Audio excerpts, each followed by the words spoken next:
Good morning, guys. Hello. How have you guys been?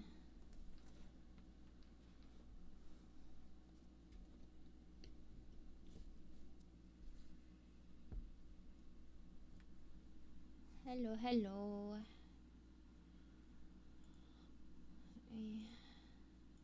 Oh. Hello, guys. Hope you've been well.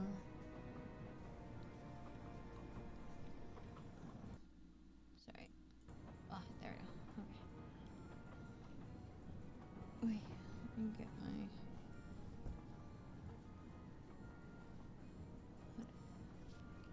There we go.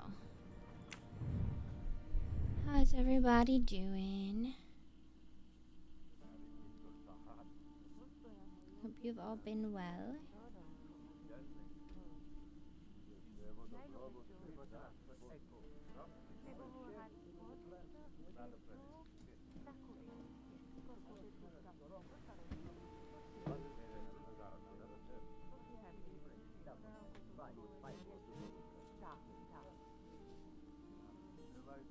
The development you predicted in the Kastner case happened unexpectedly. Please come back immediately. How can it be unexpected if I have predicted it? Poirot, my friend, is that you?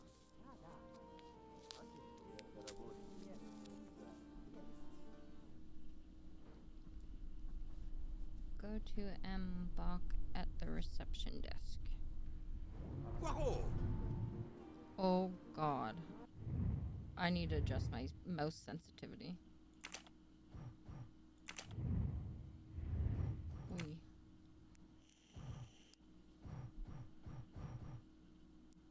I'm guessing this.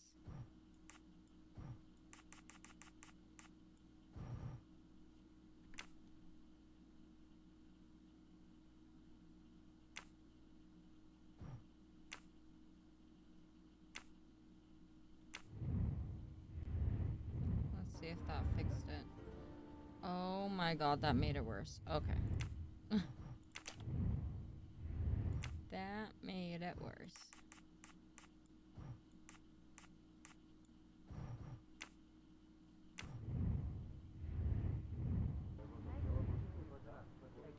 Okay, that's better. Oh god. Poirot! There we go. Is it truly you, my friend? Book, it is indeed me. What brings you so far from home? A little affair in Syria. An affair of the heart? Oh, shit. no, a modest affair of recovering stolen. Hold on, sorry chat, I need to... I just realized my OBS is looking funny.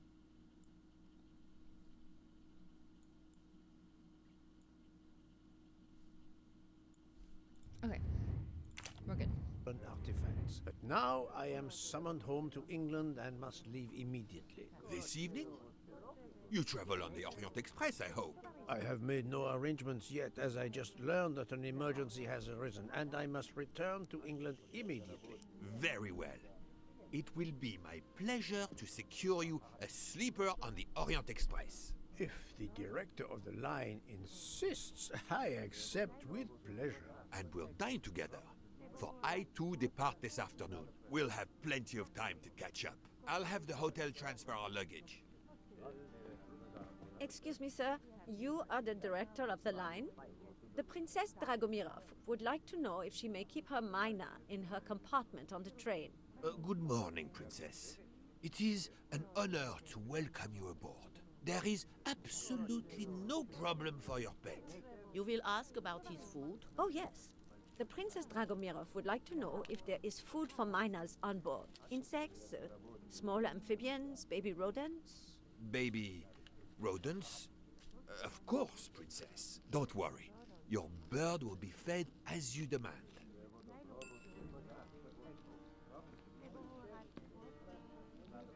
You there, desk clerk. One moment, sir. Listen to me. Call the police. My train ticket has been stolen. Stolen? Oh dear. Oh dear.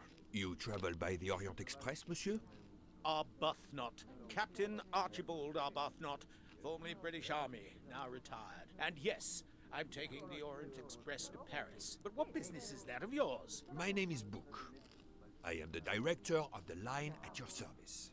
And perhaps this gentleman could assist you. He is Hercule Poirot. Oh. But I must make that train. A train ticket. Yesterday I recovered artifacts worth several millions. Please, my friend. It's not just any ticket. It's an Orient Express ticket. Very well, I will investigate. Thank you, Poirot. I will arrange a car to Circetchi station for us.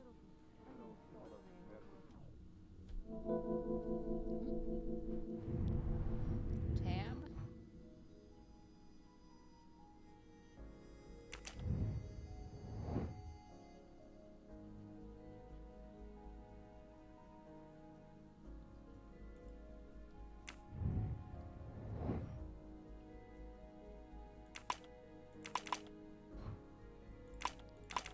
Okay.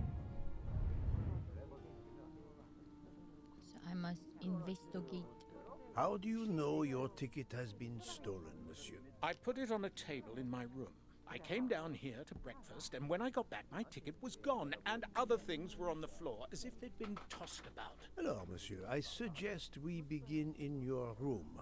Will you lead the way?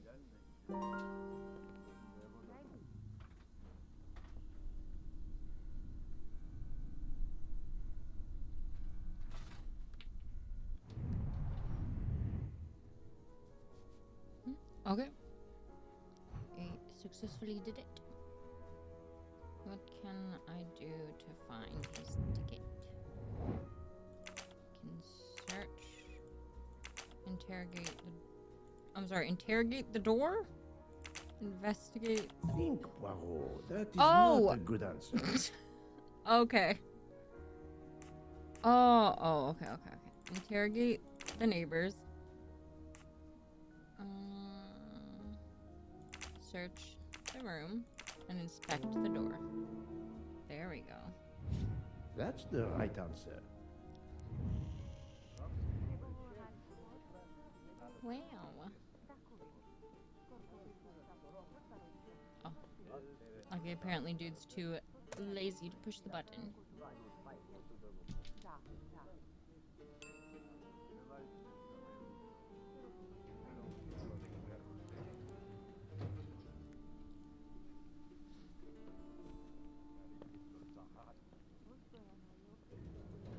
Floor, Captain Arbuthnot? 4th floor. Oh, one mystery solved.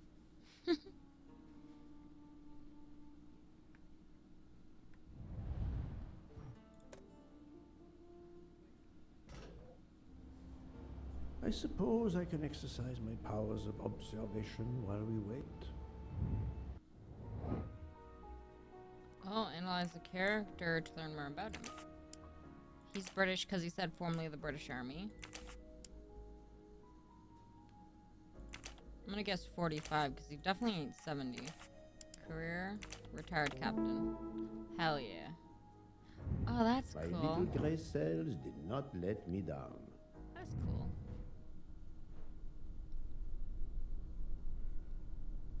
Character analyzes our special workshops. Once completed, the analyzed characters will appear on the characters tab in the pause menu. Press escape to open the pause menu and navigate. Okay. Oh, okay.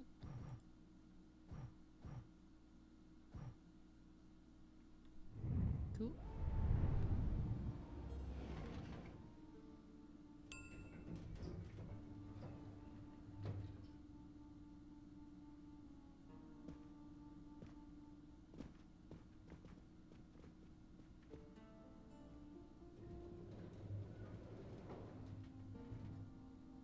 My room's along here. 411. In a hotel of this quality, a thief. Come on, don't dawdle. I'm not dawdling. What the hell? It'll be a disaster if I miss that train. You have locked the door, monsieur? Naturally. This is a foreign country. You have the key card? Of course. We will enter.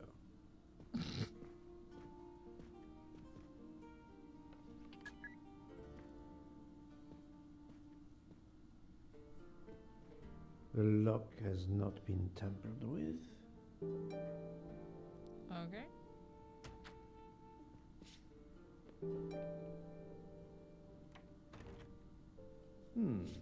Water with traces of soap.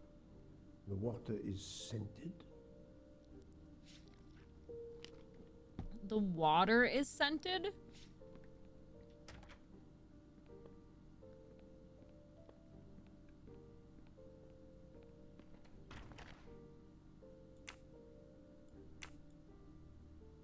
A perfume bottle. Empty. Suggestive. A perfume. Oh. Okay. Wait.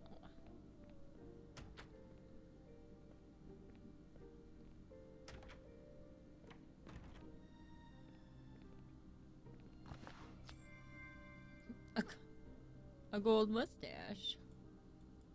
Another delightful trophy for my Oh. collection. Little trophies, okay.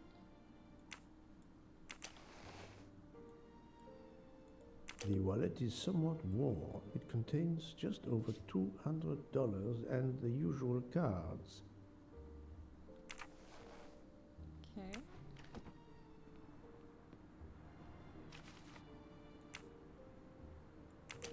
A fact sheet from a tour of Saint Sophia.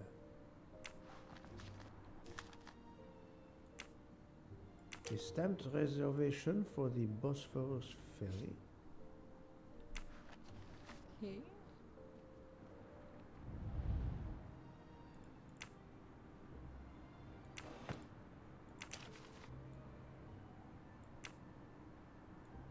A brochure for this fascinating city.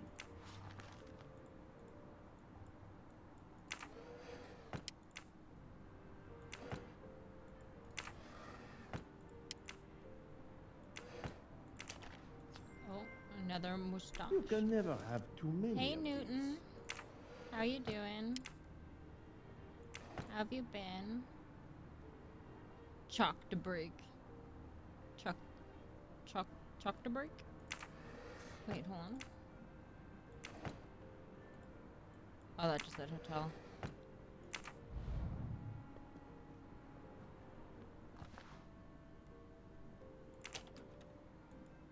A conspicuous gallantry cross for meritorious service in Iraq, yet he only retired as a captain.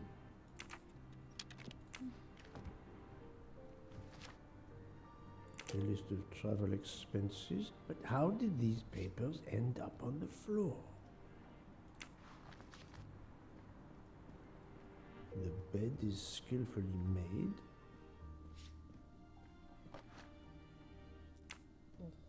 This earring, it is not the first time I've seen it, but where? I bet you that lady from the elevator. 4 floors. It's impossible for a thief to have exited through the window.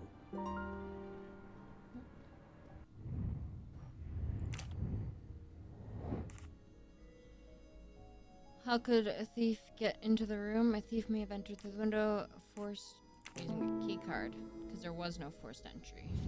I'm right again. That happens to me a lot.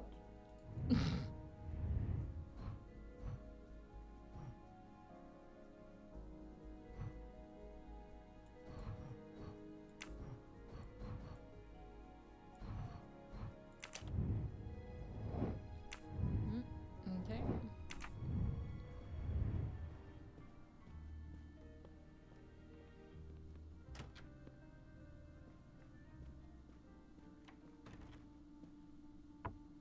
Did you see anything? Go away, please. A brief word, sir. I will give you 2 brief words. Go away. Monsieur, I've been traveling all night from New York. Must I call the management? Pardon, monsieur. I do not believe we have awakened a thief.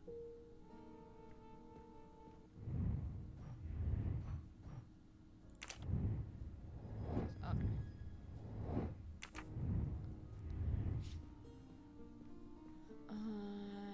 Now, this one? The room is apparently empty. I will leave it for the moment.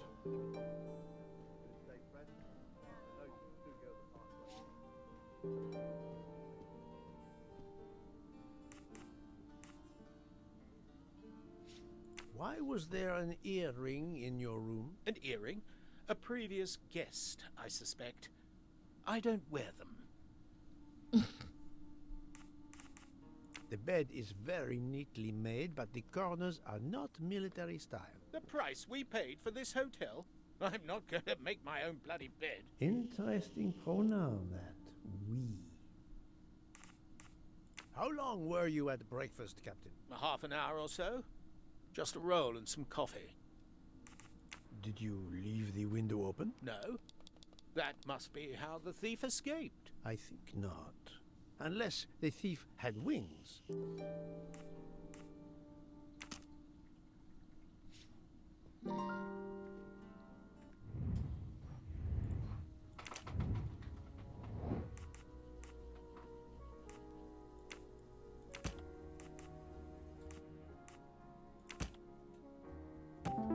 Aha.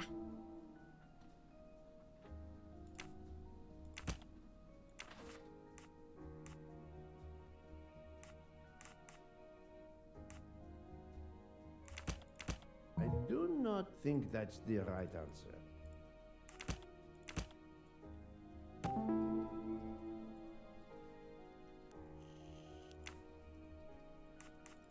The wind probably blew the papers on the floor as it came in through the window. Moreover, the door is closed, and I found an earring on the bedside table. The captain invited a woman into his room. Maybe she is our culprit. Et voilà. Et voilà.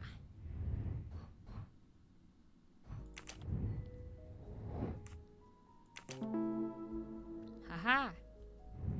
I'm right again. That happens to me a lot.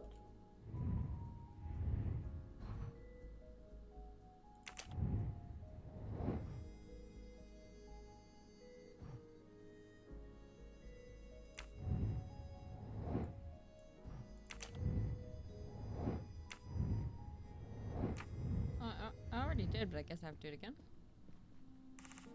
Captain Arbuthnot, I have Oh, I'm examined confronting your him for room. Much lying. was revealed, possibly more than you expected. Rest assured, we will soon find your ticket. It's about bloody time. I have a train to catch. As do I. You are traveling on the Orient Express? We? If you will be good enough to answer a few questions, we may both make our train. Ask away. Please give me an account of your movements yesterday. I spent most of my day in Istanbul, sightseeing. I returned to the hotel as the sun was setting. The desk clerk can confirm I was alone when I picked up my key. I spent the night alone. I had no visitors in my room.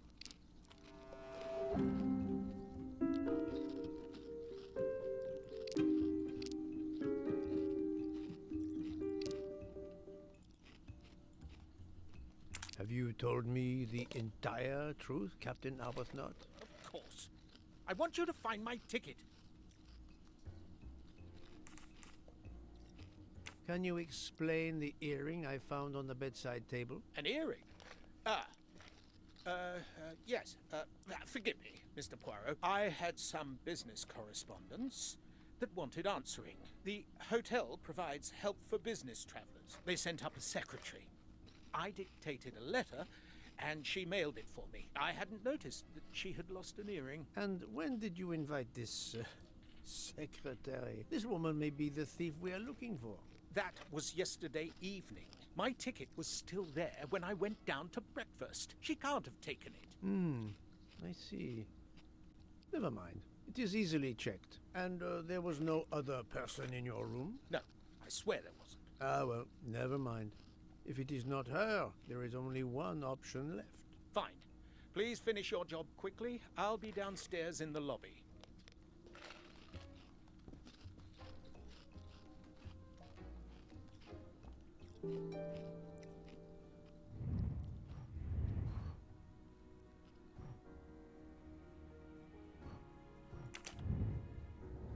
Okay, that's just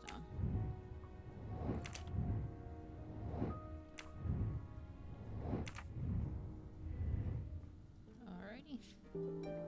Back down to the clerk.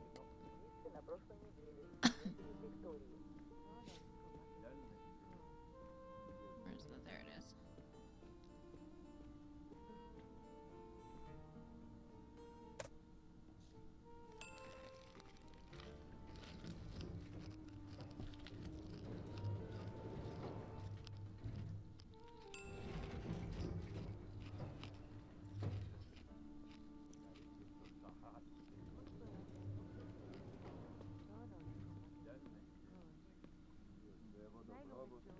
Pardon, monsieur. May I inquire when the staff begins cleaning the rooms? Every morning at breakfast time, sir. After making certain there are no guests in the room, of course. May I speak with the chambermaid who cleaned room 411 this morning? I hope you don't think that one of our staff stole the ticket. No. Do not distress yourself. We seek only information. I will summon her at once. Oh, I'd ask her to bring her laundry cart.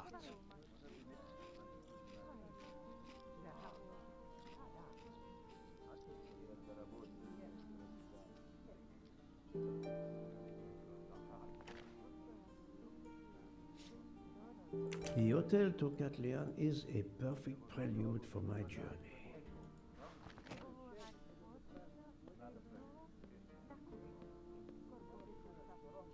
Do not be frightened, mademoiselle. Did you clean room 411 this morning? Room 411? Yes, that is one of mine. Did you see a ticket on the desk when you entered the room? I'm sorry, I didn't notice a ticket.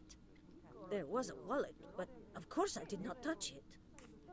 Did you open the window? Yes, we always air the rooms. Oh, but I forgot to close the window. While I was making the bed, the person from next door was pounding on the wall. I wondered if he needed assistance. I tossed the dirty sheets in my cart, quickly finished mopping, and went to see, but it was nothing. Oh, that's the soapy water. I'm afraid I left the window open. I'm so sorry. The window left open, papers scattered on the floor. The chambermaid cleaning the room. I believe I can now visualize what happened. Visualize.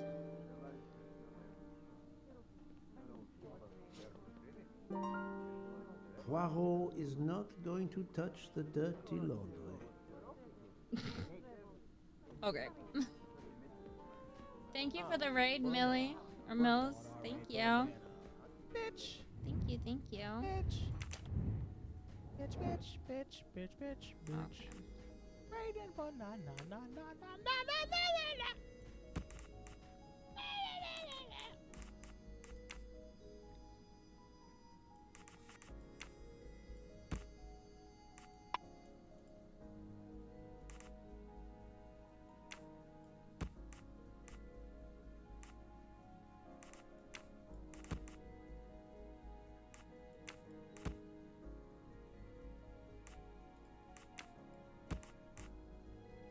I must admit I'm Oops. not right this time.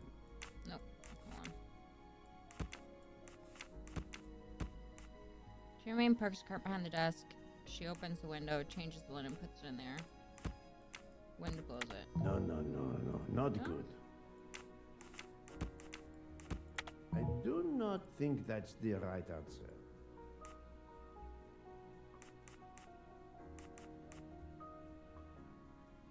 John, hope you're all have a good time.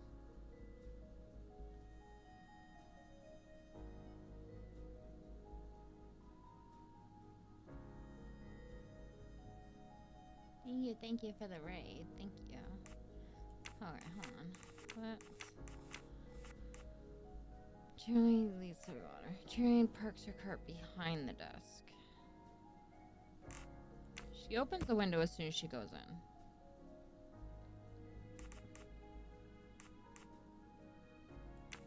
Oh, okay. Puts that in there.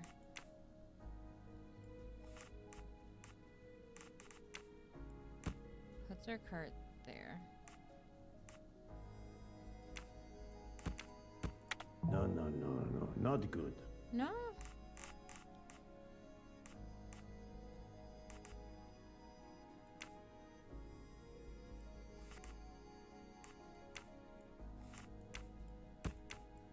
I think I did I this. do not I did that think that's combination the already. right answer. I'm gonna get a hint.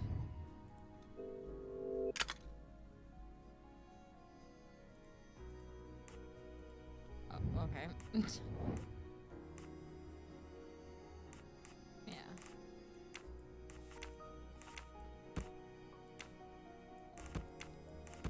This is wrong, but I'm never far from the truth. Yeah, the window's gotta be first. I must admit I'm not right this time. What the heck? Turn and place the cart behind the desk, open the window, and then change the sheets. Okay. Did that, and then open the window. No, hold on. Did that, then open the window, then did Think, Poirot. That is not a good answer. No?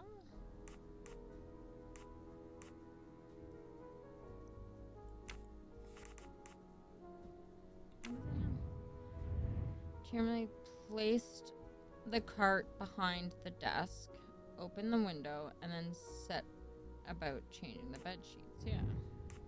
She put the cart behind the desk, opened the window, and then went about changing the sheets. How is No, no, no, no. how is that not good. correct? Hey, Sand. Hello. When her back is turned, the wind blows to get into the cart, and the chair and tosses the. Oh. Okay, well. Et voilà. Et voila.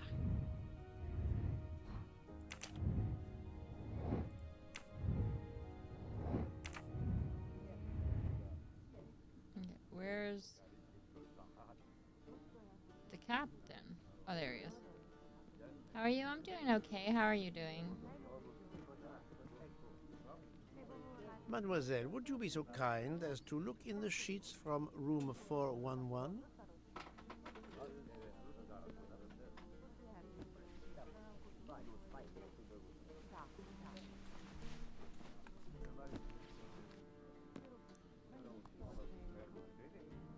And so the missing train ticket completes its strange journey. An open window, a laundry cart, and an annoying neighbor. But chance is the only guilty party in this dark mystery. Mr. Poirot, I apologize. I believe my concern got the better of me, and I forgot myself. Thank you. It was a case of great magnitude. I'm glad I was up to the challenge. And that, I think. Not too bad. I finished college. I'm in debt now, but I have a bachelor's of fine arts in creative writing. Hell yeah, Sand. Congratulations. That's awesome. Congratulations on your graduation.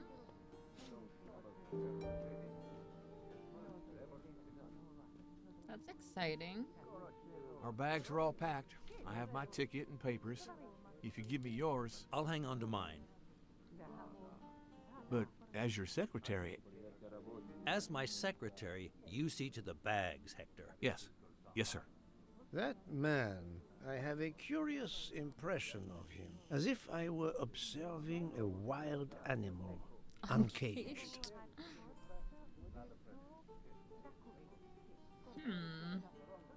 Well, now I'm nosy. Never mind, I can't be nosy. Gonna apply to freelance writing jobs in the next couple of days? Hell yeah. We must leave for the station. Our bags are in the taxi. Did you find the ticket? It was a case most difficult, but somehow Hercule Poirot managed. I knew you could do it. Now we can sit back and enjoy a relaxing train ride.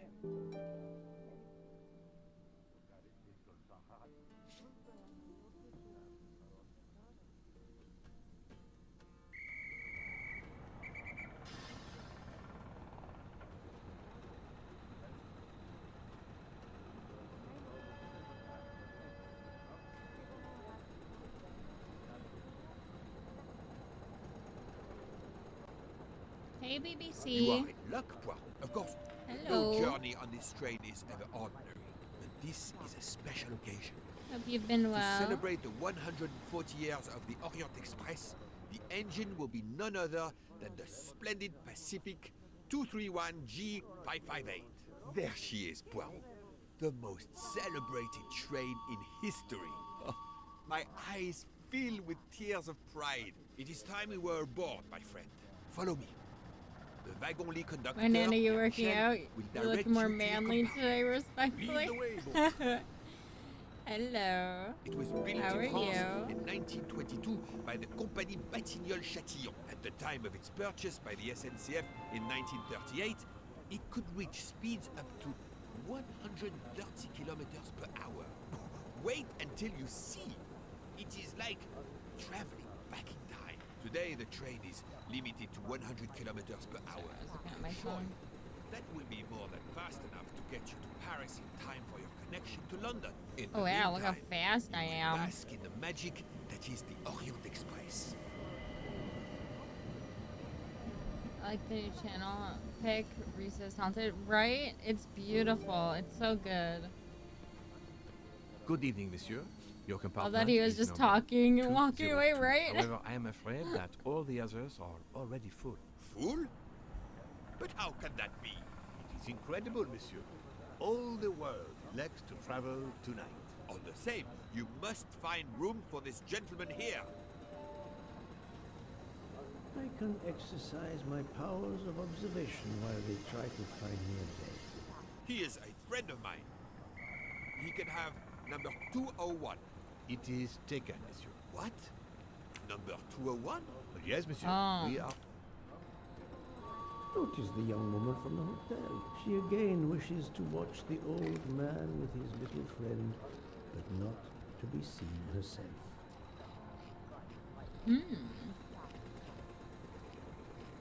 Darling, we have to get aboard.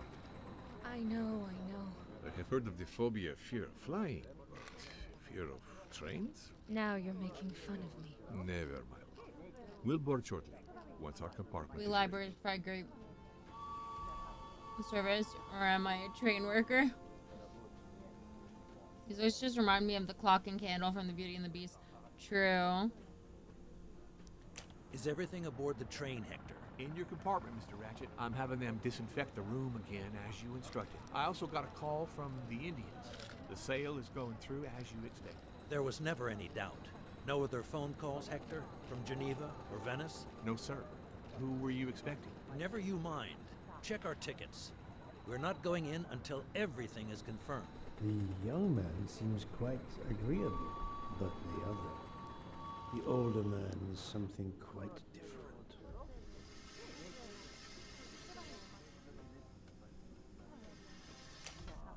Mary. Not now. Not now. When it's all over, when it's behind us, then. Whoop.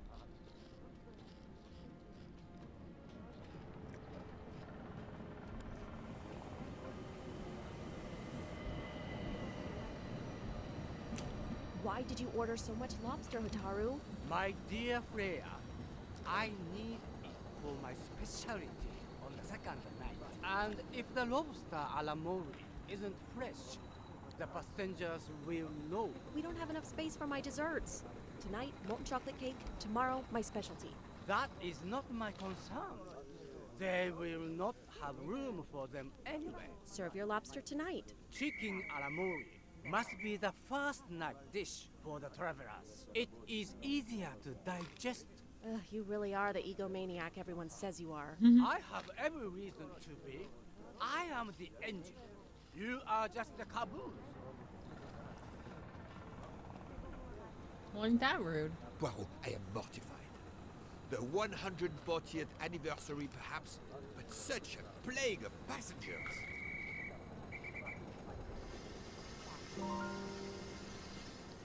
Hello? Oh.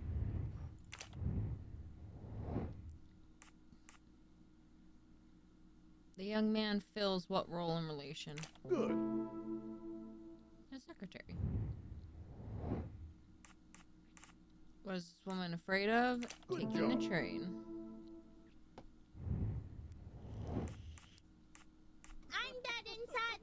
She's worried.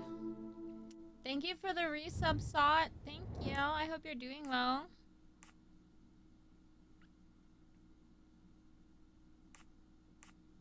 Great.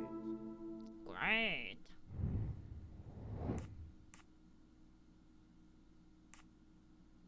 I must admit I'm not right this time.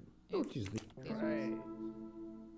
Sorry, from the way they angled I her know, at I the thing, think it made it look like she was looking that at the couple happens the to me second a time. lot. I am doing alright. How are you today? I'm doing okay. Had a long day. Hey, Citrus. I went to the amusement park with my friend today because her work brought people for free, and she was able to bring me along with her, so we went to the amusement park. And I did a lot of walking, so I'm very, very tired today. Poirot, we have a solution. A gentleman has not yet come. An Englishman, a Monsieur Harris. A name of good omen. It is already time to leave. What do I care for Mr. Harris? As Monsieur pleases. I had your things sent straight to your compartment. Unfortunately, you will be with another traveler. No. Only for the first night. It cannot be helped. I will survive, mon ami. Mon ami. Monsieur Book, we can't find enough space in the kitchen refrigerator to store all of my ingredients. How is it possible? His recipes are extravagant. We need to leave something on the platform. If my lobsters don't go, I don't go. And have the passengers of the Orient Express go hungry? Never. Must I intervene? The problem is unworthy of problem. But I do not intend to starve on the most luxurious tray. Thank you for coming to help us. It is impossible to fit everything into the Gary's refrigerator. Obviously, my entree are more important than dessert. If Mr. Mori delays his lobsters for a day or two, we can restock at another station. Delay? You ask me to delay? Brea? Calm yourself, my friend. I'm sure we can find a solution. Is that a diagram of the refrigerator? May I see it? Yes, he refuses to look at it. She's definitely American.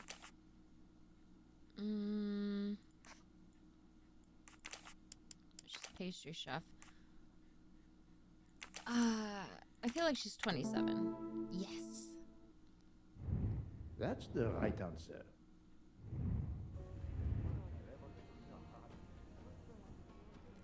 Ooh.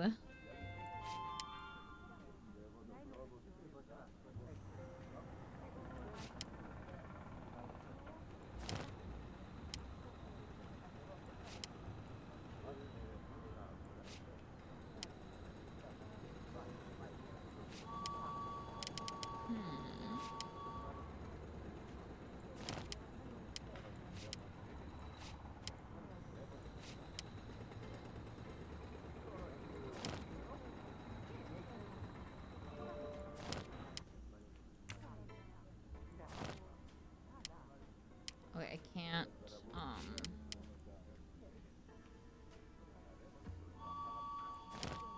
can't change how they're oriented.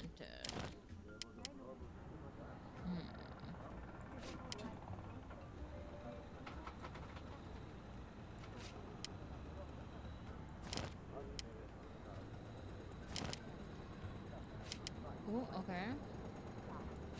Oh, hold.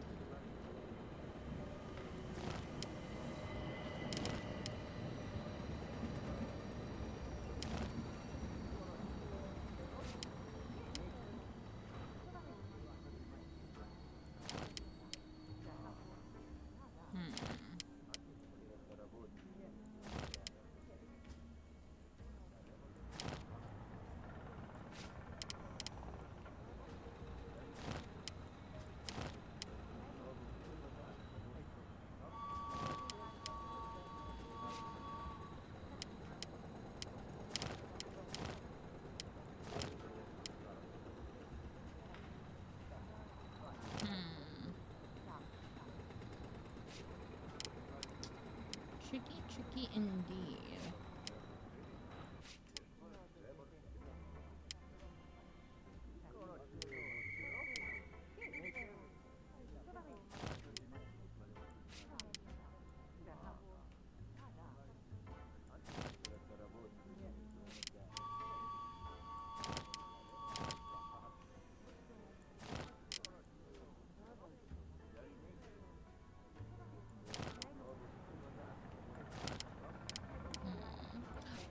Oh.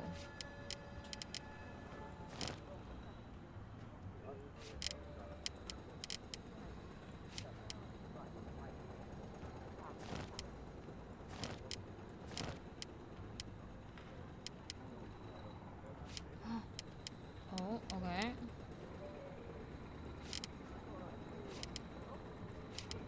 Ah, there you go. Et voilà.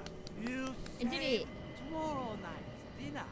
Mr. Poirot, I will reserve the finest lobster just for you. I look forward to hell it. yeah. And to the dessert, mademoiselle.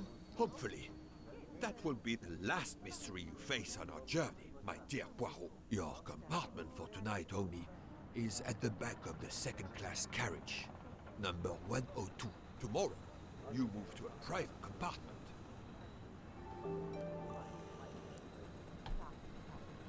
Okay. To-da-do. Welcome, Monsieur Poirot. I apologize for the delay. Thank you, Monsieur Michel. I am delighted you could accommodate me.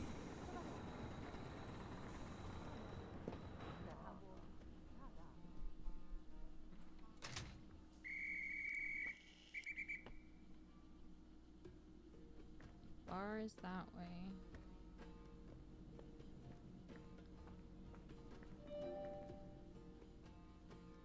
These first-class rooms are very spacious and luxurious. Damn. I want to stay in a train like this. What the hell? Also, could I look at this one? Wrong compartment. I need to find number 102. Pardon me? Oh, my apologies. Pardon? Wrong compartment. I need to find number 102. You are here.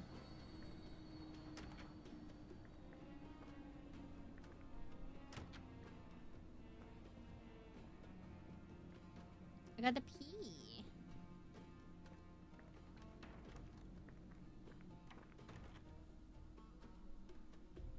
I was about to say, that bed looks used. That makes more sense. Lady has a style of her own, eccentric but chic.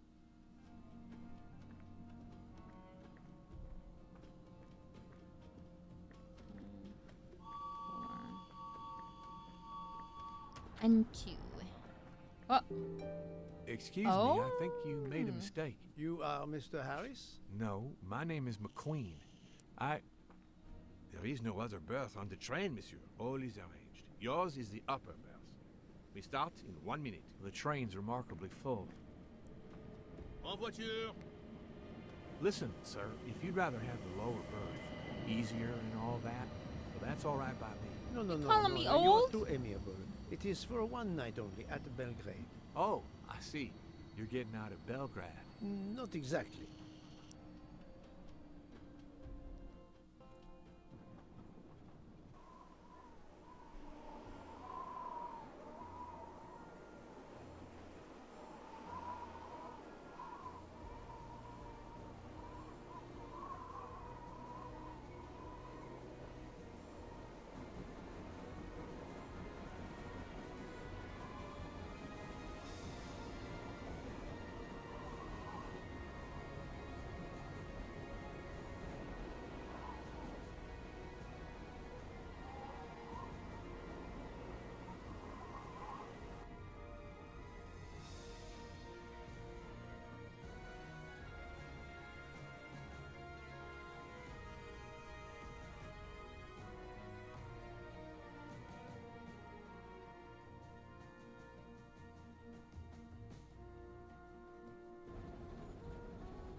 It's the evening of the second day.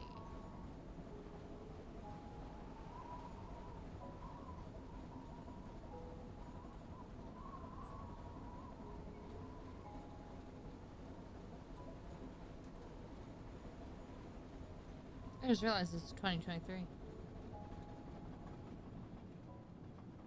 mean, it makes sense. The guy Ladies had and debit gentlemen, cards. dinner is served. You may join the rest of the passengers in the dining car. They were meeting and talking. Interesting.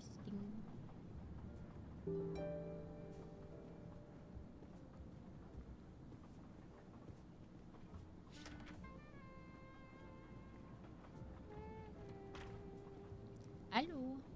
Oh, okay. Excuse me, monsieur. Goodbye. Pierre asked me to inform you that a passenger left us, so his room is yours. Monsieur Bouc instructed that your things be transferred to room 202 during dinner. You will be more comfortable in Thank first you. class. Okay. It is true what you say.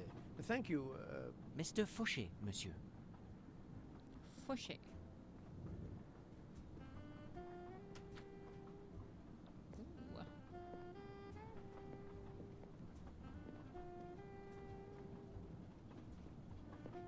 Also, I just realized I think I only found 3 of the mustaches, and now I'm mad.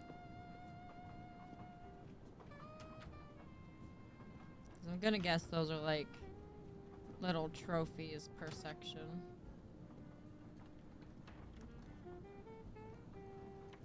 You can wait a minute. I'm checking for mustaches. Damn it, no mustaches. Please, my friend, join me. I have taken the liberty of ordering you your lobster. thank you. Oh wait, It appears our fellow passengers are all gathered here again tonight. Ah.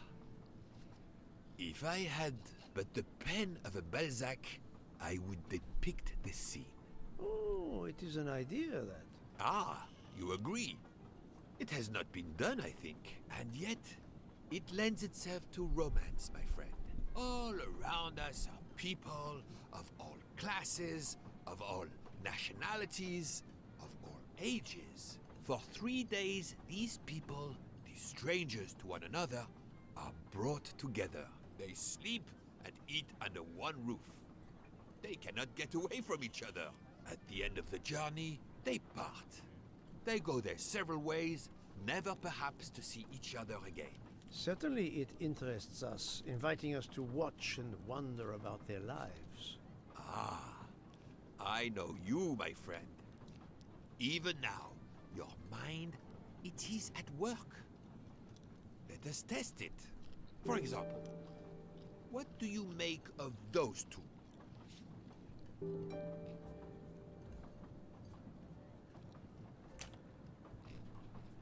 Mamma mia, you can feel the power of energy. Mamma mia. We climb into the mountains with ease. I know something about the power, and this baby has it in spades. There's something special about a train.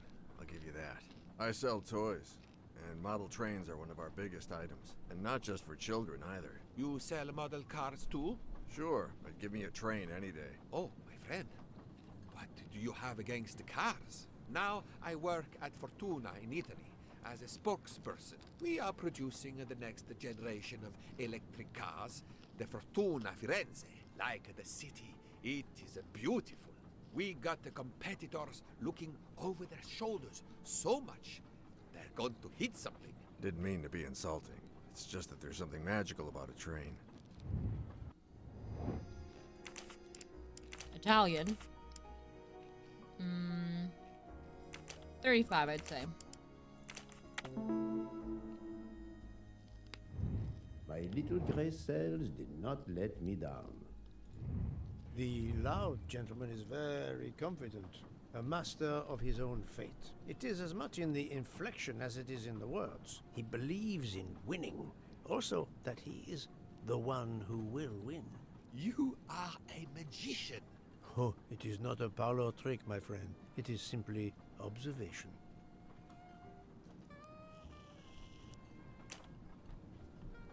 I was visiting my daughter. She works at the American Embassy in Istanbul. I told her she'd never find a husband there. Since I wanted to see Paris on my way home, she told me I should take this high-class train.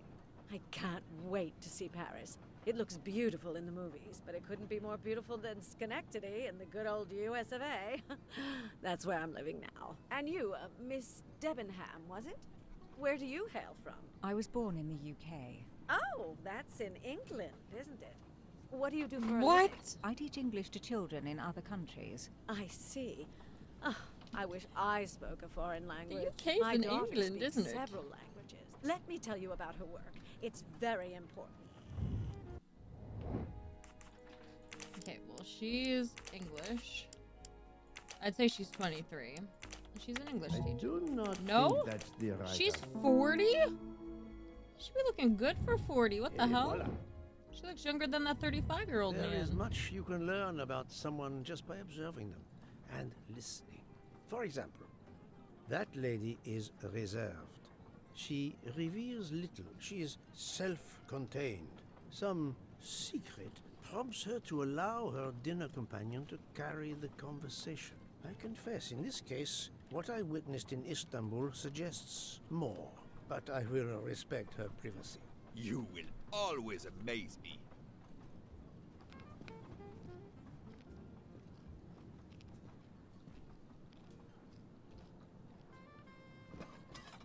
Ooh.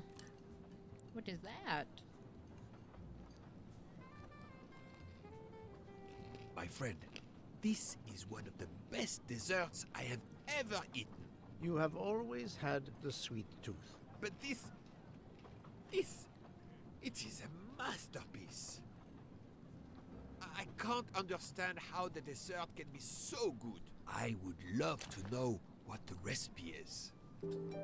I couldn't tell what flavor the ice cream is. It looks like lemon. Look at the zest. Yes, I wasn't sure what that was.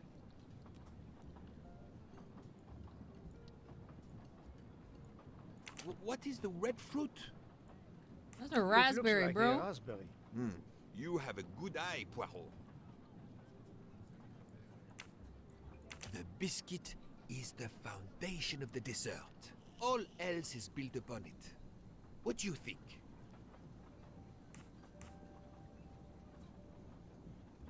It looks like crushed biscuits, my friend. Finely observed, indeed. Poirot, I am embarrassed to ask you a great favor. My friend, I am on this train due to the great favor you have done me. How may I assist you? This dessert is sublime. If only I had the recipe. Unfortunately, the pastry chef, Miss Nielsen, she will guard her secrets. But you, my friend, I am sure you could make her confess. You wish me to persuade the pastry chef to give up her recipe? You who are the expert at interrogation. Book, it is a dessert. It is the pinnacle of desserts. You, my friend, who, as you say, are on this train, I blush to remind you. Fine, you win. I Again, blush to what remind wouldn't you. I do for you, my friend? Oh, thank you, Poirot. Good luck.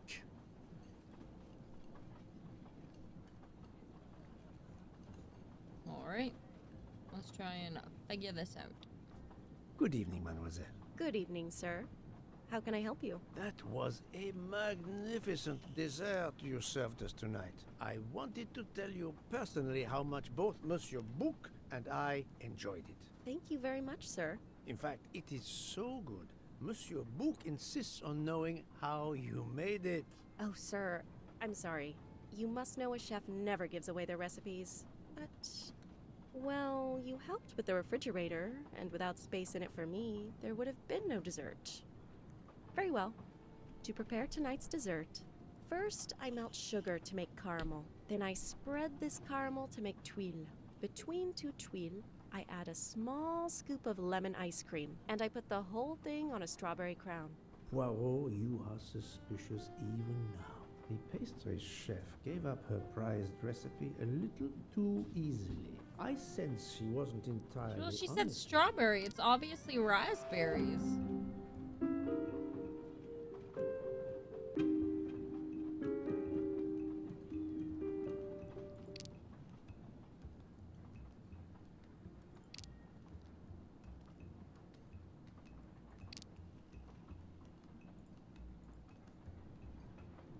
This one. Thank you for sharing your recipe with me. But I Clearly doubt those are raspberries. strawberries you're using. Oops. You have a good eye, Monsieur Poirot. Very well. What fruit do you think I used? Raspberries, You though. used raspberries, not strawberries. I'm not fooled. You're right. Mr. Bouc, he couldn't tell the difference. Let's move on to the bottom part of the dessert. My favorite part of the dessert. First, I melted some butter. I crumbled pieces of chocolate into the butter. Then I placed the mix in a circular mold. Finally, I let the whole thing cool down to let it harden.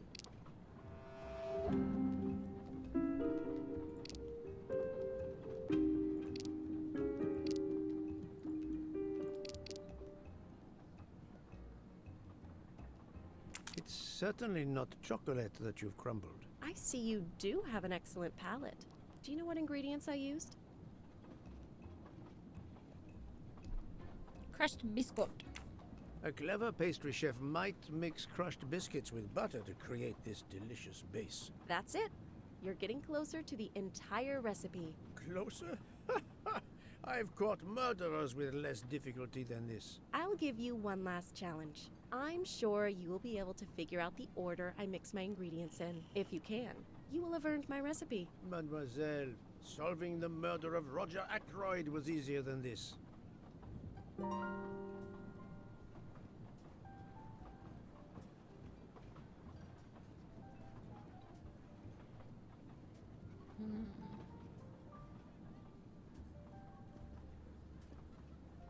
Is there anything... Okay, I can't do anything else but to talk to her again. Oh, no, I have to do this first.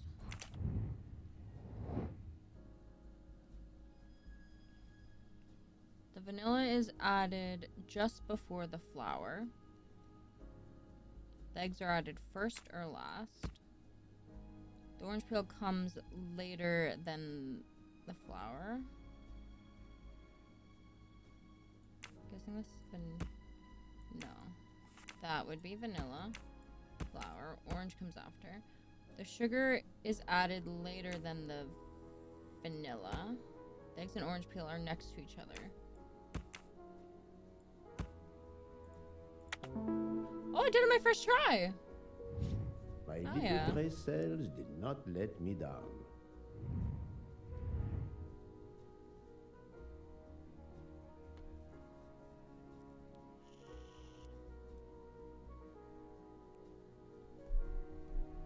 Hell yeah. As promised, my recipe is yours. Give me 5 minutes to write it down for you. Thank you. I am in your debt. Wahoo yippee, I got it.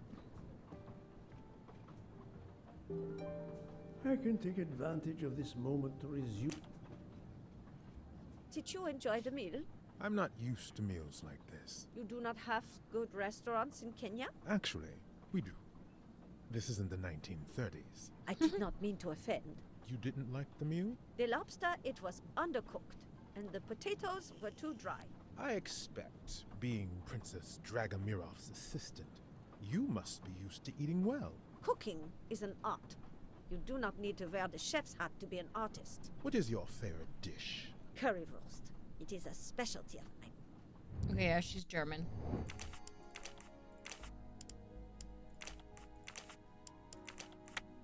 I was like, she definitely can't be That's the in right her answer. 20s.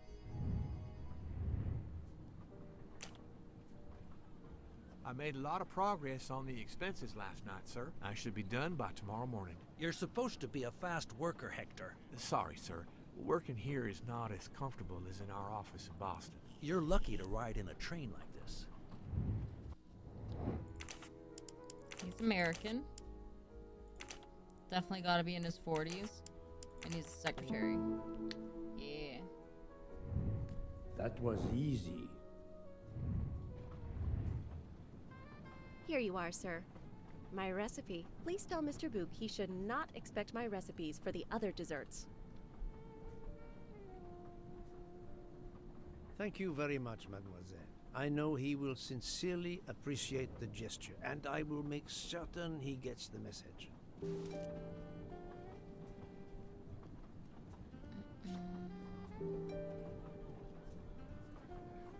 Me 2 seconds, chat. I'll be right back.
Okay, I'm back. Sorry about that. Alright. Poirot, you were gone such a long time. It proved more challenging than I expected. This is wonderful. Did it require the use of your little grey cells? More the exercise of my little taste buds. Thank you so much, my friend. Eat your dessert. You've earned it.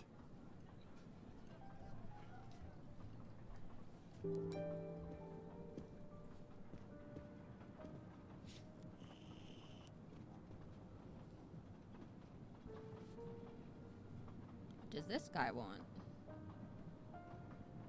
Good evening. My name is Ratchet. I think that I have the pleasure of speaking to Mr. Hercule Poirot. Is that so? You have been correctly informed, monsieur. Your exploits are well known on my side of the Atlantic. In my country, we come to the point quickly. Mr. Poirot, I want you to take on a job for me. Are you interested in earning a lot of money? My clientele, monsieur, is limited nowadays. I undertake very few cases. Why, naturally. I understand that. But this, Mr. Poirot, means big money. Big money. Big money.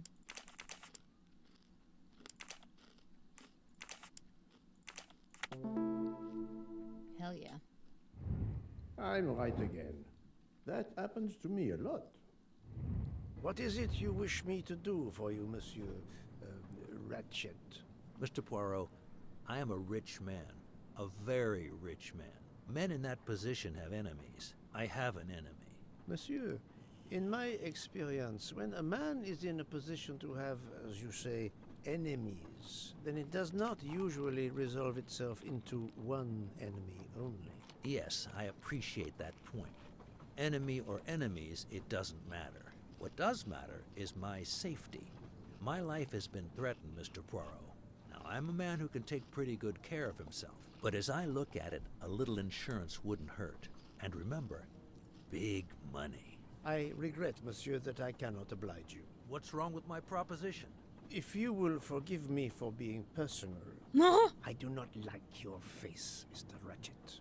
What the fuck? If you wouldn't mind, I'd like to finish my coffee. You're ugly. I'm not gonna help you.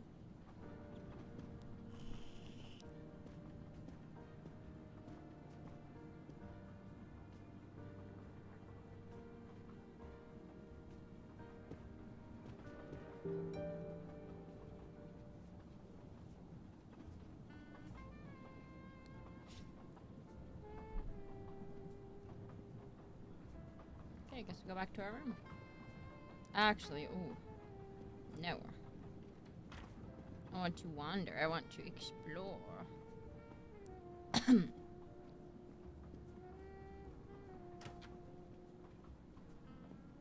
just gonna come in here and see what I find. I'm just gonna help myself to a drink. Don't mind me. Oh, never mind. I'm not. I'm just gonna open your fridge and leave it open because I'm an asshole.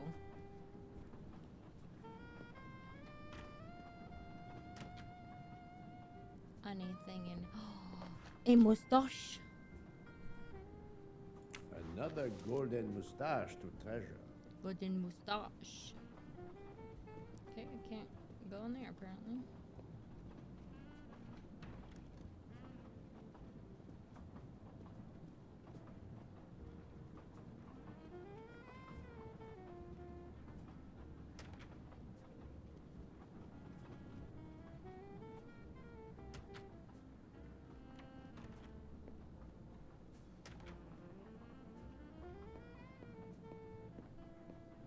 Nothing in there.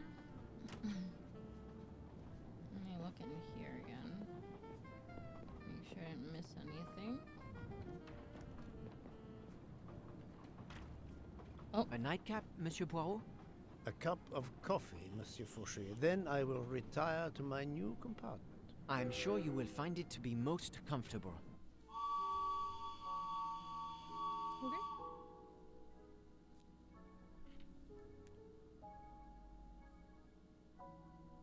We have stopped? Yes, sir. Belgrade Station. If you'd like to go out and get some fresh air, now is the time. The train leaves at 9:15. No, I see that it is snowing. I will not seek out the fresh air. Probably a wise decision. May I suggest a chocolate to accompany your coffee? It is produced by my father, the best chocolatier in Switzerland. I would never refuse a chocolate with such high recommendation. I know you will enjoy it, and please let me know if there is anything else you require.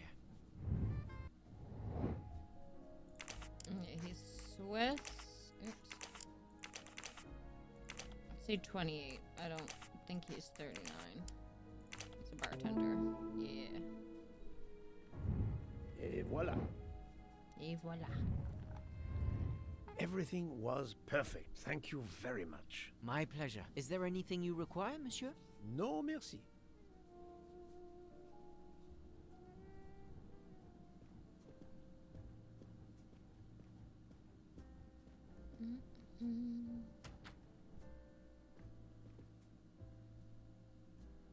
Why, I thought you'd left us. You said you were getting off at Belgrade. You misunderstood me. But, man, your baggage, it's gone. It has been moved into another compartment, that is all. Oh, I see. Okay. Alright. Bye.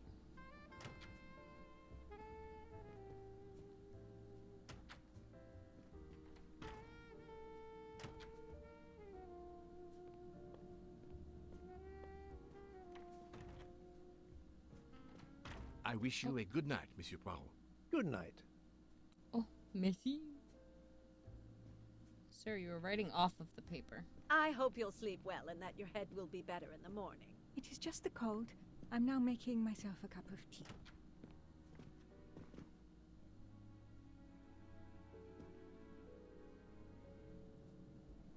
Yeah. Ugly.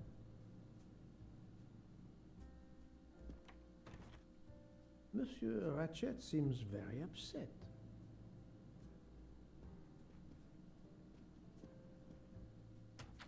My new compartment.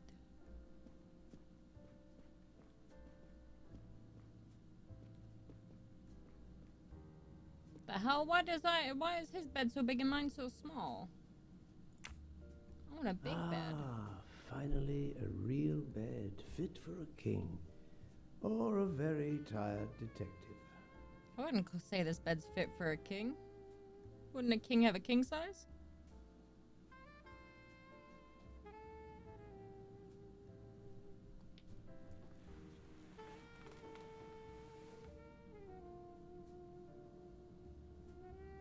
Oh.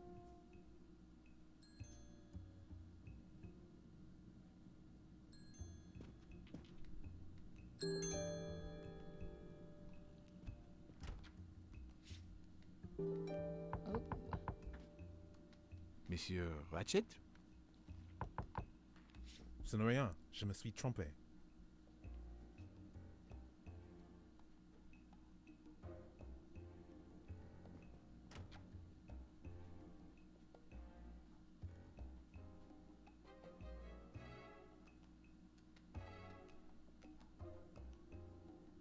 I don't... Okay. Oh. It's 12:37. It's supposed to be an iPhone. Where do you charge it? Where's the charging port? Hello?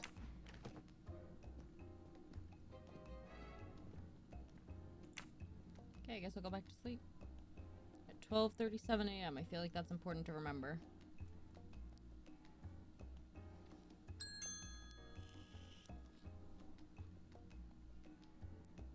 I only slept for like an hour and 45 minutes.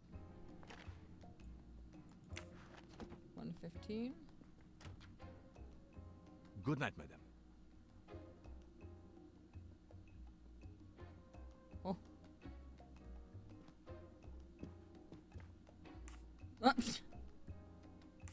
The train has stopped, Hi, Mr. Cat. Michel. We have run into a snowdrift.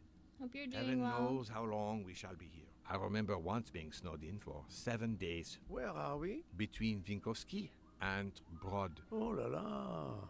Oh la la. The American lady? Yes, don't worry. You'll know how Mrs. Hubbard is. Imagine to yourself the time I have had with her. She insists, but insists, that there is a man in her compartment. Just imagine it, monsieur. In a space of this You size, guys doing where well would too? he I'm conceal doing okay. himself? I'm I tired, but I'm argue with her. okay. I point out that it is impossible. She insists. She woke up and there was a man there. And how, I ask, did he get out? And leave the door bolted behind him? But she will not listen to reason. That one does not leave time to listen. It's time for me to go back to bed. I wish you a good night, monsieur. Or what is left of it. Okay. Good night.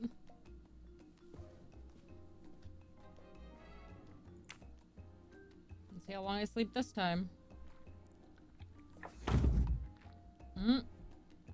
Well, I got a half-hour sleep.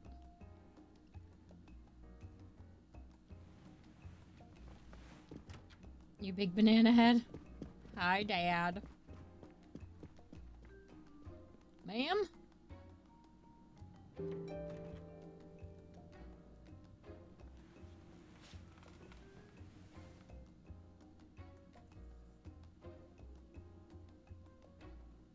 How long will I sleep this time?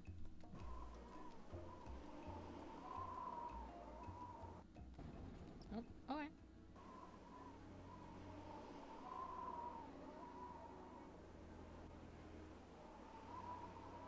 Oh shit, it's snowed in.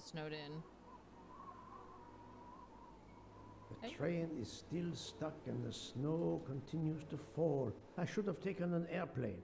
Well, I must make the best of it and join the other passengers for breakfast.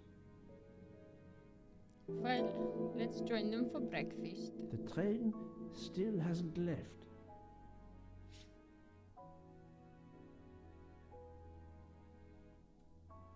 Okay. Wax to preserve the perfect symmetry of the mustache. The finest of curling irons for the mustache. The mustache comb to tame unruly knots.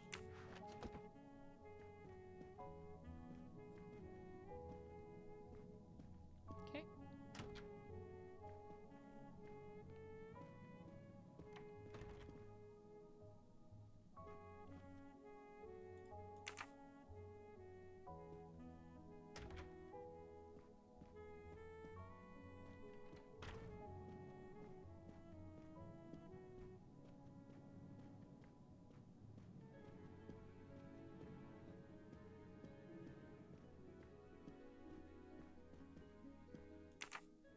Oh. Oops, let's just go this way.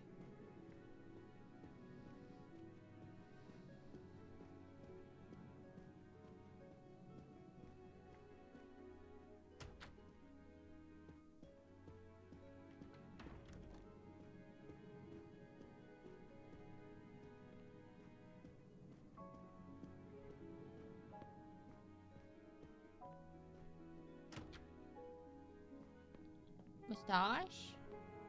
Nope. Good morning, Monsieur Michel. Good morning, sir. I have an Please inclination that enjoy this our game has special something to do with breakfast in our mustaches. restaurant. It's only about mustaches, nothing else. It's just mustache simulator. This delay is intolerable.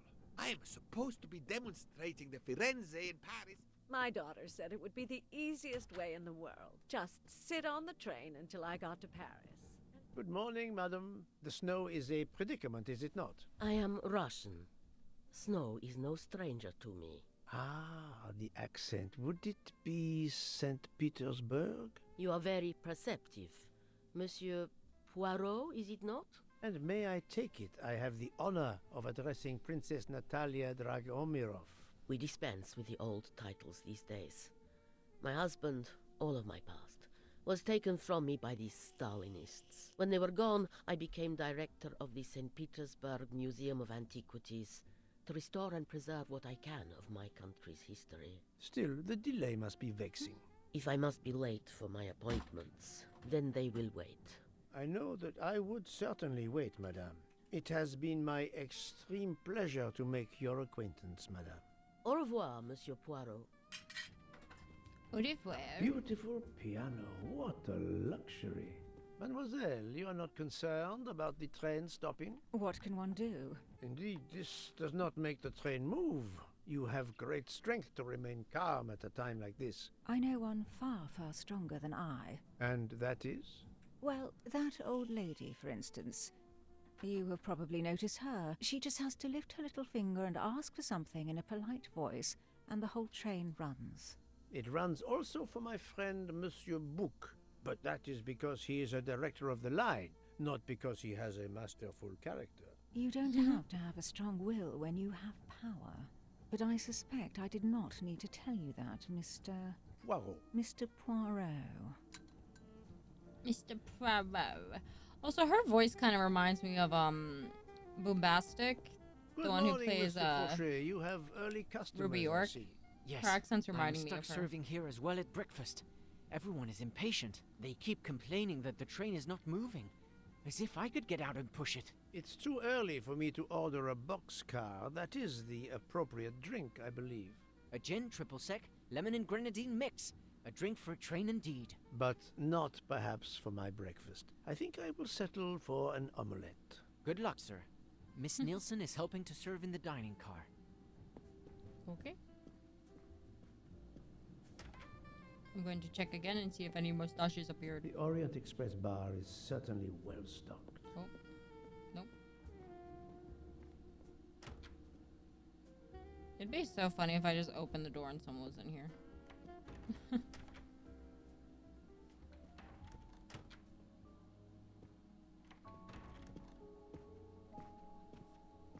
How long are we expected to be stranded here? It won't do much good complaining. They keep to me. meeting up That a fellow lot to there with the talk. moustache, he may know something. That fellow with the mustache, I found your Excusez-moi, freaking Yes? Monsieur Bouc ticket and you asked can't for you use to my join him name? in compartment 203. That's fucking rude. Also, I was just about to eat my Look brekkie. here, Poirot. Can you tell us anything? I can tell you the snow, it will not move aside on its own. Of course.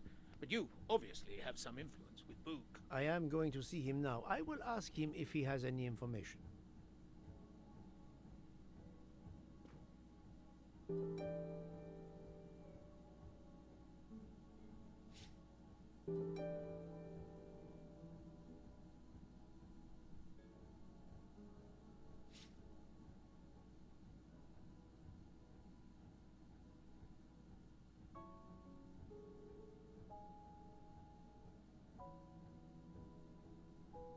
Sorry, I was reading something. Okay. Well, I guess we'll go back. Again. I got a one. Oh, it's a hole in.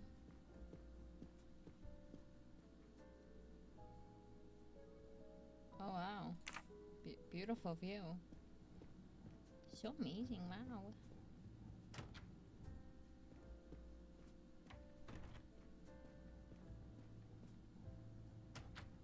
.203, I think they said.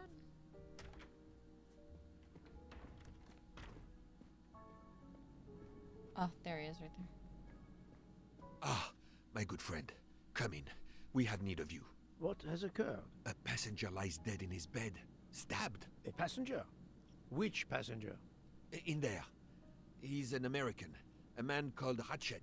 It was his valet, Masterman, who was worried that Mr. Hatchet was not awake yet. Pierre Michel, the conductor, decided to break in and found the body. I see. Well, my friend, I think it is best not to touch anything and wait for the police to arrive. Oh, I tried to call the police, but there is no cell tower for many kilometers. We could be stuck in the snow for hours. The murderer is with us. On the train, now! The sooner we catch him, the sooner we'll be out of danger. Dr. Constantine is already examining the body. Mon ami, this is not a missing train ticket. We must follow procedure. We must wait for the police to secure the crime scene. Please, Poirot. I will take full responsibility. Bouc, you ask. Well, if we cannot contact the outside world, then... Oh, you are going to drive me crazy. In truth, this problem intrigues me. I was reflecting not half an hour ago that many hours of boredom lay ahead whilst we are stuck here. And now, a problem lies ready to my hand. You accept then? C'est entendu. You place the matter in my hands. I don't know what that means. Good. We are all at your service. This is the... Mr. Poirot, I am Dr. Constantine. Forgive me, Doctor. You are a medical examiner? No, but I have assisted in post-mortems at Nairobi Hospital, where I am a teaching fellow. I am familiar with your excellent institution. I do not intend to perform a full autopsy, but a preliminary examination should be of some use. Of course. May I have a look? Then we can compare notes. Please. If you need any help, I won't be far away. Okay. He's Kenyan because they mentioned that earlier. I'm going to assume he's 47 because he's definitely not 89. And he... No. Oh, no? Not Doctor? good. Yeah, doctor. Et voilà.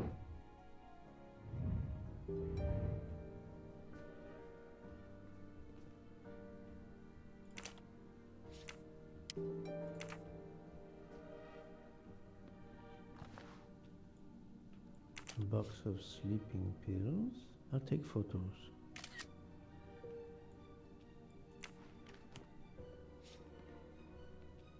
Where can the killer have gone? This door communicates with compartment 204. The latch is open on this side.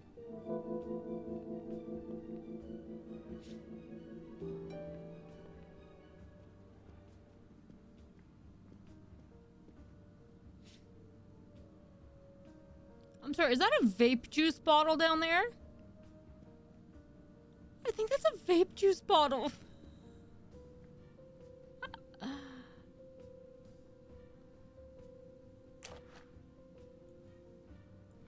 handkerchief. There's a letter H embroidered on it. I'll take photos. Harris. So the secretary. It is a vape. Oh my god, it's banana flavored. Did it belong to Ratchet?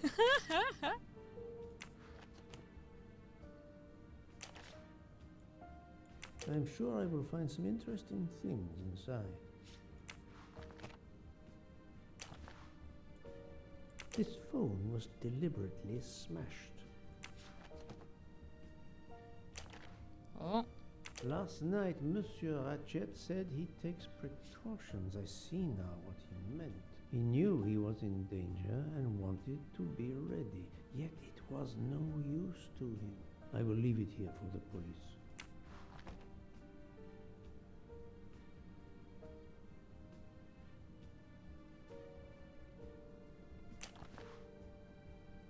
The watch is broken. The hands are stopped at 1:15 a.m.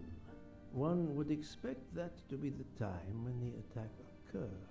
Is that when I heard the bang, or is that when we saw the lady running? As you see, the victim has been stabbed many times. Several alone would have been fatal. Yes, I agree. An attack most savage. I will, of course, prepare a complete report on my findings. Thank you.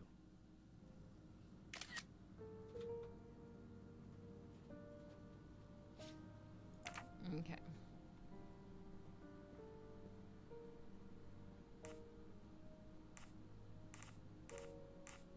I assume the open window Cool. complicates matters. Indeed. Conditions are not perfect. What can you tell me about the victim? He died from multiple stab wounds of varying angles and depth. More than one would have been fatal. I would place the time of death roughly between midnight and 2 a.m. With more time, I hope I can be more precise. Did you touch anything in here this morning? I checked for a pulse. There was none. Rigor mortis had commenced. The body was cool to the touch. I touched nothing else. Did you know the victim? Not at all. I noticed him last night at dinner, but I did not pay much attention. I'm sorry, Doctor, but I must question you. Of course. I must be considered under suspicion like everyone else. May I know your movements last night? I share compartment 101 with Mr. Boop. He would not stop talking about his beloved train. I listened to him for hours talking about his Orient Express. My friend Book will no doubt confirm this. Thank you for your help, Doctor. Okay. Oh. I missed this. I'm glad I noticed it.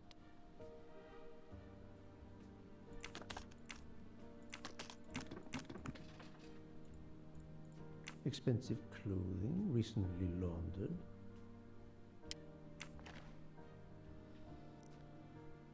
Alice was walking in the forest of 1,000 flowers. She picked 10 flowers to make a bouquet. Suddenly the bouquet turned into a butterfly and the flowers on the ground began to multiply.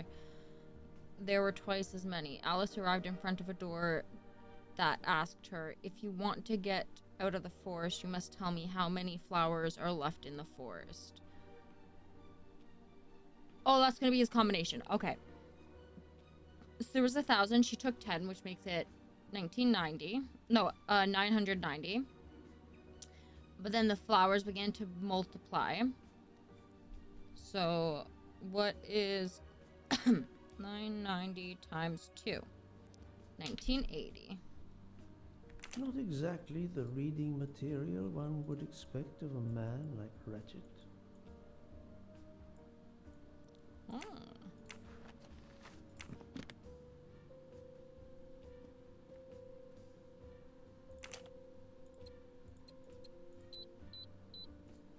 Mm-hmm.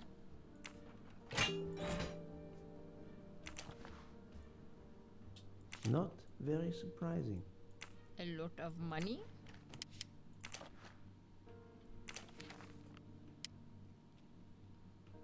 Call Cario, check carpets delivery, Orient Express, call DC, check money TV.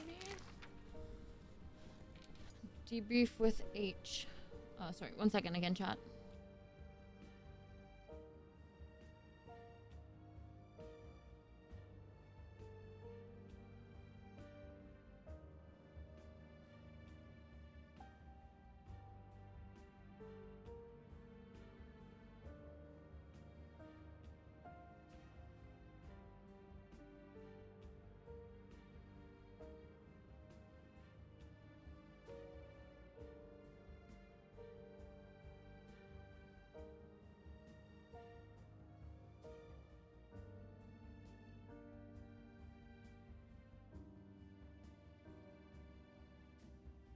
Okay, sorry. I'm back again. Okay. Arriving to Venice, send money, Cario, meet AW, confirm flight RJ.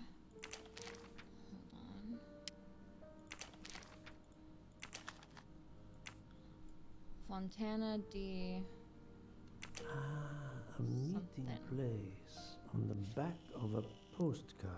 Someone with the initials AW.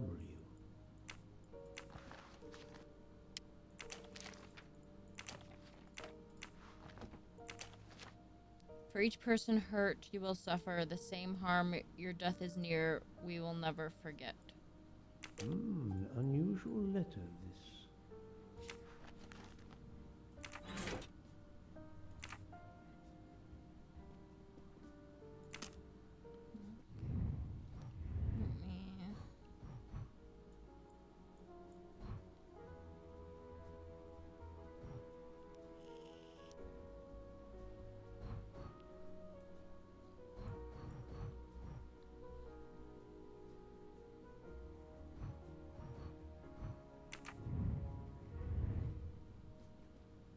The chain lock is broken. Monsieur Michel told me that he broke the chain on the door to get into the room. I'm just gonna say, Michelle didn't. Bach did. So not very good detective skills there, bud. Oops. Oh.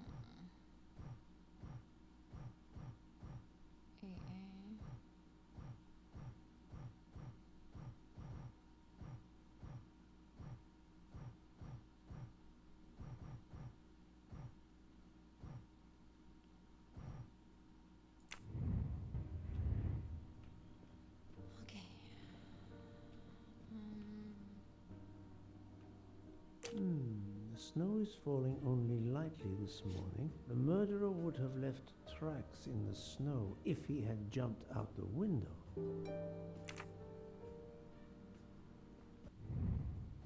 Okay. Well, that's easy.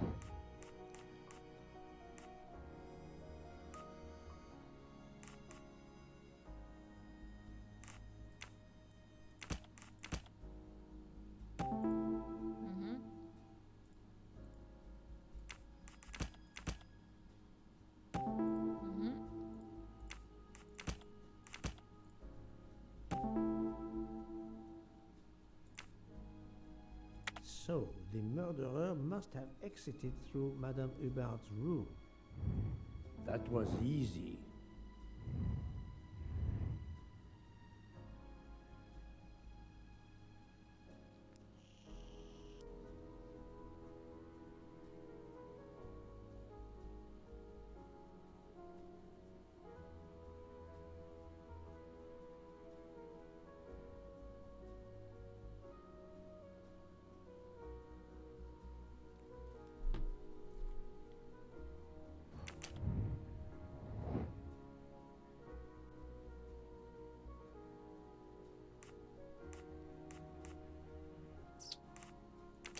Maybe him and her? Yes, perfect. My little gray cells did not let me down. I should interrogate. I need to analyze the crime scene. What have I missed? There's 3 things I haven't inspected yet?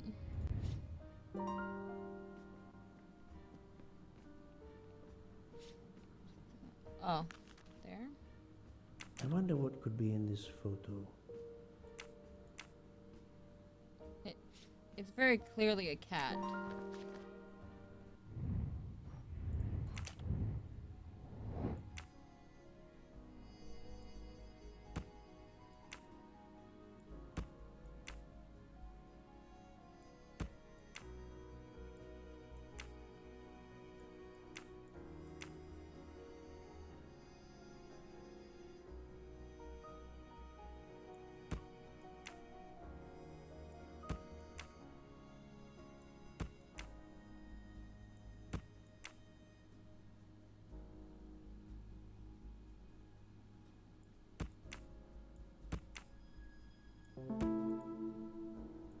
For Daisy. For Daisy.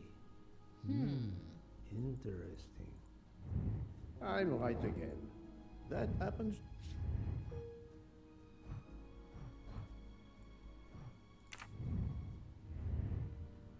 Okay. Seen that. I've seen that.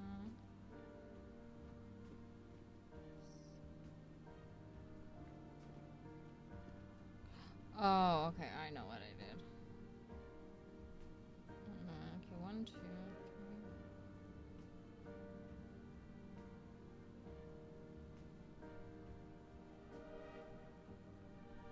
3. Hey, Frap.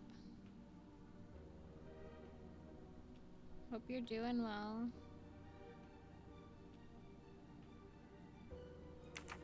Okay, I've looked at both of those already, so I'm still missing 2 things.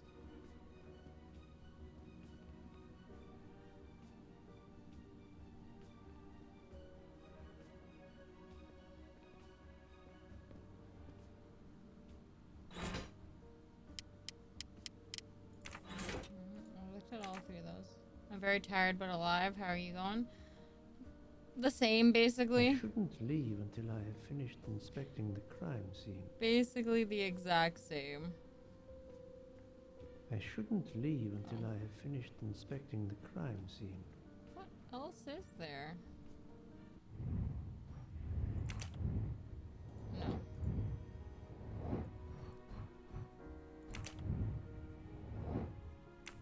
I have 1 thing left.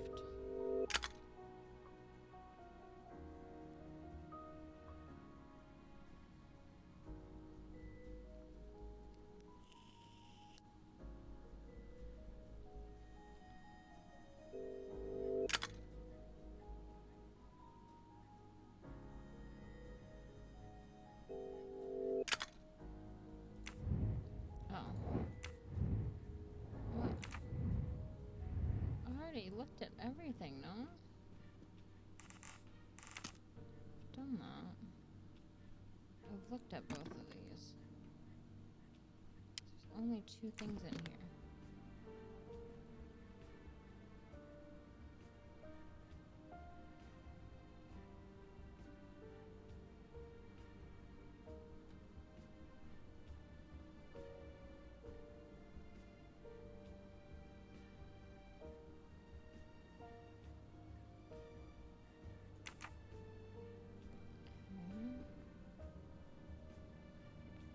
I'm gonna lose my damn mind.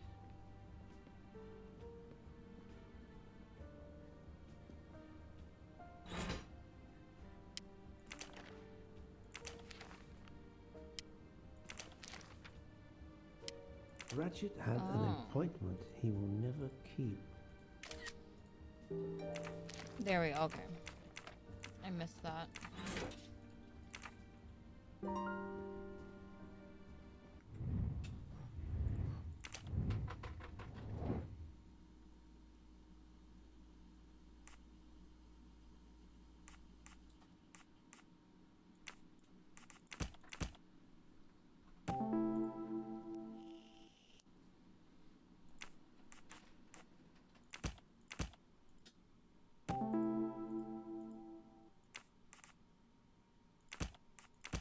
Think, Poirot. That is not a good answer. This is wrong. But I'm never far from the truth. Oh, he was on his guard, so he took sleeping meds. That makes sense. That makes sense. I can't imagine Ratchet taking a sleeping pill if he feared for his life. That's the right answer.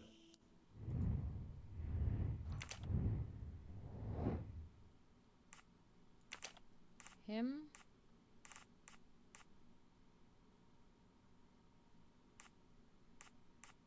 And maybe okay, sure, that guy. My little gray cells did not let me down.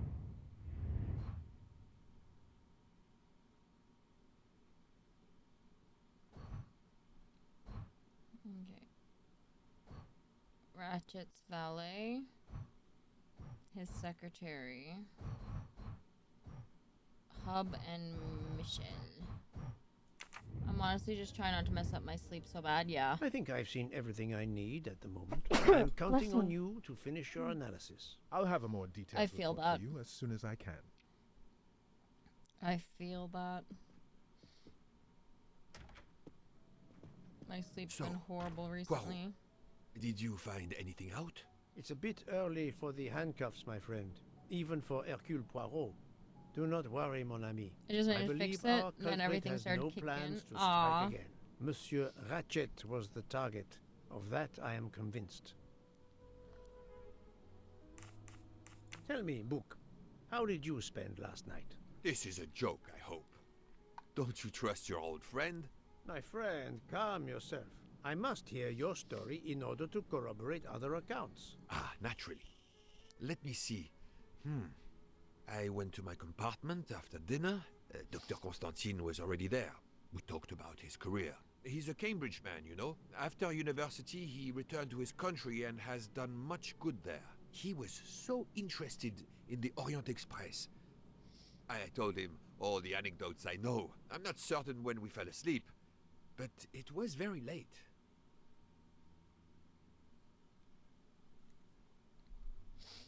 Here is what I have found out. Monsieur Ratchet was stabbed many times. I also found threatening letters in his safe. He had a loaded gun under his pillow, so he was on guard, ready to defend himself. However, there was an empty glass with white residue at the bottom. I suspect a barbiturate. Perhaps he was forced to take it. In any case, I am certain he was unconscious, unable to defend himself. I also found several other items at the crime scene, possibly related to the murder. They must be I messed investigated. up my all breath means, control, Poirot. and I'm now suffering As from fast the as you can. Oh no, I also that's the found worst. liquid for an electronic Oh, cigarette, no. but I could not find a vape. This might belong to the murderer. This criminal is an amateur. I need a list of the passengers with their compartment numbers. Pierre Michel will have it. I must interview the rest of the passengers and the staff. I'll be in the bar car if you need me. We are hours late. Soon I hope help will arrive.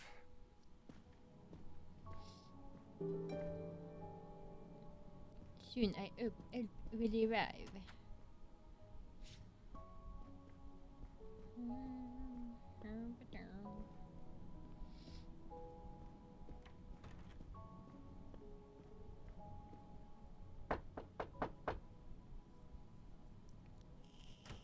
Good morning, madam.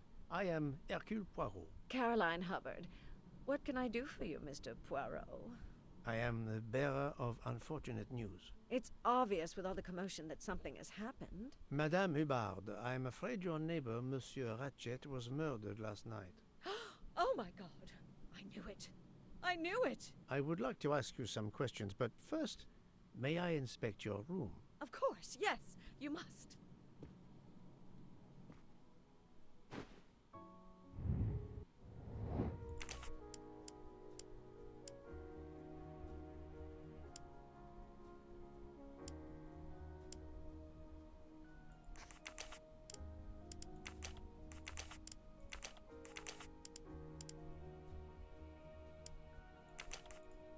I do not think that's the... American. My little gray cells did not... That's her. I don't know if she was the one that was running around last night. Mustache! Golden mustache. Here is a jacket button.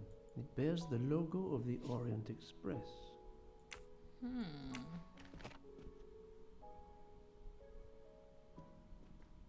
The luxury of the Orient Express is present in every detail.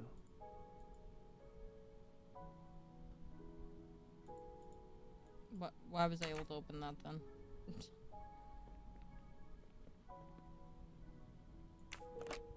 This door connects to Monsieur Ratchet's compartment. It was latched on this side.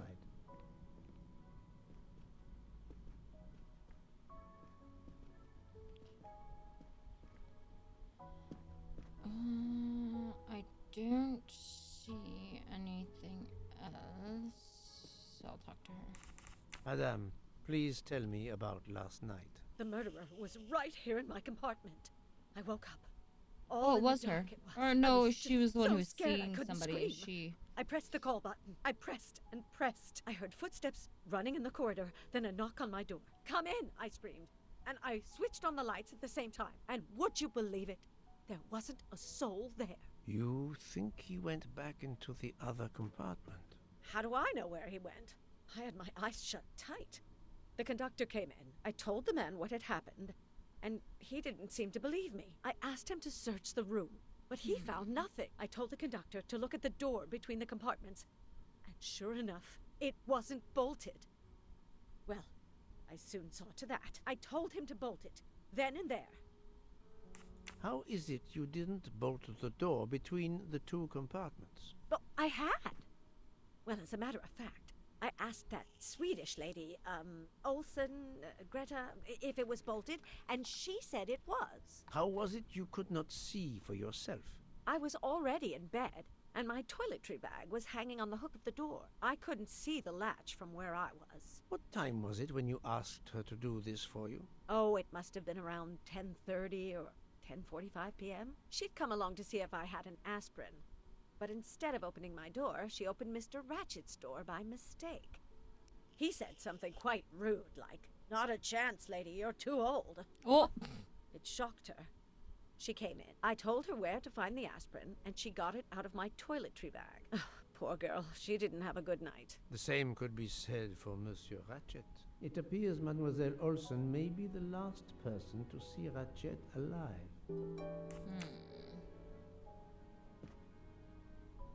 Is this your handkerchief? No, not at all. Yet it is embroidered with an initial H, like your name. I don't care. It's not mine, and I would certainly never buy something so impractical as that frilly thing. Are you a smoker? No, Definitely not. Filthy habit. I found a jacket button on your table. It looks like it belongs to a train employee. The button bears the logo of the Orient Express. Well, of course the conductor came in last night, but he didn't go near that table. Still, it's a safe bet that it belongs to the conductor. I'll check his jacket later, to be sure. I have not finished inspecting your room. If you don't mind. I'm not done? Let's see if Mrs. Hubbard was telling the truth about the latch of the connecting door.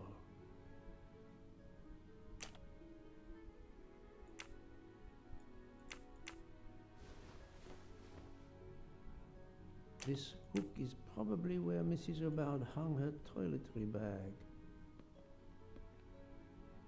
Oh, okay, now I understand why I was supposed to pick this up.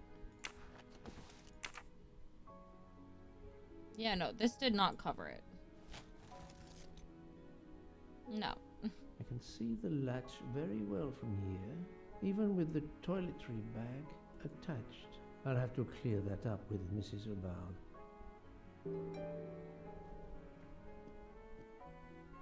Madame. The murderer. I heard foot come in, and You. how do I told the conductor. I told him to. Mrs. Hubbard, you told me that the door connecting the two compartments was closed, correct? Yes, it was, as I told you.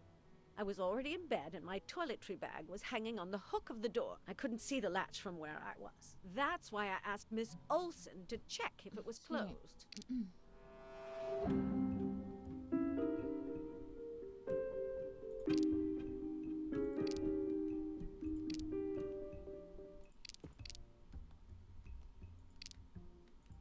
Are you sure everything you've told me is accurate, Madame Hubbard? Of course. I have an excellent memory. Apparently not very good eyesight. Mrs. Hubbard, I tested putting your toiletry bag on the door hook as you told me. From your bed, you can easily see the latch on the door. The toiletry bag does not hide the latch at all. Are you saying I'm lying? It may have been stuck somehow in a different position, or I may not have seen it in the darkness. Or I didn't think to look, you irritating man. Details matter, madame. A man has been most savagely murdered. You will excuse me if I attempt to separate the truth from the false. Forget my toiletry bag and focus on who entered my compartment. 1 second, chat. Killing Mr. Ratchet. Madame Hubbard is a force to be reckoned with, but I suspect I'm not done with her.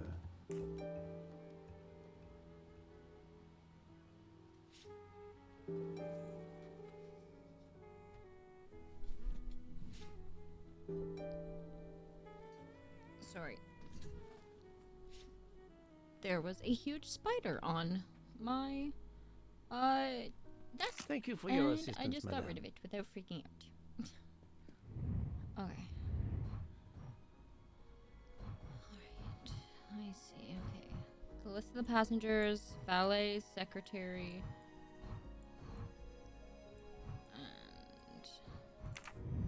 and Michelle. Which I can do all at once. Monsieur Michel, I must ask you a few questions if you don't mind. I will do everything I can to help. First of all, tell me about yourself. Very well. My name, as you know, is Pierre Michel. I am from Calais. I've been with the company for over 15 years. Thank you.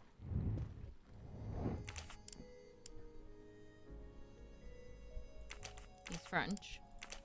It's definitely 57. He's the controller. That's the right answer. Can you provide me with a listing of the passengers and their rooms, please? Yes, certainly.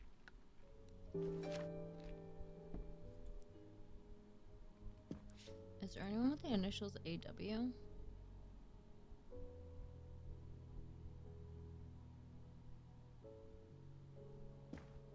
No. Are you a smoker? Indeed. Do you smoke e-cigarettes? No. Tobacco only. I would like to reconstruct with your help the events of last night. Monsieur Ratchet retired to bed. When? Almost immediately after dinner, sir. actually, before we left Belgrade. Did anybody go into his compartment after that? His valet, monsieur. Monsieur Masterman, and then his secretary, the young American gentleman, Monsieur McQueen. And that is the last time you saw or heard of him? No, monsieur. You forget that Monsieur Ratchet rang his bell around 12:40 a.m., soon after we had stopped. I knocked at the door, but he called out in French, "Ce n'est rien, je me suis trompé." I then left to answer another bell that had just rung. Where were you at 1:15 a.m.? I was sitting on my little seat at the end of the car, facing up the corridor. Are you sure? I left a little after 1 a.m. to speak about the snow with my colleague Jean in the bar car. I came back later. There was a call. I remember speaking to you. Indeed, I remember. Carry on. It was the American lady, Madame Hubbard. She thought she saw a man in her compartment. Then, around 1:50 a.m., I made the bed for Monsieur Ratchet's secretary, Monsieur McQueen. He had spent the evening talking with the English Captain Arbuthnot. At 2 a.m., I returned to my place and stayed there until dawn. What is the last station where we stopped? Vinkovsky. Could someone have come on board? Possibly. I was very busy. Owing to the weather, we were a few minutes late. We left at 12:10 a.m. I found a button from an Orient Express staff jacket. Did you lose one by any chance? No, monsieur. As you can see, I have all my buttons. It is not mine.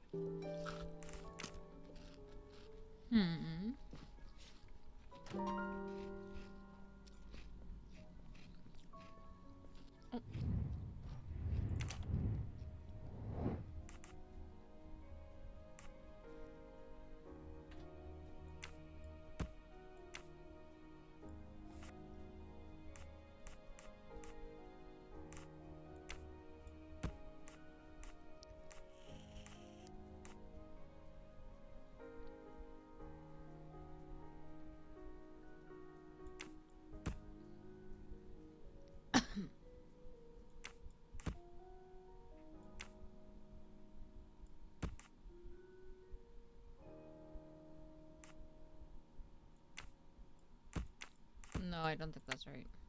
I do not Yeah, no. think that's the right answer. Okay.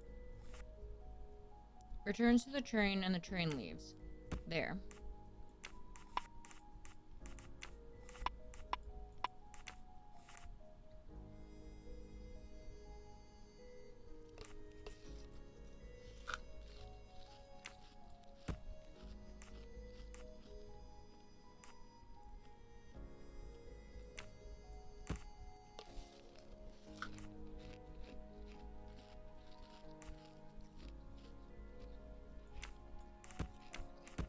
This is wrong. No? But I'm never far from the truth.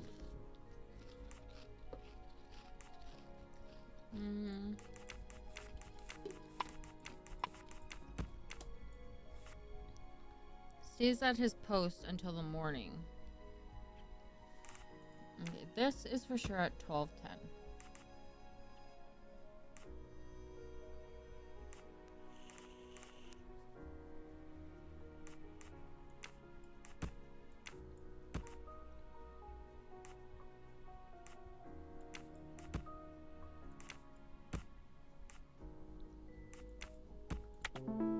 Ah, there we go. Et voilà. Et voilà.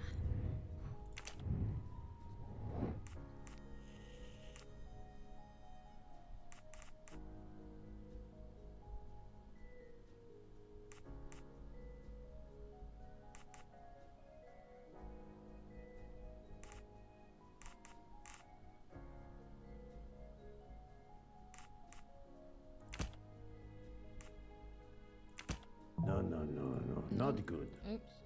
Oh wait. How avoided being seen?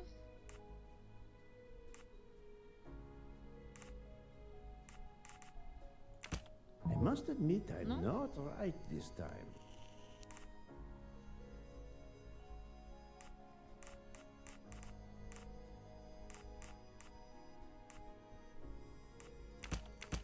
Think, Poirot. That is not a good answer. This is wrong. Nope. But I'm never far from the truth. I do not think that's the right answer. How do you avoid being seen? The watch is not relevant. What's the corridor? Yeah, that's at 2 a.m. Think, That, you know, that didn't make is not a good answer.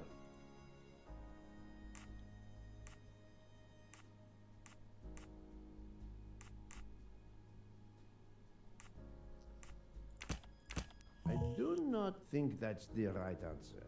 How is that? I must admit I'm not right this time. Okay, I'm just gonna.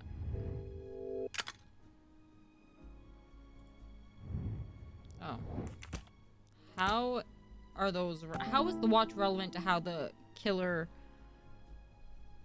Oh, wait, helped to deduce. Oh. Ha.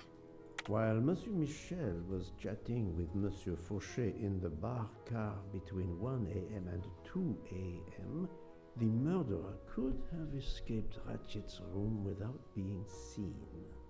This is That's fair. the right answer.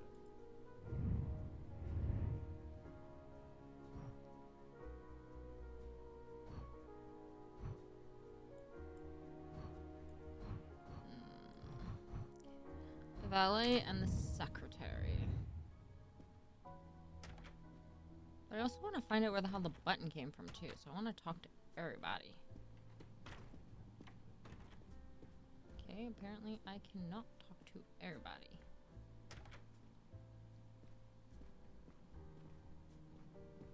So, Poirot, I hope you are progressing in your investigation. I have not finished yet, but it is progressing, yes.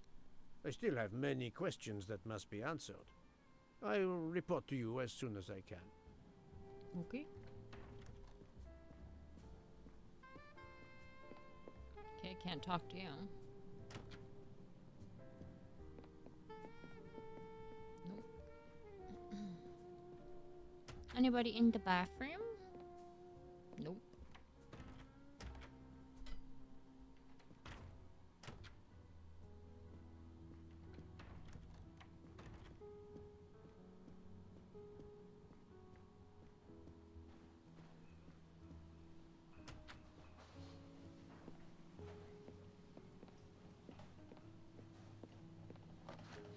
A mustache. Come to Poirot, my exquisitely sculpted friend. Okay, so they just randomly appear.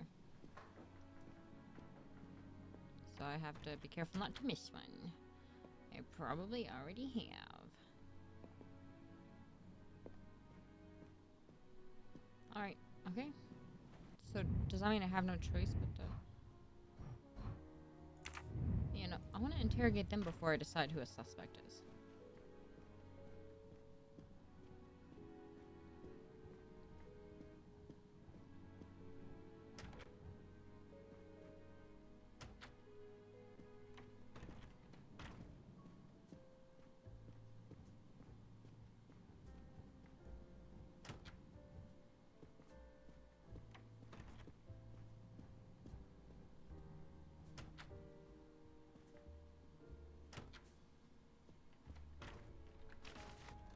Okay. 102 and 103.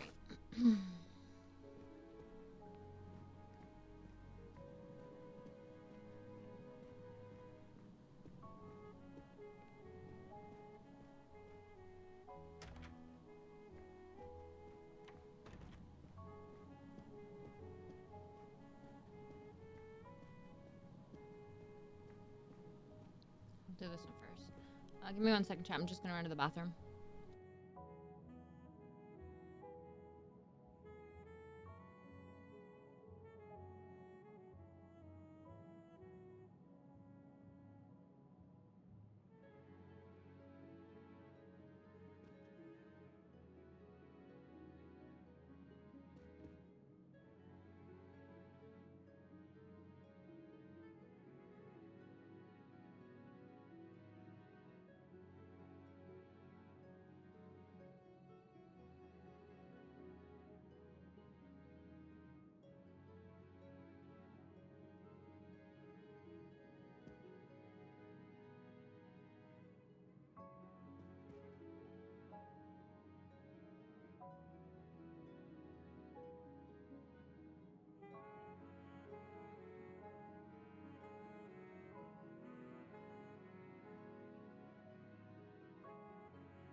back.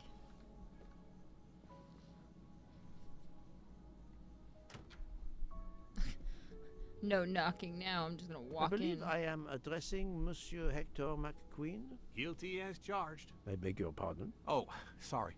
Just an expression. My father used to say it. You must have had an interesting childhood. I am Hercule Poirot. No need to be modest. You're a detective. You are Monsieur Ratchet's secretary? I am Mr. Ratchet's secretary.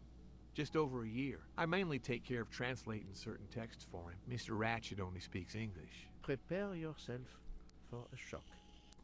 Your employer, Monsieur Ratchet, is dead. So they got him after all. What do you mean? You are assuming he was murdered? I know he had enemies.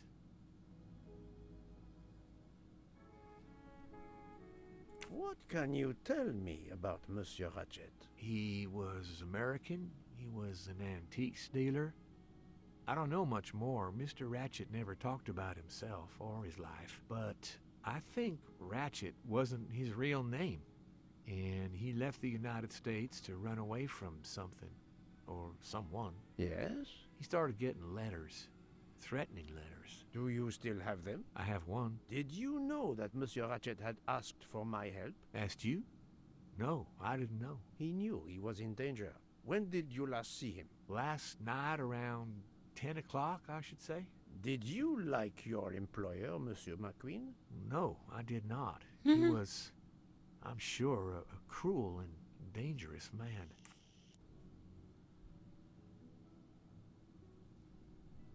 I found a diary in Monsieur Ratchet's safe. Did you know about it? I kept a business appointment book, but I know he had a personal diary as well. That looks like it. Are you a smoker? Yes, I smoke cigarettes. I've tried to quit, but no luck.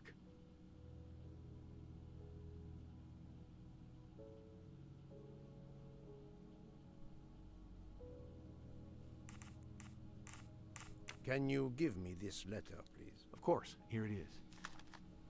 Time to die. Okay. Was Monsieur Ratchet a smoker? No, he hated the smell of smoke. Can you tell me your movements last night? I went back to my compartment.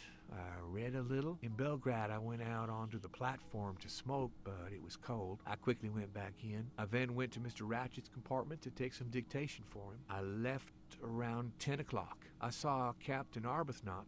We ended up chatting in my compartment. Then we went out on the platform to quickly stretch our legs at Minkowski. He left around 2 o'clock. Thank you. I will need to check Monsieur McQueen's story with Captain Arbuthnot.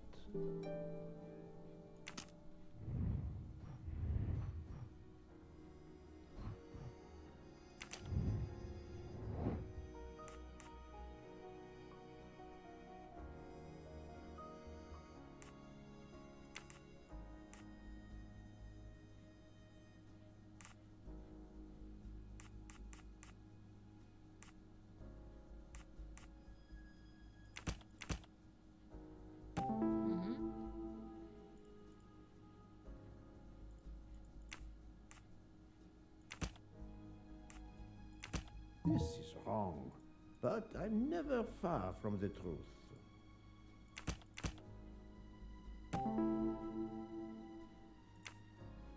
The murderer may have impersonated Ratchet by calling Monsieur Michel to make it seem that Ratchet was still alive at 12:37 a.m. Et voilà. So he didn't die at 1:15 then.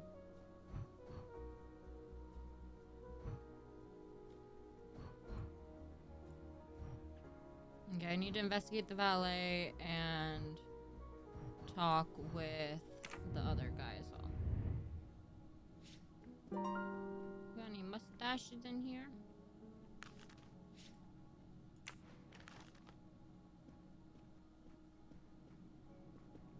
No.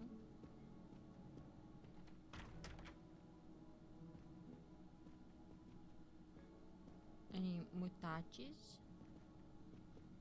Monsieur Edward Masterman, I believe. No May I ask you mustaches. some questions? I can barely talk.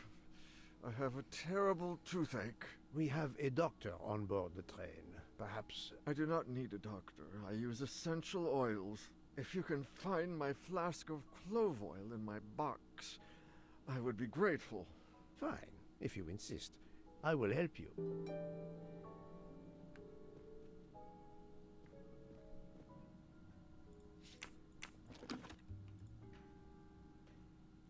Cloves, 7 By milliliters. the smell, I think that the jojoba oil spilled on the other bottles, leaving their labels illegible. I must find another way to find which one is Masterman's toothache remedy. Oh.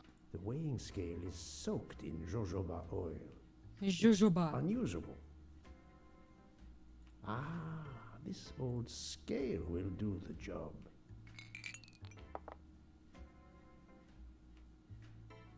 To start, I must first arrange the vials from the lightest to the heaviest.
Now that I know the order, I think that I can easily guess which 2, one is the 5, clove 7. oil.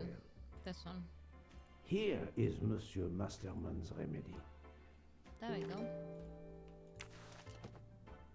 Here is your remedy. I hope it will help. Thank you That was very easy. much, sir. Ah, well, I can finally speak without too much pain.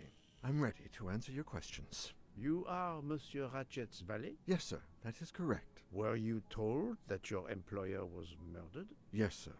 A very shocking occurrence.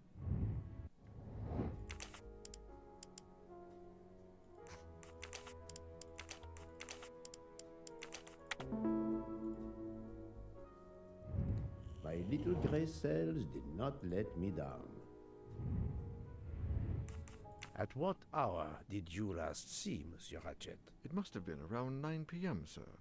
That or a little after. I went to bed around 10:30 p.m., same as the person who shares my room, Mr. Foscarelli. He almost immediately began snoring. What did you do then? I read, sir, and I spent a while soothing my toothache with clove oil and listening to the snoring. Did you hear anything during the night? Yes, my roommate's snoring. Are you a smoker? Yes, sir. I have a cigarette now and then to relax. Tell me about your employer, Monsieur Ratchet. I've been working for him for 9 months. I should not wish to speak ill of the dead, but he was not a gentleman, sir. Did you know that he had enemies? Yes, sir. I heard him discussing some threatening letters, sir, with Mr. McQueen. Did he mention these letters to you? He had been reading a letter when I came in. He asked me if I was the one who put it in his compartment. I told him that I had done no such thing, and he should report it to the police at the next station. How did he respond? He laughed, sir. You're joking. I do not joke, sir. Forgive me, I can see you do not. Was he taking sleeping pills? Always when traveling by train, sir. He said he couldn't sleep otherwise. Last night he asked me to give him 2. I did so, along with a glass of water. He dissolved them in the water. Did you see him drink the water? No, sir. I left right after I gave him the pills. Was Monsieur Ratchet a smoker? No, He finds smokers disgusting. Can you tell me again why you gave sleeping pills to Monsieur Ratchet? Yes, I gave him the pills because when he takes the train, he has trouble sleeping. The letter must have worried him. He specifically asked me to prepare the sleeping pills. I didn't see him drink the water with the pills in it.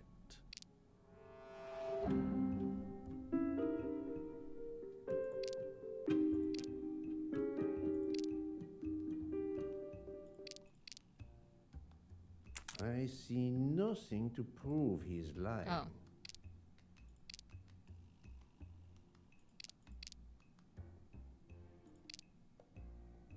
I'm dead inside. Look Thank at you me. for the resub, Cheeky. Thank you, thank you. Appreciate it. Thank you. He is lying, and I will prove it. Oh. Oh. Monsieur, I believe you are not telling me the truth. What? How can you say that?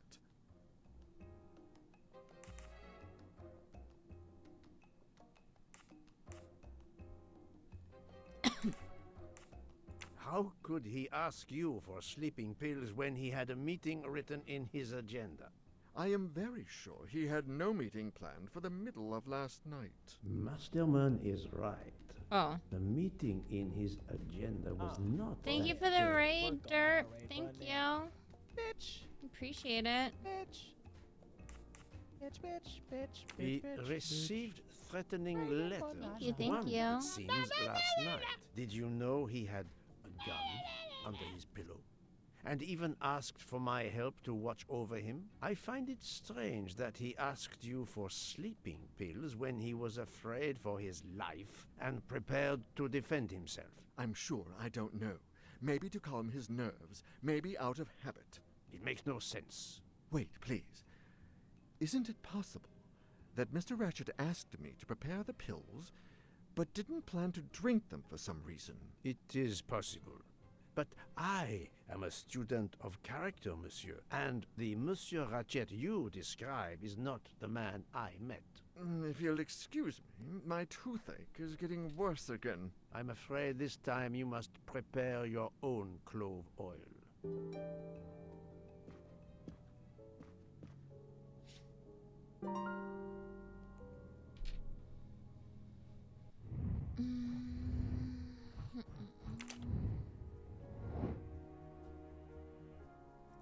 Red takes sleeping pills. Murder enters the room. He kills him with the gun and hides under the pillow. He disguises the crime as a crime of passion with the knife. He waits for no, because there was no gunshot. Takes sleeping pill. Mentor stabs with a knife. He calls Mr. to make believe that he's alive. He opens the window to escape the train to stick the snow. He waits for Mr. Michael to take a break to leave the room. 2 is potential. Takes sleeping pills. Murder enters our restaurant. He stabs him alive. He calls to pretend he's alive. He opens the window, please. That's the right answer.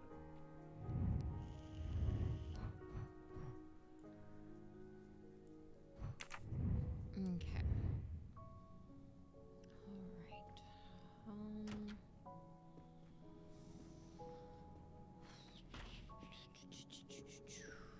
Is there anyone else that I need to speak to?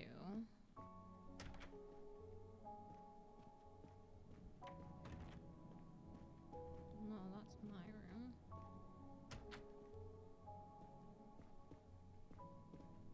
Can't talk to him again, okay.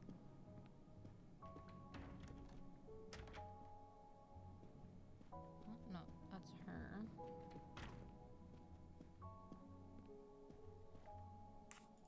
Nothing new to actually, hold on. Does she by chance have anything new to say? No. Okay. Where is... Hold on. Let me... I'm gonna go back to correlate anything he may have said. Or just make sure there's nothing new. Okay. The thing is, he said he was a smoker, but we never asked him what kind of smoke. Vape or not. So I don't know.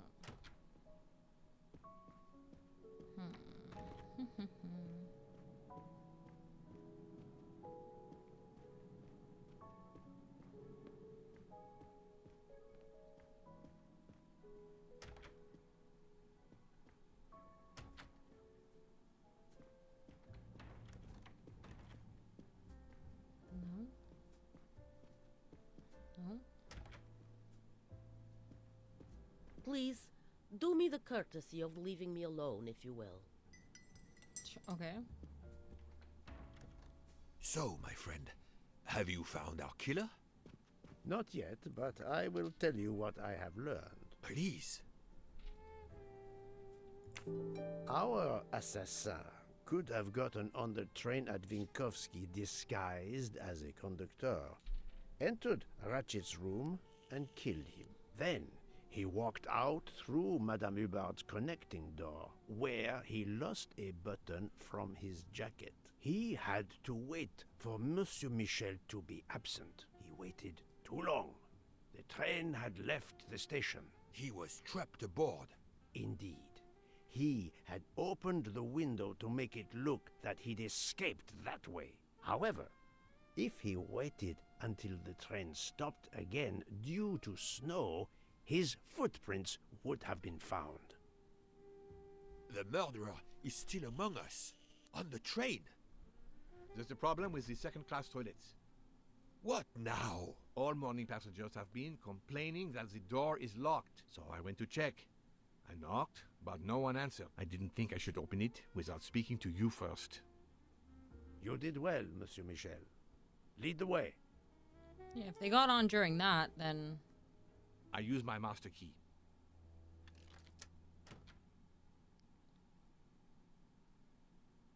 But who is she? Is she alive? She is breathing. Then if she's dead, isn't she our murderer? That, my friend, is what we must find out. That was that lady. Miss, can you hear me?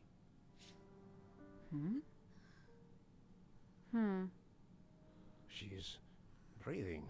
Her pulse is strong. There is no sign of physical violence. This woman is sleeping very soundly. What the hell?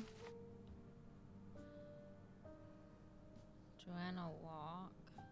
The ticket reads Joanna Locke, traveling in compartment 105.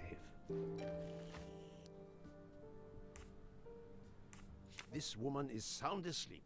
Given her location, I would say she has been drugged and deposited here. Well, at least it's not another murder on my train. The train is, of course, full. Monsieur, the list I gave you indicates that Hildegard Schmidt shares her compartment. I will want to talk to her later. For now, we will concentrate on this mysterious young lady. Let's return her to her more comfortable bed. Good idea. Pierre, locate this woman's room and fetch the doctor. Yes, sir. I will question her when she wakes up. Please, let me know what you learn. Mademoiselle Locke's compartment is 105. I suggest we return her to her more comfortable bed. Yes, hopefully she will awaken soon. Okay.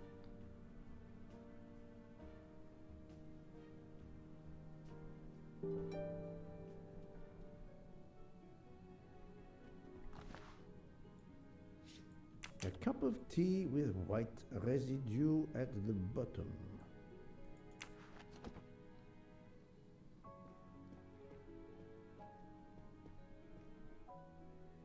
I'm gonna snoop. Let me just snoop. Oh. There's two. Oh. No, no, no, no, no, no.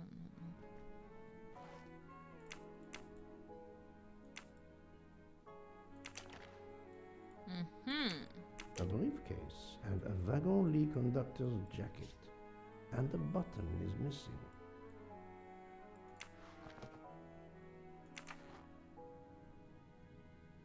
How am I supposed to figure out her combination?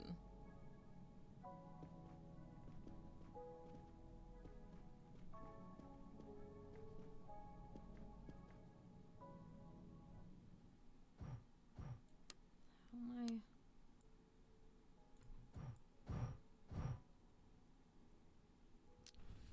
I don't know how the heck I'm supposed to figure out that combination with literally no information at all. I can't talk to him. No? Give me a sec, chat.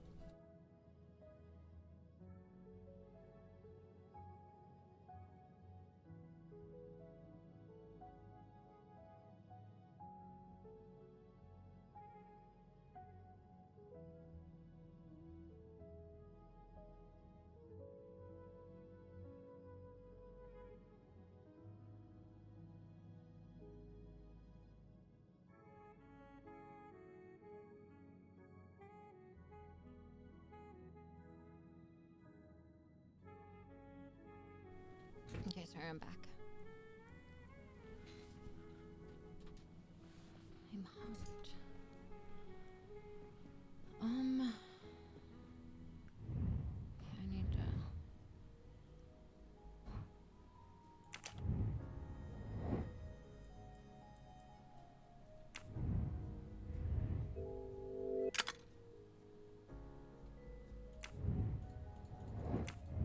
It'll be in her suitcase?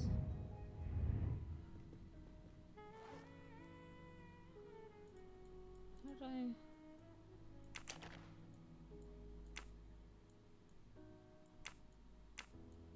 A briefcase.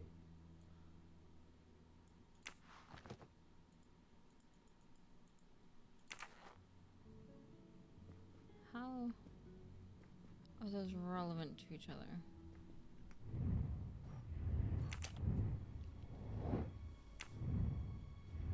I need to search her suitcase and discover the code to open her briefcase.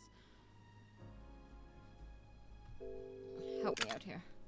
Professional safecracker, I must feel the locks tremble as I rotate them. Oh, okay.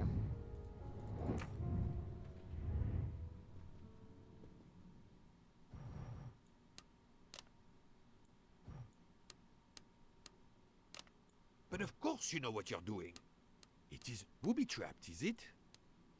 No, that's mine. I never remember my passwords, so I make them easy ones. So, Poirot, any luck so far? We really need to find the combination. Have you tried 0000? Poirot, I'm disappointed in you. I was certain you would have it by now. If you need a break, I can ask Stop Jean talking. to make you some coffee. Have you tried 1, 2, 3, 4? Poirot, what if I'm gonna the lose my briefcase mind. is booby-trapped? Have you tried 0000? No, that's mine. I never remember my passwords. Stop talking. So I make them easy ones. But of course you know what you're doing. It is booby-trapped, is it? If you need a break, I can ask Jean to make you some coffee. Up. Book. Silent like a mouse, please. I'm sorry. You're right. I'll be I like quiet that I now. actually had to You tell him need to shut the fuck up. I will not utter Yeah. another word. Just shut up. Not one. Book. There will be another murder on the Orient Express in a moment. Thank you, God.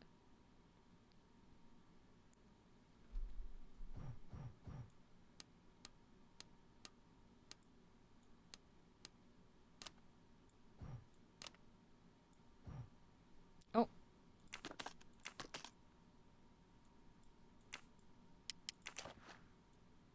She has a gun. Come, Poirot. Criminals are often known to carry one. Ratchet was stabbed, not shot. But then why take it on the train? Well, I don't know. Maybe her police badge? This badge says that Joanna Locke is an American detective with the Berkshire Police Department in Massachusetts. An American police officer? Oh.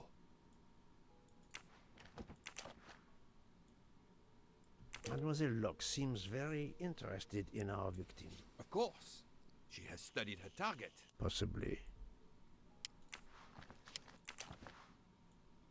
Her driver's license confirms her identity. She is American. These are fake IDs. It's certain. Shut up, dude. The stuffed animal is the same as in the photo found at the crime scene. What a coincidence. Mademoiselle Locke appears to have been investigating Monsieur Ratchet. Look, she's waking up.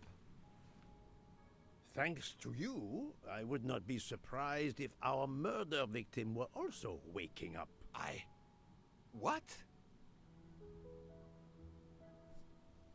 She was the kid. He's her dad. Oh, Boogie, my woogie, woogie. head. What's all the yelling about? Who are you?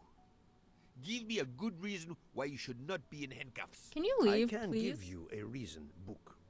Whose handcuffs will we use? I have none. Do you? Well, You are Joanna Locke, mademoiselle? Yes, Joanna Locke. I'm a detective. Berkshire, Massachusetts Police. I have found your credentials, mademoiselle. And I know who you are, Mr. Poirot. Then, if the introductions are complete, perhaps the explanations may begin. I'll try. It's simple, really. I'm on the trail of a murderer.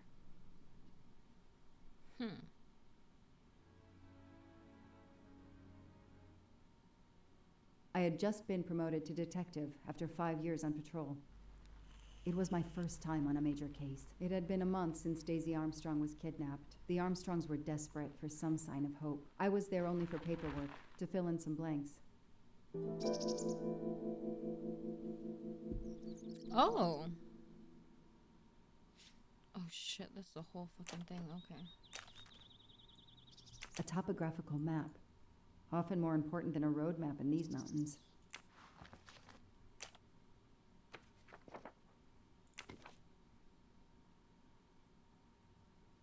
Victim was taken sometime on the evening of Friday. The abduction took place at the Armstrong residence when a reception was being held. Daisy discovered the disappearance. The investigation is now part of a pile of investigations, and my captain sent me here just to dot some I's and cross some T's. A ladder was found outside the child's bedroom window. It was used to remove her from the house. The window, usually locked from the inside, was found open. Four-wheel drive tracks were found in the woods near the house. The crime was audacious. How could the kidnapper know which was the window of Daisy's room? No, they could use a ladder to reach it, and no, they could enter the room without being seen. 2 to 3 days, we will inform you. You were to deliver the money. We caution you not to go to public or talk to the police. The child is in safe hands. After law enforcement protocols were in place, the Armstrongs followed the ransom demand instructions and paid the ransom of $1 million on March 1st. Since then, there's been no further communication from the kidnappers, and Daisy has not been returned. It's an ongoing investigation. How could the child be taken with so many people in the house? Occupation return. British Armed Forces. We were hosting a social event to gather money for a local museum. There were many. This looks like the guy. This looks like one of the things, but he has a different name. And he was also in the British Armed Forces or whatever. Hi, Spades. There were many people, some of them total strangers to us, and we were all very busy. Then we heard Susan, Daisy's nanny, screaming. It must have been 10:45 or 10:50. My wife and I went upstairs to her room. Daisy was no longer in her bed, and a pillow was on her. I can't imagine the pain her parents felt when they realized Daisy was gone. How are they going to feel when they realize I have no answers for them? Only more questions. I noticed Susan was not around, but Daisy was peacefully sleeping. I stayed with her for 10 minutes or so. I assumed Susan would return soon, so I rejoined the party. Nanny, number computer input, error, disposition to be That's why I'm here. A damn computer glitch. Or somebody pushed delete instead of save. Whatever happened, we lost the nanny's deposition. So my entire contribution to the investigation is to take it again. Telephone record. The phone record of the night of the kidnapping. The last call was for 911.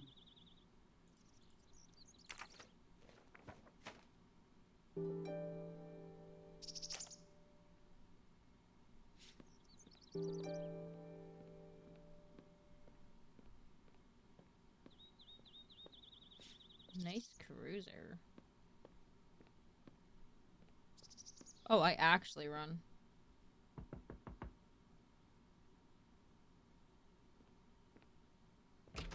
Never mind, these are not Good the evening. same people. Colonel Armstrong? Yes. You're the detective they phoned about. Joanna Locke. I don't remember you. I'm newly assigned to the case. It's about time more detectives were involved. My wife, Sonia, she hasn't been herself. Every day is a waking nightmare for us. Tell me you've uncovered something new. I'm here to speak to your daughter's nanny. There was a computer problem. Her earlier statement has been lost. Oh, I see. We had hoped. Well, do as you wish. I won't be far if you need me.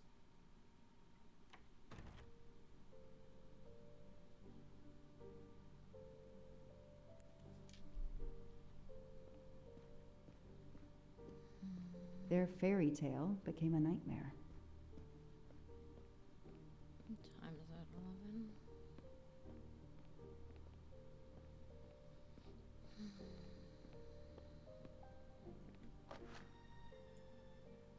What a dear child.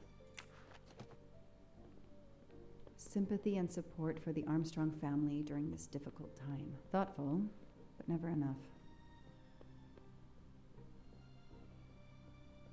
Can I enter this door? Okay, well, I can't fit through that. Oh, okay, well, you're telling me I can't go there, I guess.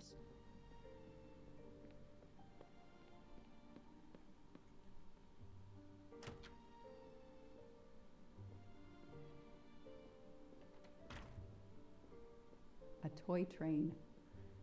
Now here I am on a real one. Giddy! Hello, are you Suzanne Moreau, Daisy's nanny? Yes? I'm Joanna Locke, a detective working on Daisy's case. Is there any news? I'm afraid not. How can I help you? I'm really sorry. I'm afraid I have to take your statement again concerning the evening of Daisy's disappearance. There was a computer problem. Your statement was accidentally deleted. Of course. I want to help any way I can. Tell me about that night in your own words. The Armstrongs had a party to raise money for a museum, I think. Mrs. Armstrong is on their board. I was in charge of Daisy. I stayed with the little one all evening, playing with her and reading books Hi, to Banana. her. I hope you've been She couldn't feeling sleep better, with lovely. all the Thank noise you, and the Omega. comings and goings. I'm doing okay. I'm still not feeling the best, but I'm trying to take care of myself When as best did you I can, notice you know? Daisy was missing? I was only gone 5 minutes to phone my mother. She's in the hospital. When I returned, Daisy wasn't in her bed. I thought she might have gone to look at the party, but then I saw the ransom note on her pillow. I screamed and screamed. Sorry. I couldn't stop. Just, there. Did you notice anything unusual before that? I was with Daisy all evening. Finally, she fell asleep. I didn't see anyone else or notice anything in particular. Do you have any idea who did this? No! I can't see who could have done such a horrible thing. The Armstrongs are such good people. Like my own family. Thank you for Yeah, I just giving me wanna your take statement care again. of I'll get back to you if I have any oneself questions. as best as possible, so I completely understand, yeah. Okay, I have Suzanne's statement. Oh. But her answers need some checking. Lyon, in France. What a lovely looking city. Okay. I hope you feel better. Thank you. I appreciate it.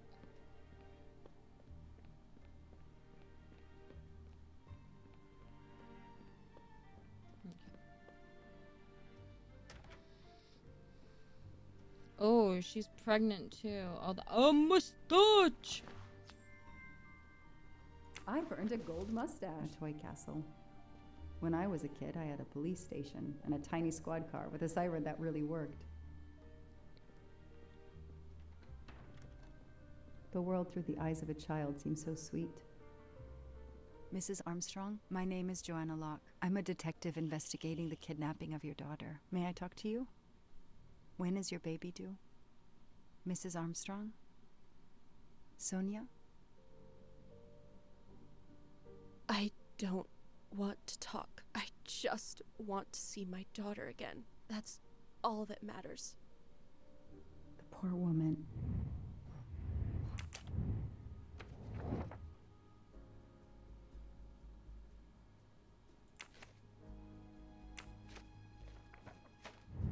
The detective gets it right. Okay. Oh, that was easy.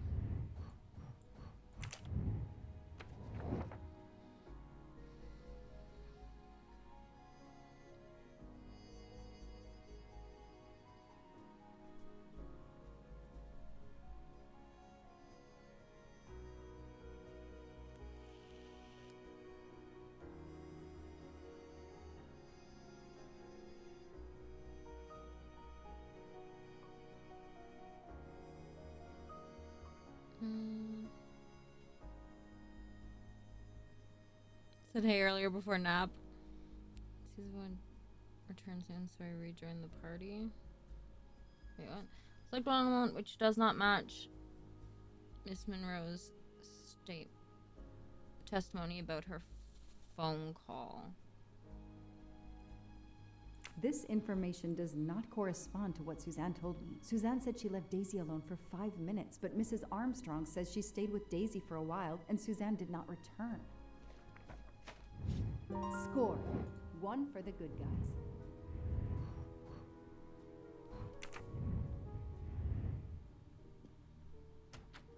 Well, back to the nanny for a second, and then I'll talk to the mom.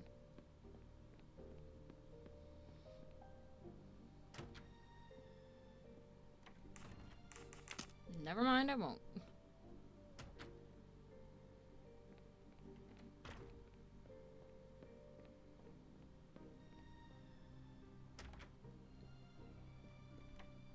Mrs. Armstrong? Let me show you this. Daisy, my little Daisy. I miss her so much. How good it is to see her face. You literally have like 3 pictures downstairs, lady. She loved her little stuffed animal, Fluffy. She took him everywhere with her. The kidnappers took it as well. They didn't have to. That means they wouldn't hurt her, doesn't it? Every lead will be followed up. You have my word on that. Thank you. I shouldn't lose hope. Somehow. I know it isn't my case, but I just made a promise, and I mean to keep it.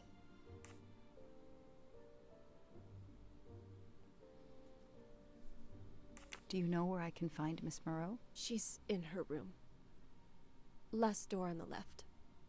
Tell me about the night Daisy was taken, especially anything about your daughter and Suzanne Moreau. Apart from seeing to our guests, I took a moment to check on Suzanne and Daisy in Daisy's room. Suzanne wasn't there, but Daisy was asleep. I sat with her for 10 minutes or so. Suzanne didn't return while I was there, but there's no reason for her to sit there all night when Daisy is asleep. I went back downstairs. May I come back if I have more questions? Of course. Anything I can do. Okay, the stories Sonia and Suzanne tell don't match. I should recheck my file and track.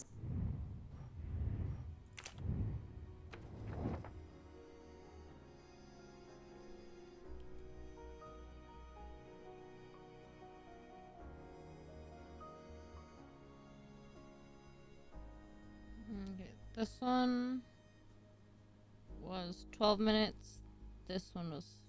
Everything looks okay here. That is what? Hey, I'm a pretty Why'd good she cut detective herself after off? all. What the hell?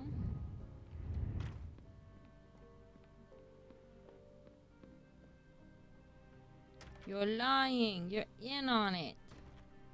If I understand you correctly, you left Daisy when she was not asleep? The party was very loud. Daisy was too wound up to sleep. I read her a Motley Mule detective story to try and put her to sleep. Daisy finally fell asleep. Right before Motley Mule solved his case in the book I was reading her. I had to make a quick phone call. No more than 5 minutes. But when I came back, Daisy was gone.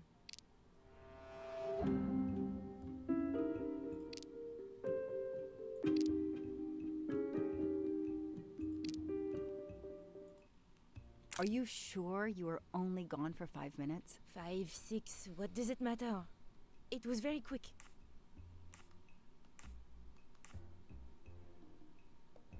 What you're telling me doesn't really agree with what Mrs. Armstrong says. Mrs. Armstrong must have looked in right after I'd left. That's how it could have happened. But the timing of the kidnapping had to be so precise. How could it be? I need to find something more concrete. You say you were only away 5 or 6 minutes, but Mrs. Armstrong says she was alone there more like 10 minutes. And the phone record shows that you stayed on the call for more than 30 minutes, way longer than you said. My mother is extremely ill. It's difficult for me. I may have lost track of time. When I came back, Daisy had disappeared. It must have been a coincidence. You have to be precise, Suzanne. A little girl's life is at stake. Why are you doing this? I didn't do anything wrong. I would never hurt Daisy. I need to check Suzanne's story. She's panicking. Why now? I should see if the Armstrongs can confirm what Suzanne told me.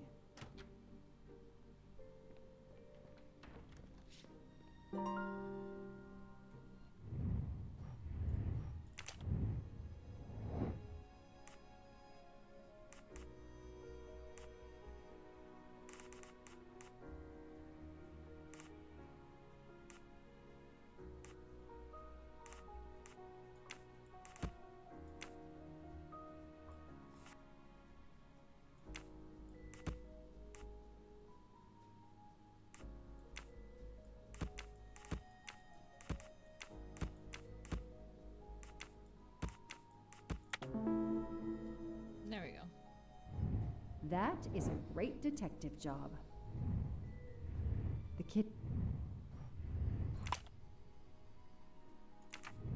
kidnapper places a ladder under the window to Daisy's room.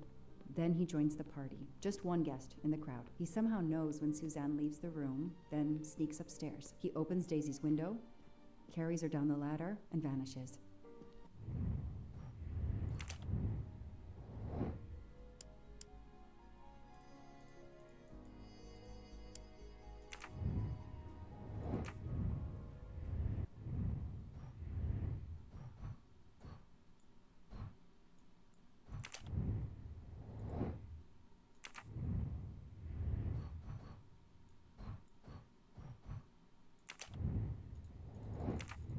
Ugh. I've got to go back to the car.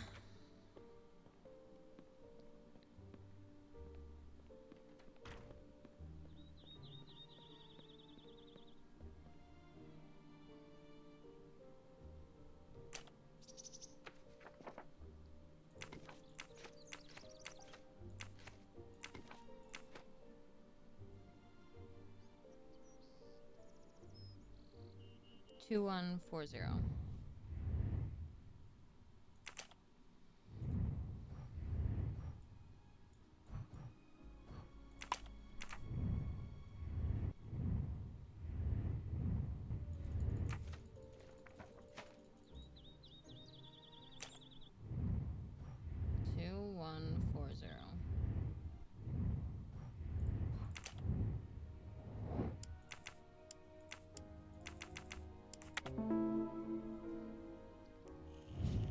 Score.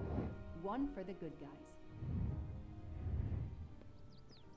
The number you have called is not in service at this time. Please hang up and dial again, or contact your service provider. The number Suzanne called is not in service? A hospital? Very suspicious.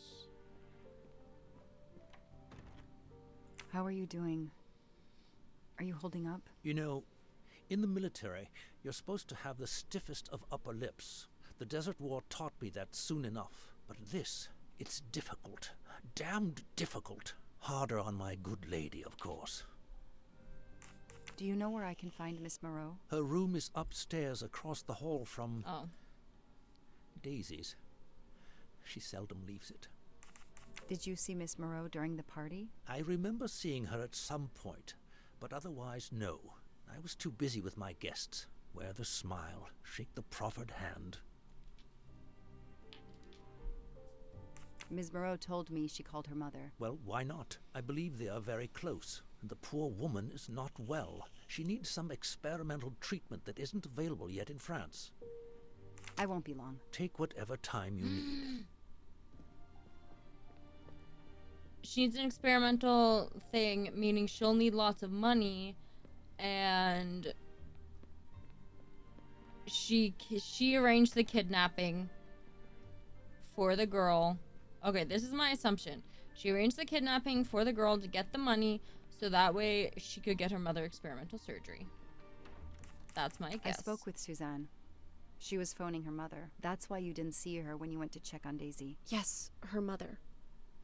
I tried to call the poor woman earlier that week, but the hospital said she's been in a medically induced coma for more than 2 months. Suzanne told me she called her mother, but she would have known her mother was in a coma.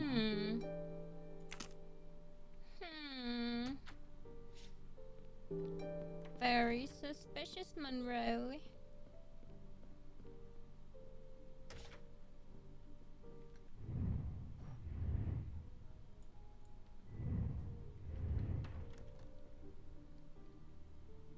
The number you called that night is no longer in service. I don't understand. That's the number the hospital gave me to call my mother's room.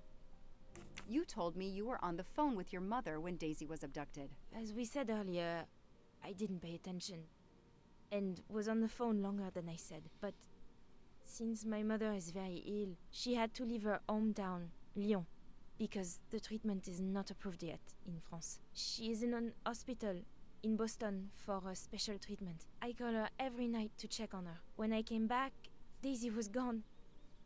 I'll never forgive myself.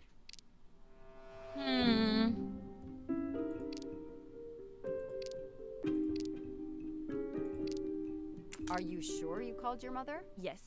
Every night since she was admitted in December. Suzanne, I think you really care for Daisy. If you do, then tell me the truth. You can't have been calling your mother while she's in a coma. My mom really is in a hospital in Boston. She really is in a coma. I wasn't calling her. I was on the phone with my boyfriend, Noah. Why lie about it? Why are you panicking? Because he's gone. I haven't heard from him since the night of the kidnapping. I'm afraid he's somehow connected to Daisy's disappearance. That he was just using me somehow. But I swear I talked to him. Yes, for more like 30 minutes that night. So he couldn't have kidnapped Daisy at the same time we were talking. But he could have kept you talking so someone else could take Daisy. Yes, you can see why I lied. Can't you? I was afraid you'd suspect me of having something to do with it. You can understand that, can't you? Suzanne, I want to believe you, but you've made it harder to find Daisy. Do you realize that? Oh my god. What have I done? What's most important is not what you've done, but what you do now. Go. I'll be back to talk to you. No more lies, Suzanne. For Daisy. No more lies. Noah. The name might lead us to that little girl. I am on this case now, whether my captain wants me to be or not.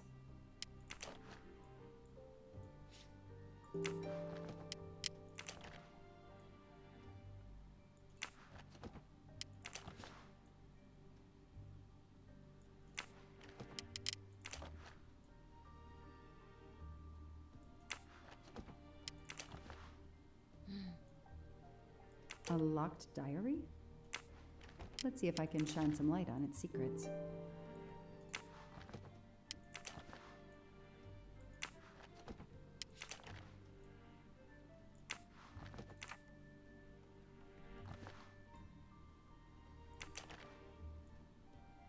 A card from the florist. It's signed N. Probably Noah.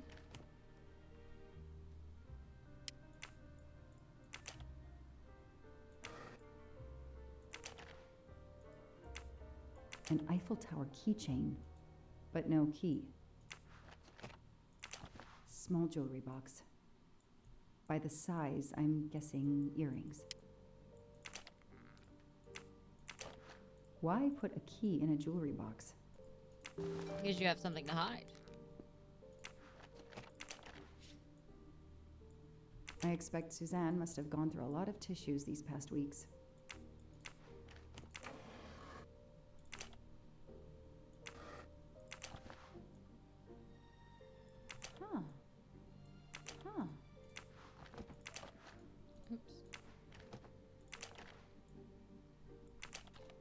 What's in the glass case? Oh, big surprise. Glasses.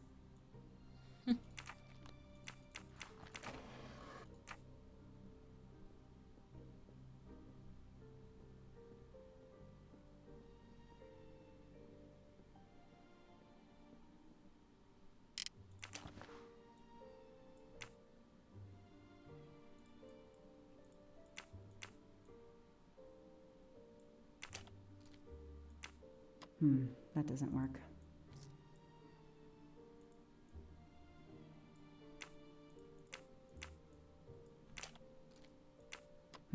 That doesn't work.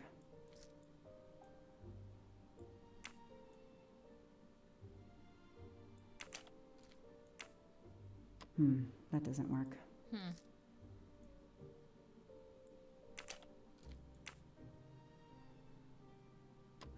That does. That doesn't work.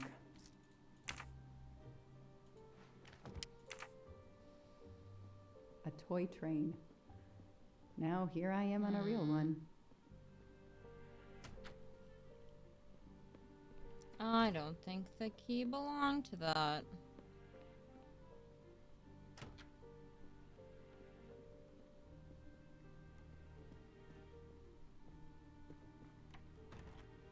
Can you tell me anything about Suzanne's boyfriend? I know she dated our chauffeur for a while.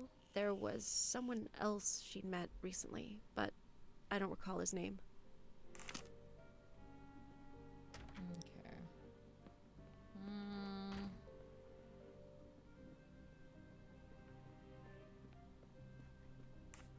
Know anything about Miss Moreau's boyfriend? Her boyfriend? I know she went out with someone for a while there. More recently, I saw a man in a 4x4 who would pick her up on her nights off. He never got out of his car, just waited for her. She did seem to spend more time than usual on the phone these past few weeks, but she worked hard. We weren't going to begrudge her what free time she had.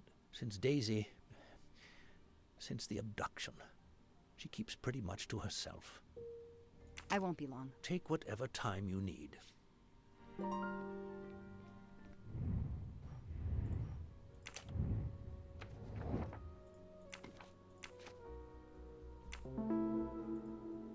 These tire tracks could well be from Suzanne's boyfriend's 4x4. The detective gets it right.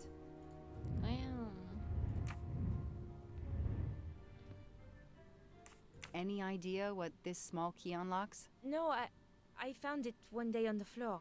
I kept it in case someone lost it. I imagine these flowers must have been beautiful. Who gave them to you? The gardener. They're getting pretty wilted, but I hate to throw them away. Tell me about your boyfriend. Have you been together The long? gardener's name also begins with an N? Why? He doesn't have anything to do with this. Please, Suzanne, the sooner you answer my question, the sooner we'll be done. His name is Noah Garrity. I met him at a Lunar New Year party in Great Barrington. He is a kind and caring person, although, well, I miss him. He had to go away on business. He should be back.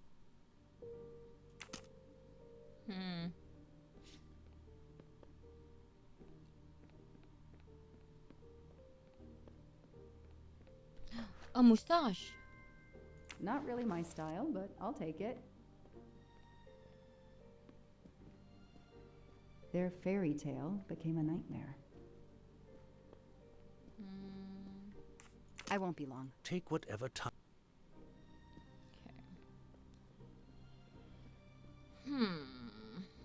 There's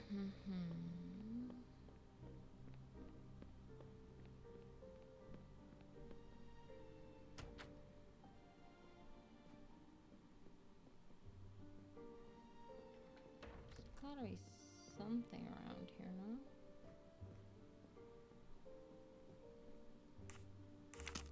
Nothing for me. Okay.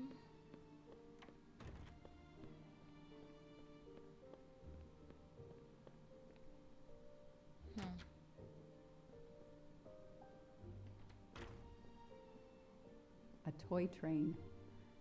Now here I am on a real one.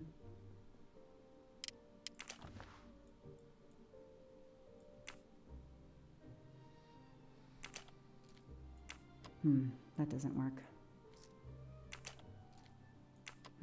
That doesn't work.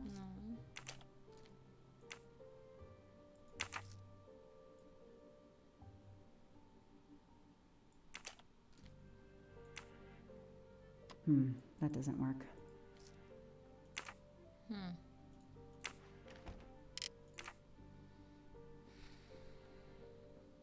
hell else is there to investigate? Wait.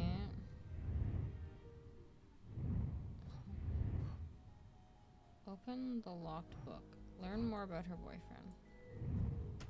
Maybe if I go outside, maybe there are things to look at.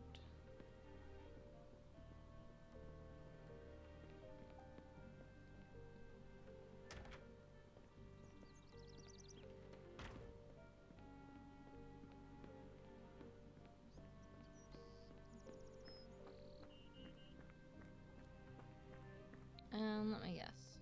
I can't run around these. No. Never mind then. I get rid of that idea.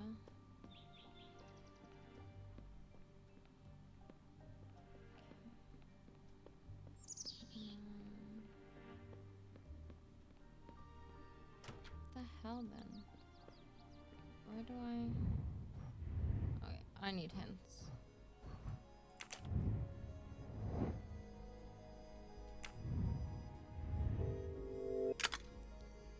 Talking to her, I've done that. Searching the room, there might be clues. There's a small bookcase in her room. She seems to be hiding something. Okay, thanks.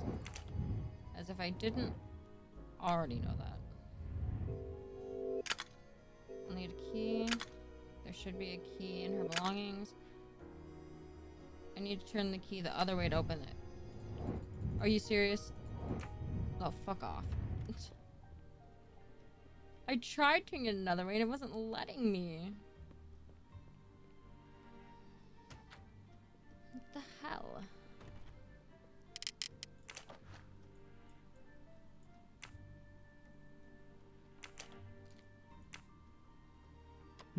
That doesn't work.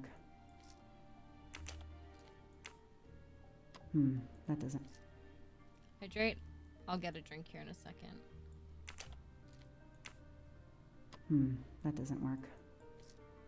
I don't understand. Helping me. That doesn't work. That doesn't work. That doesn't.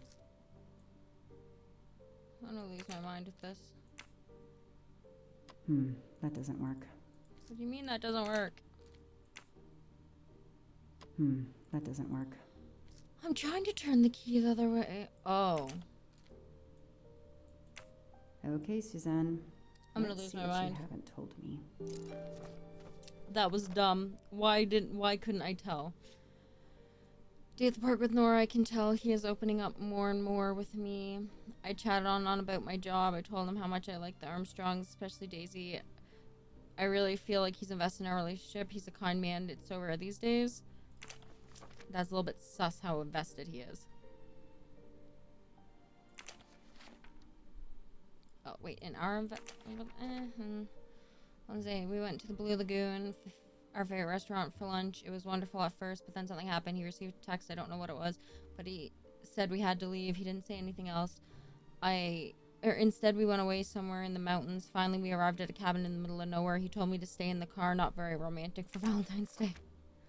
Noah gave me flowers, but he is usually very attentive. But despite everything, I felt like he has been more distant today. I hope he is well.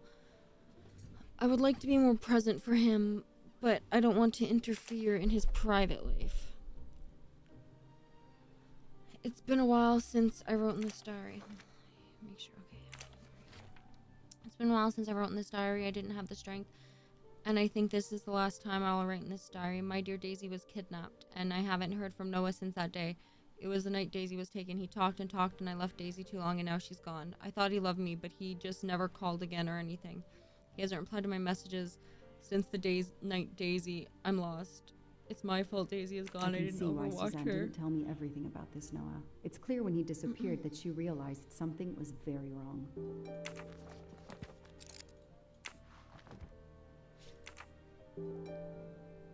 Okay.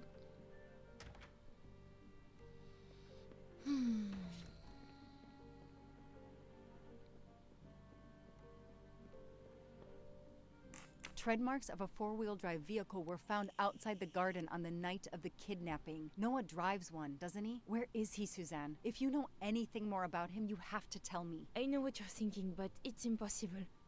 He was very nice to me. He never did anything to make me suspicious. We went out to eat, to the movies. Just like a normal couple. He's not the only man in the Berkshires who drives that kind of car.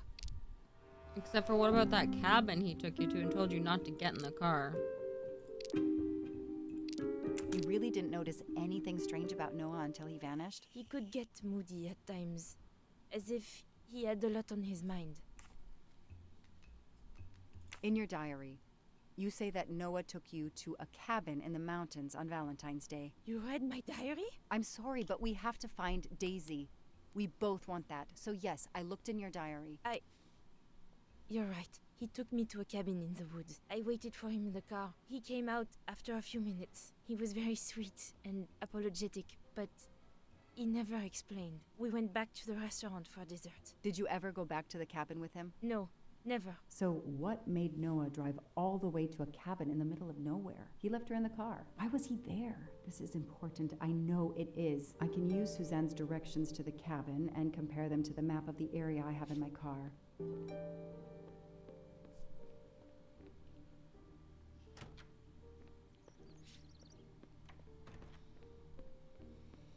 Okay, let's see.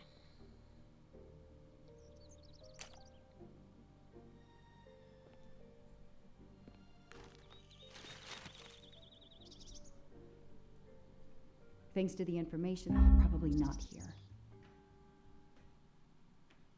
We left town. Okay. We left town, then crossed some thick rural area.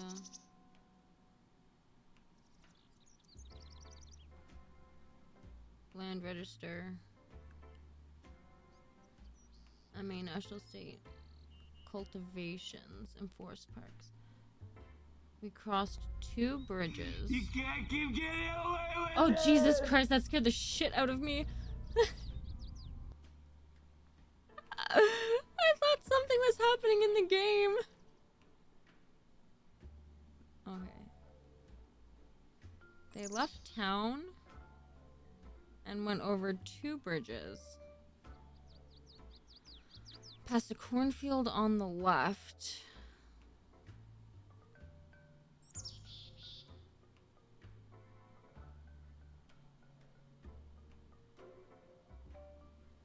There's just some trees and then we finally stopped. That can't be the right No? place. That doesn't really match. Yeah? I'm literally just gonna guess. Yeah, I'm guessing this is town.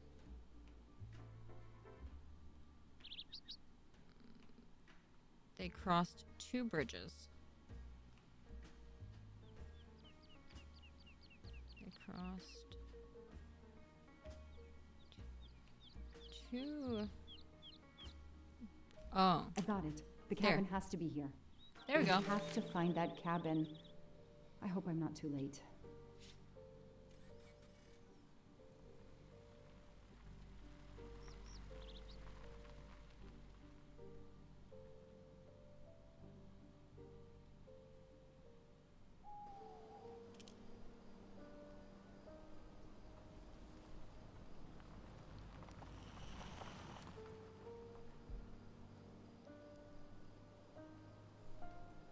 Okay, here's this famous cabin.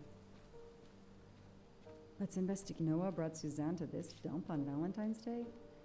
What a romantic. If only I could see what's inside.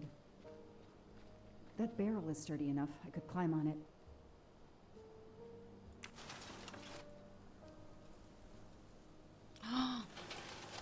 I see the cat.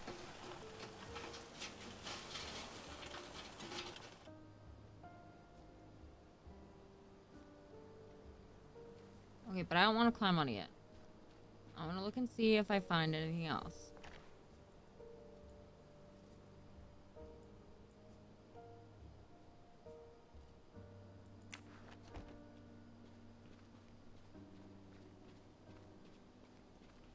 That window is too high to see through.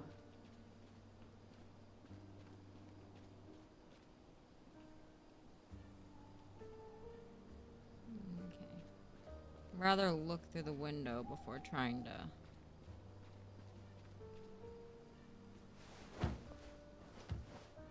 Oh god, that's scary.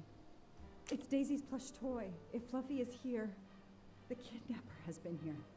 I have to get inside this cabin.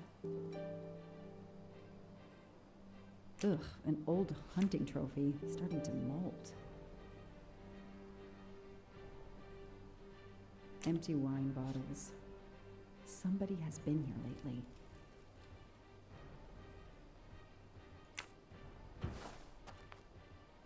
I'm so scared I'm about to get a jump scare, man. My poor heart can't handle it. The door is solid and the lock is new. The broom isn't sturdy enough to force the door. I have to find a way to open Oh. this door. Psh. I know how to open this door. Also, I'm sorry. Is it not... Am I not supposed to call for backup? Manual for splitting wood. Perfect for attacking doors. I really think I should be calling for backup before I enter this premise.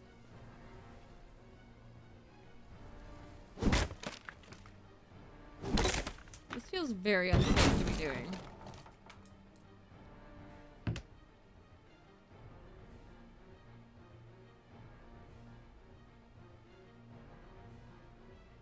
Look at that. A broken door to investigate. Some people seem to have played here before.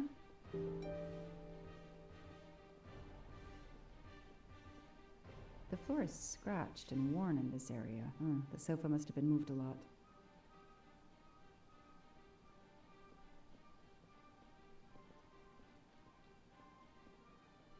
The stove is cold.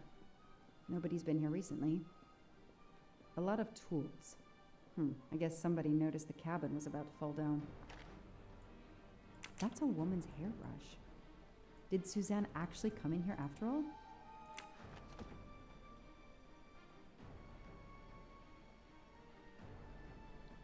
$3892. A mustache. A gold mustache. Thank you very much. It's fluffy, no doubt about it.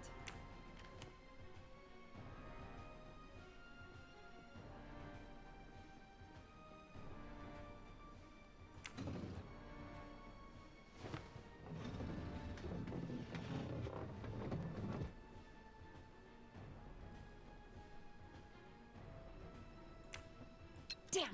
Oh! If I move, it could go off, and that countdown tells me it wants to go off anyway. Oh! Fuck. 3.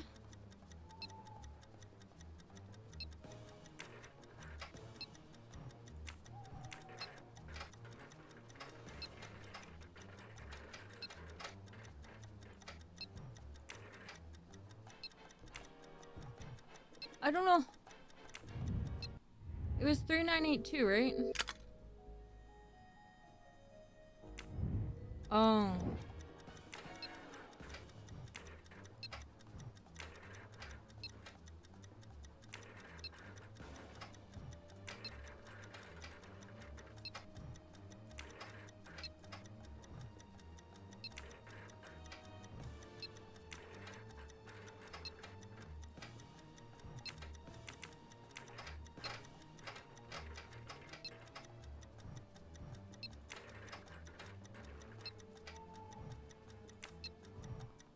Oh, wait.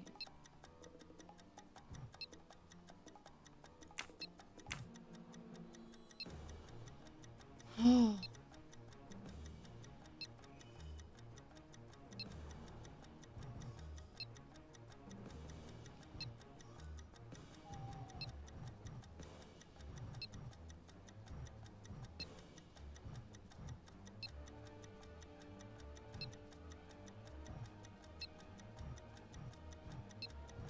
Count 3.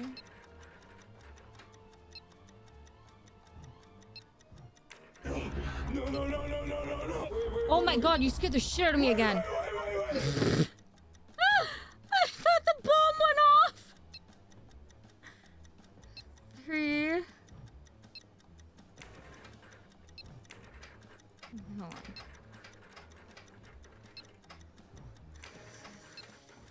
Wait, hold on. 3.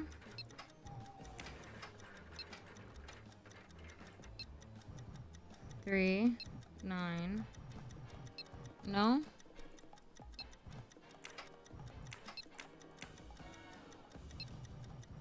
Three, 9.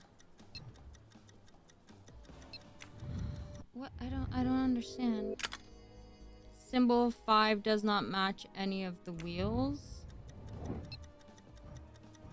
What? 1, 2, 3. 1, 2, 4, 3, 5. 1, 3, 2, 5, 4.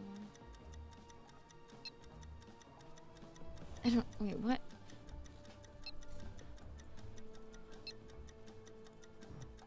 I don't.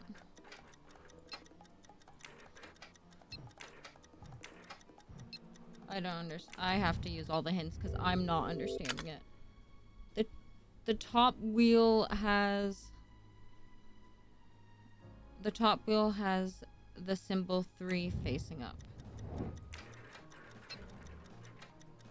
3.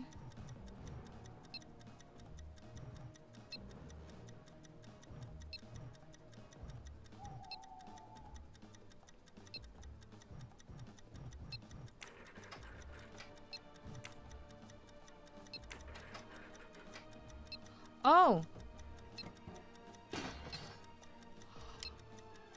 Oh my god!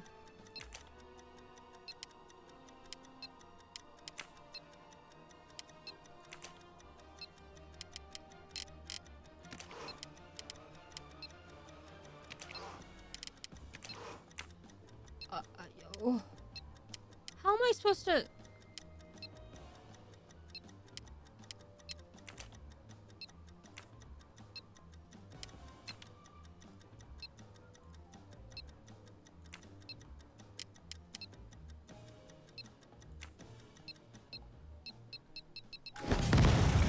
Okay, I somehow guessed some of it right.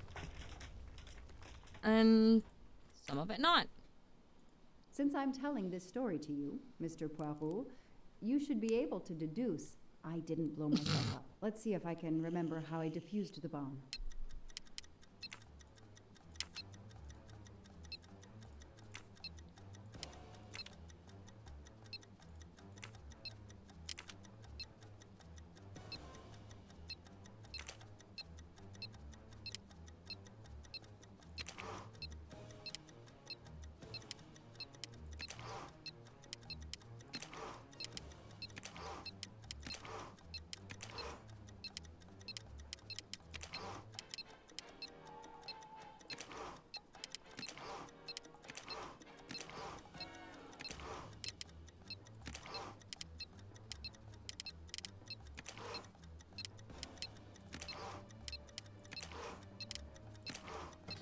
Ah. So far, so good. Wow, I wonder if that's how close it was. This would have ended my investigation right here. These rods are heading towards the canisters. It must be the trigger for the explosion. I smell a strong, sweet smell. Damn. I think these are filled to the brim with diethyl ether. Incredibly flammable. It looks like the kidnappers wanted to utterly destroy this place and whoever opened this hatch. A wooden crate? I have to open it.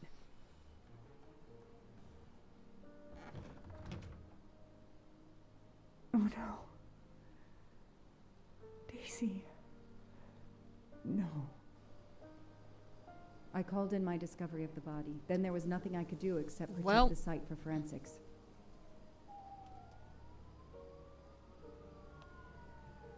The forensics team arrived an hour later, cordoned off the cabin with crime scene tape, and went to work, looking for physical evidence, fingerprints, testing for fluids, DNA, any clues science can uncover. What does that have to do with the guy from the train, though?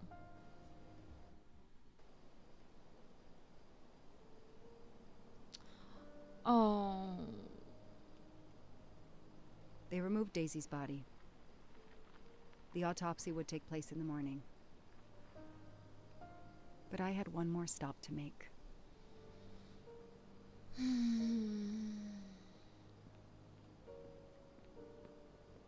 It's sad. You know it's sad because I'm not able to run anymore.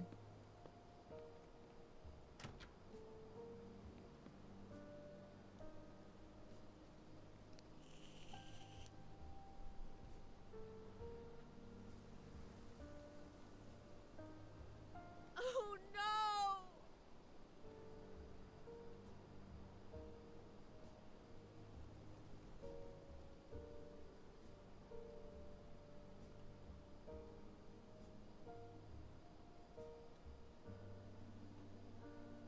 That night, I swore to find the monster who killed that child. How did that lead you to the train and the sky, though? That's what I want to know.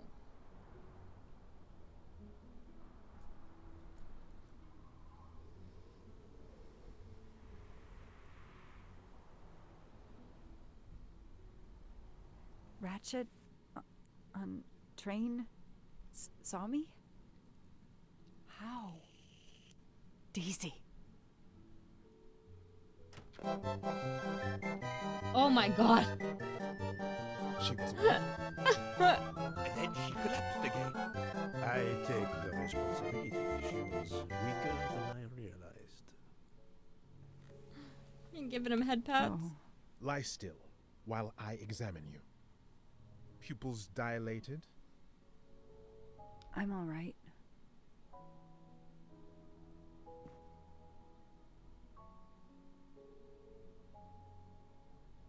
You are far from all right. You have been heavily Oh, to me? sedated. Thank Your you. pulse is very weak. Thank you, mystery. I have to finish my story. Ratchet can't escape again. Can't escape. Have no fear of that, mademoiselle. Ratchet will not escape. We must hear her story. This woman needs rest. I will let you know when she is recovered enough to continue. But I warn you, it will be some Don't time. want to see I see understand, streamers Doctor. sad. Thank you. I have Is that what that is? completed Sounds sad? Yeah, my sad. preliminary examination of the deceased. I think that Thank it you. will interest you. Indeed it will. And I have other witnesses to interrogate. You are right. Interrogate. Let's not put this poor woman in danger. There will be plenty of time for her to finish her story when she has recovered. By all means, tell me the results of your examination.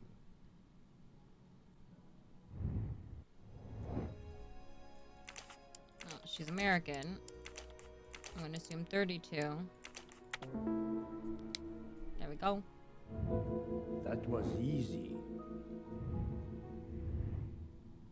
Can you estimate the time of death? Nice French accent while Rigor talking mortis was English. advanced, but not complete. I estimate the death occurred between midnight and 2 in the morning. That tallies with the witness statements I've collected so far. What is the cause of death? Multiple stab wounds to the upper torso. It's odd there are no signs of a struggle. That might indicate one of the first wounds was enough to kill him. It seems that Monsieur Ratchet had taken sleeping pills during the night. Ah, that would explain the lack of defensive wounds. Mr. McQueen and Mr. Masterman told me that Monsieur Ratchet didn't smoke. Can you confirm this? I can't say without a more extensive post-mortem. What can you tell me about the stab wounds? I counted 12 in all. 1 or 2 are so slight as to be practically scratches. On the other hand, at least 3 would be capable of causing death. The angle of the wounds is instructive. Most appear to have been struck by a right-handed person. But you see, this one, under the right armpit, it's not a deadly blow, given the depth, but a right-hander couldn't have done it. It was most certainly struck with the left hand. So, our murderer is left-handed. No, it is more difficult than that, is it not? 2 people. As you say, Mr. Poirot. Or somebody some of using these 2 other knives, blows are 2 just hands as to knife. obviously right-handed. Do we have a first and second murderer, as the great Shakespeare would put it? The first murderer stabs his victim and exits left, turning off the light. Then a second murderer comes in the dark, does not see his or her work has been done, and stabs a dead body. Magnificent. You think so? I'm glad. It sounds to me a little like nonsense. Thank you, Doctor. Excellent work under difficult circumstances. Please let me know when I may speak again with Mademoiselle Locke. Of course.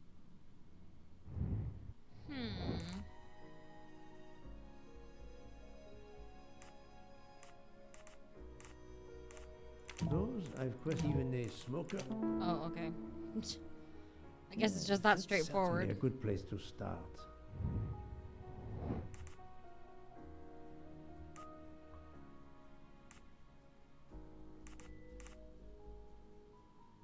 I don't remember. Book doesn't. No, okay. Yes, I have personally seen some passengers. Have smoke. you? I don't remember just that. have to remember who they were.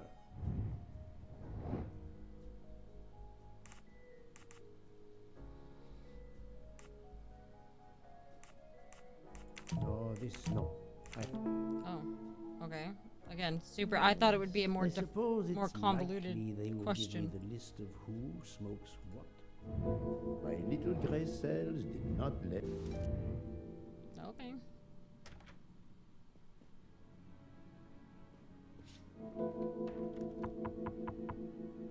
Captain Arbuthnot, I beg your pardon, but could you answer a few questions for me? I'm grateful you found my ticket, Poirot, but now is not convenient. I certainly didn't expect such a resistance. Resistance.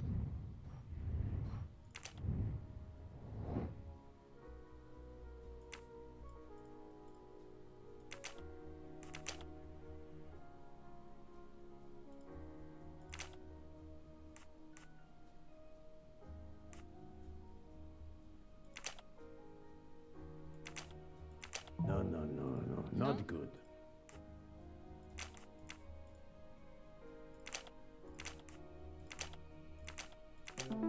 There we go. I'm right again. That happens to me a lot. I need to be sure before accusing the captain. Okay.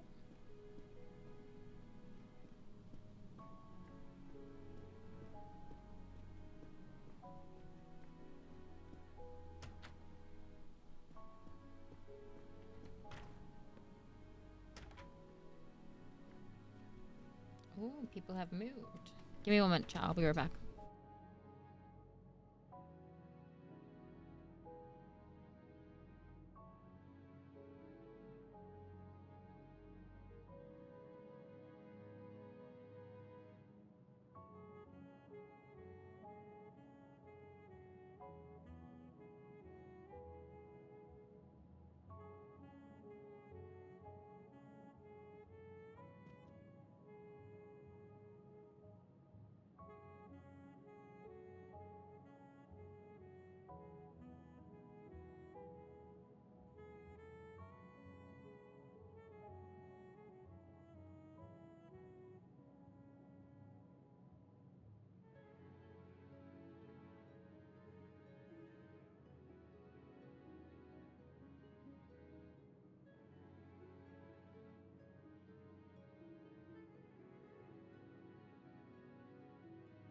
Okay, I'm back. Sorry about that.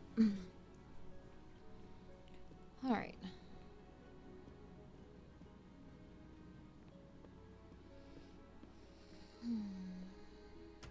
Anyone in the buff room?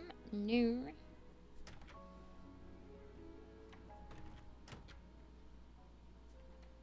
Oh. Most of the passengers pass by the bar during the day. They eat, drink, write. Maybe I can use this information for my investigation.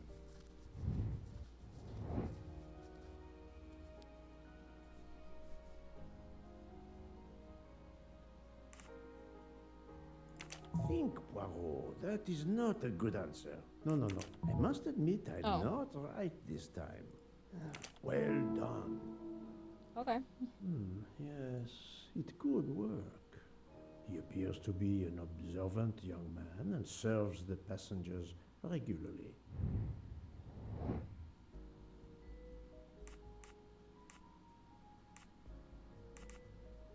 No, not good. Proceed.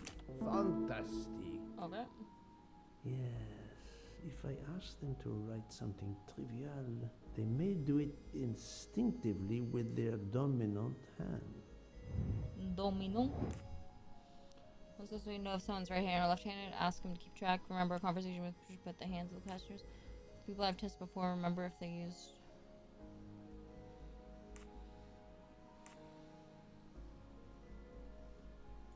Think, Poirot. That is not a good answer. No? No, Hello? not good. My friend, I do not think that's the right answer. My friend Book. Good. Yes, I will remember which people use their right or left hand. That was easy. I've never tested anyone before. Mademoiselle Debenham, I have a few questions for you. Of course. Let's start with your movements last night. There's little to tell. I went to bed and slept. Did you know the man who was killed? I saw him for the first time during lunch yesterday. Did you notice anything about him? Well, if I believed in auras, I might say he seemed dark. Do you recall what time Mademoiselle Olsen went to get some aspirin from Madame Hubbard? I remember glancing at the clock. She left our room just after 10:30 p.m. Was she away for a long time? About 5 minutes. That confirms what Madame Hubbard told me. Do you own a scarlet nightgown? No, it isn't mine. Whose then? I don't know. What do you mean? You do not say, I have no such thing. You say, it isn't mine, meaning that you know who it belongs to, am I correct? Oh, I see. No. I woke up this morning about 5 a.m. with the feeling that the train had been standing still for a long time. I opened the door, and I saw someone in a scarlet kimono some way down the corridor. Her back was turned. It was impossible to see who it was. I understand. Do you smoke by any chance? No, I never have. Why you don't want to look at me while you talk to me, huh? Would you mind writing your address on this paper for me? Not at all. That's it. Mademoiselle She's right-handed? Debenham is right-handed. Thank you for your assistance, mademoiselle. Mademoiselle, I am sorry to disturb you, but I need to ask you a few questions. Are you the investigator? I am. We are lucky you are on the train. What do you want to know? Why you're talking like that, for one? I hear, mademoiselle, that you were the last person to see the murdered man alive.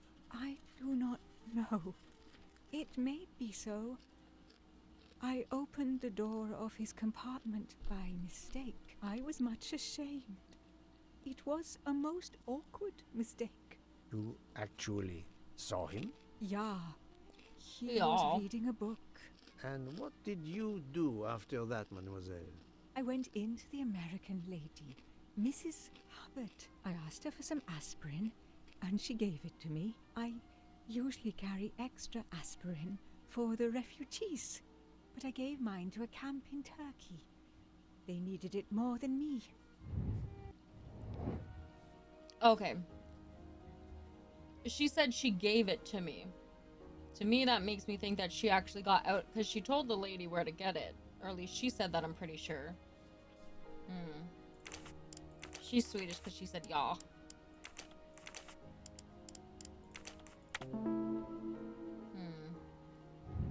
That's the right answer. Did Mrs. Hubbard ask you whether the communicating door between her compartment and that of Monsieur Ratchet was bolted? Yes. And was it? Yes. And after that, what did you do? After that, I went back to my compartment, took the aspirin, and lay down. That was around 10:50 p.m. Is there anyone else in your compartment? Yeah, a young English lady. Very nice, very amiable. After the train left Vinkovsky, did she leave the compartment? No, I am sure she did not. Why are you so sure if you were asleep? I sleep very lightly. I am used to waking at a sound. I am sure that if she had come down from the berth above, I should have awakened. Did you yourself leave the compartment after that? Not until this morning. Do you have a scarlet silk kimono, mademoiselle? No, indeed. I have a good, comfortable dressing gown of Jaeger material. Do you smoke, mademoiselle? No, I can't stand the smell of tobacco. Perhaps you will be so amiable as to write me down your address. With pleasure. Mademoiselle Olsen is indeed right-handed. This was a very interesting conversation, mademoiselle. I thank you. If you have any other questions, I'll be in my compartment. Good luck, Mr. Poirot.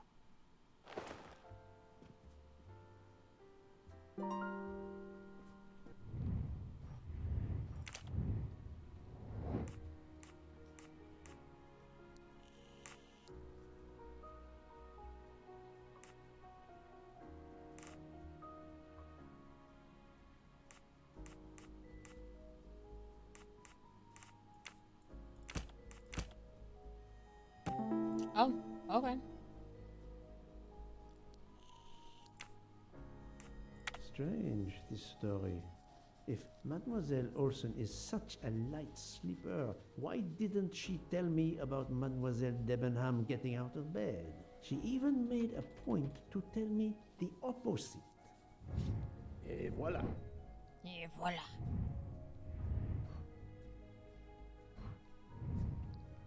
Oh wait, I have another one?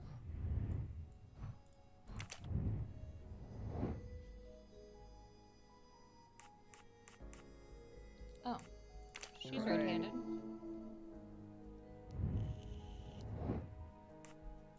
Right-handed. Oh, okay. I thought I was gonna have to actually try and I'm right remember. again. That happens to me a lot. Okay. Good.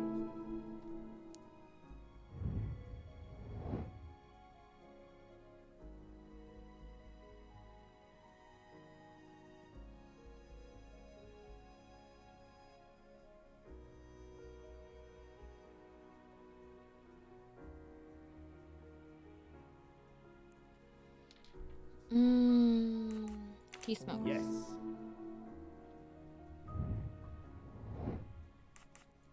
Think, Poirot. Oh shit. That is not a good answer. Are you a smoker? Adequate. I don't remember him saying. I thought he said he didn't like smoking. Well done. He smokes. Et voilà. Et voilà. Okay. Let's go finish the interrogations. I'll observe her instead. Oh. Okay, she's using her right hand. I'll keep an eye on them instead. He's using his right hand. He's holding with both of his hands.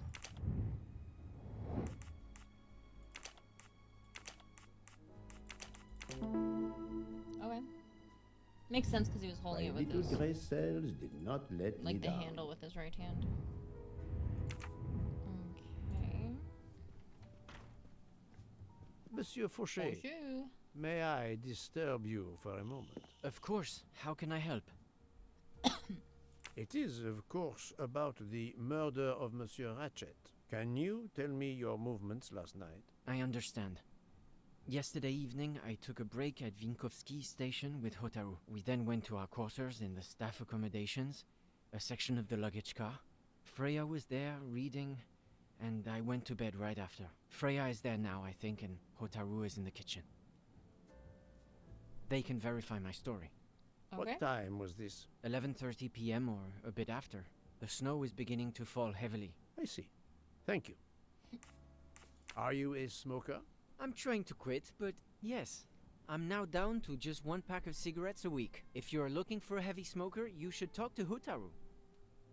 Can you write your address on this paper, please? You want to pay me a visit? Hey, yo! Who knows, Monsieur Fauché? That's his right hand. He is right-handed, there can be no doubt. Thank you, Monsieur Fauché. I'll come back to you if I have more questions. Merci. Anything in here? A moustache! Another delightful trophy for my collection. Oh shit. Where are all the mustaches? There's new ones. I've missed so many mustaches. I'm actually upset right now.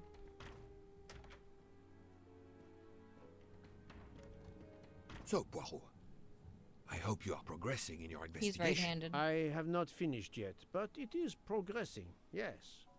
I still have many questions that must be answered. I will report to you as soon as I can. Okay. Never mind. Oh, he is sick. Ah, Monsieur Maury, would you have a few minutes to give me? I have some questions to ask you. Do I look like I can answer questions? The room is spinning. My head is about to explode. You were celebrating last night? Celebrating? When Freya always wins. Ah, what am I saying? If you want my answers to your questions to make sense, help me recover. You see there, the magnet on the fridge. That is my special recipe. I call it my day after survival tonic. If you could make me my special tonic, I might survive long enough to answer your questions. Jean knows the recipe very well. He can help you with the preparation. Very well, Monsieur Maury. If I must, I must. I will make you your day after survival tonic. Japanese. Is he 55? He doesn't look it. Okay, he is. He is aging wonderfully. That's the right answer.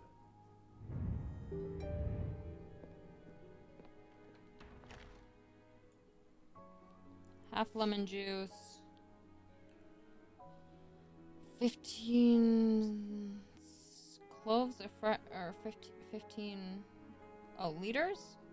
15 something of fresh sparkling water, 6 mint leaves, and 5 something of ginger.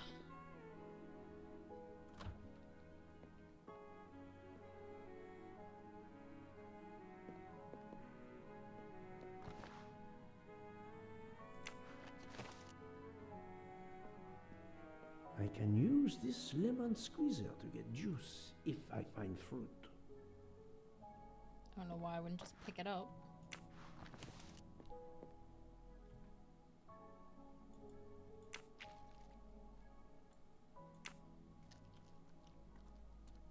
Hello? I'm missing half of the tonic ingredients.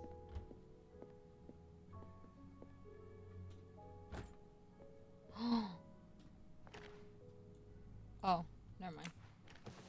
Thought that looked like the... I have all the ingredients for Monsieur Maury's tonic. I have to go and see Monsieur Fauché so he can prepare it for me. Oh, fuck.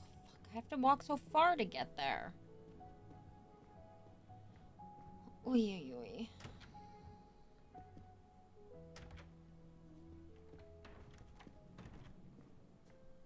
Monsieur Fauché, may I disturb you for a moment? Of course. How can I help?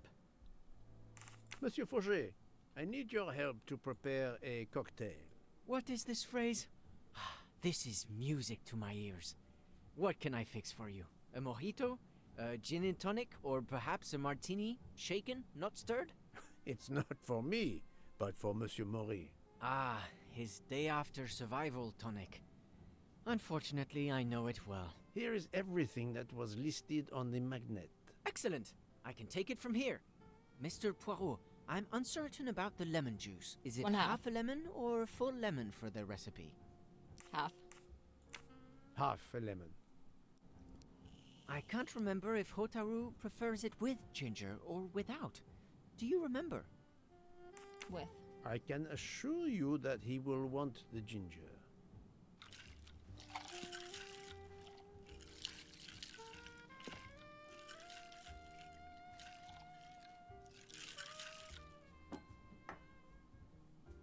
There you are, sir.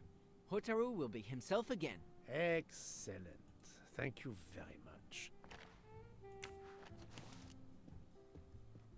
Ah, yes. I love to put sparkling lemon hangover juice in my pocket.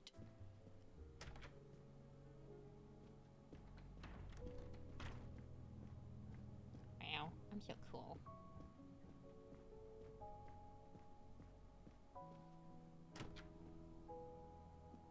Here you go, Mr. Maury. I hope this will help you. Thank you very much. Please give me a moment while this takes effect. It will be a while, I'm afraid. But I will not move from the kitchen. Since I have to wait, do you know where I can find Mademoiselle Nielsen?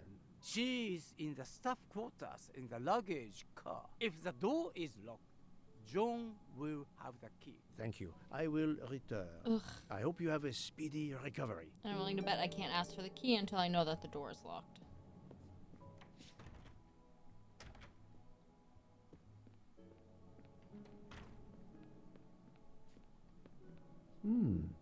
It's locked. Yo.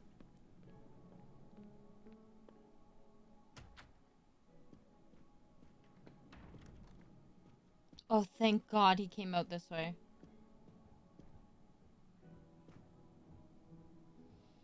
Monsieur Maury told me that you are the one who has the key to open the luggage car door. I will need it. Yes, that's right. Here it is. Please don't forget to give it back to me. I will not forget, Monsieur Fauché. I will 100% forget unless the game reminds me. I have a favor to ask. Could you visit the passengers who are in their rooms and explain there has been an error with their allergy and diet form? But, Monsieur Poirot, I made no errors. Of course not. Call it a computer error. Yes, it is possible, but even if I can see this is part of your investigation, I do not understand it. I would ask that you observe which hand each passenger uses. Ah, you wish to know if they use the right or left hand when they write? That is my intention. I will take on this mission for you. Excellent.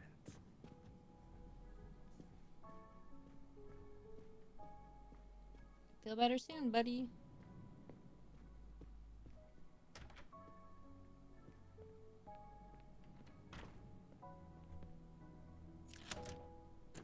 That's it. It's open now.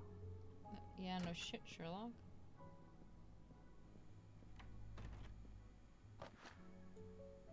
A deck of cards. I suspect they were reading diamonds and spades instead of books. Huh. The people who kidnapped her had cards too. Empty rum bottles.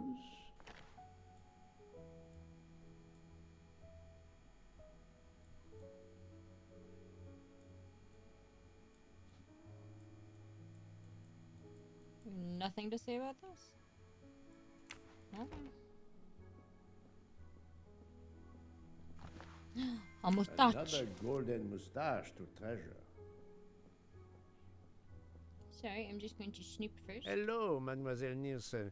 May I Is ask Streamer doing a you murder mystery? That's exactly what it I don't have is. a minute. My career is ruined. It's the and it's not Oriental my fault. Express. But how So I'm did trying to this figure out the murder and terrible I'm thing come to solving pass? puzzles and that. My supplies, passenger luggage, our living space.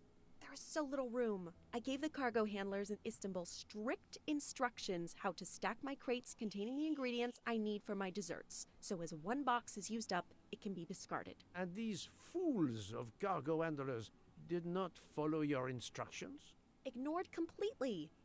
I have 4 crates that must be moved from there to here to correct the order they are stacked. But placing the wrong crate on top of a smaller crate will crush it, its contents, and my career. Calm yourself, mademoiselle. I understand. So, the problem is these 4 crates must be moved there, but carefully. Yes. I have to move these 4 boxes from this location to here. But there is not much space to move the boxes, not and I have to be careful never far. to put a bigger box on top of a smaller one, or the smaller crate will be destroyed. The problem is clear. I shall assist you. Oh, well. I completely and totally know this type of puzzle.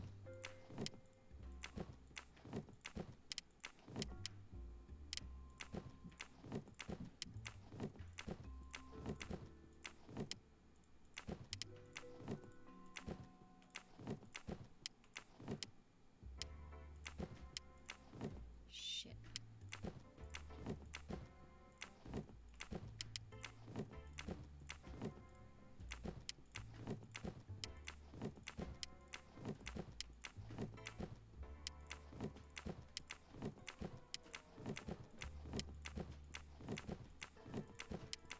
Ha! There we go. Easy peasy. Et voilà! You are a Et voilà. lifesaver. Or at least a dessert saver. Thank you, thank you. I will gladly answer your questions.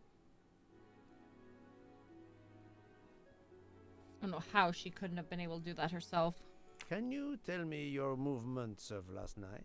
Last night after dinner, I stayed in the kitchen until 12:15 a.m. Then I joined Jean and Hotaru in our quarters. Then all of us read quietly in our beds until we fell asleep. A very studious staff. Mm. However, Monsieur Mori doesn't seem to have followed the same literary pursuit as the others. And these rum bottles, do they have something to do with his hangover?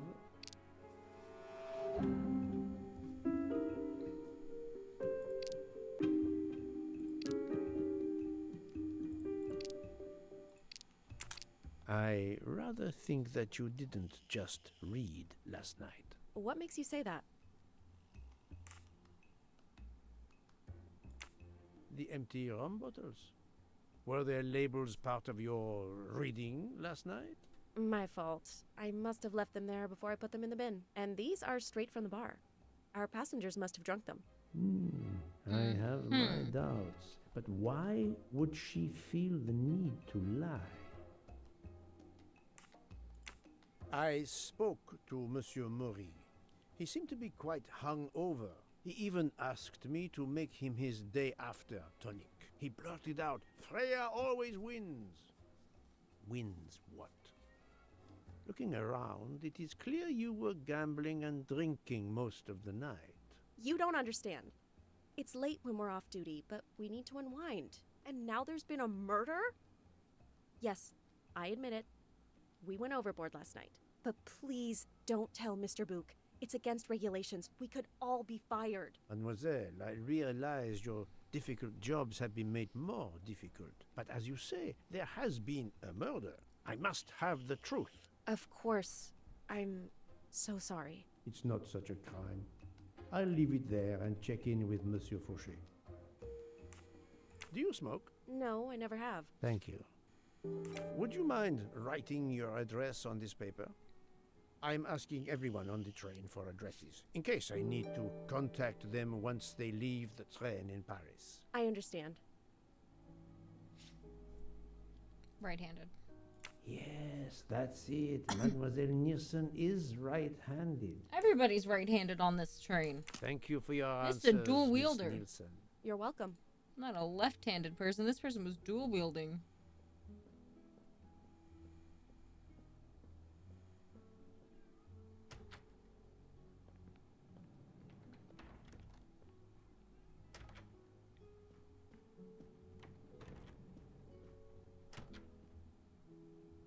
How are you?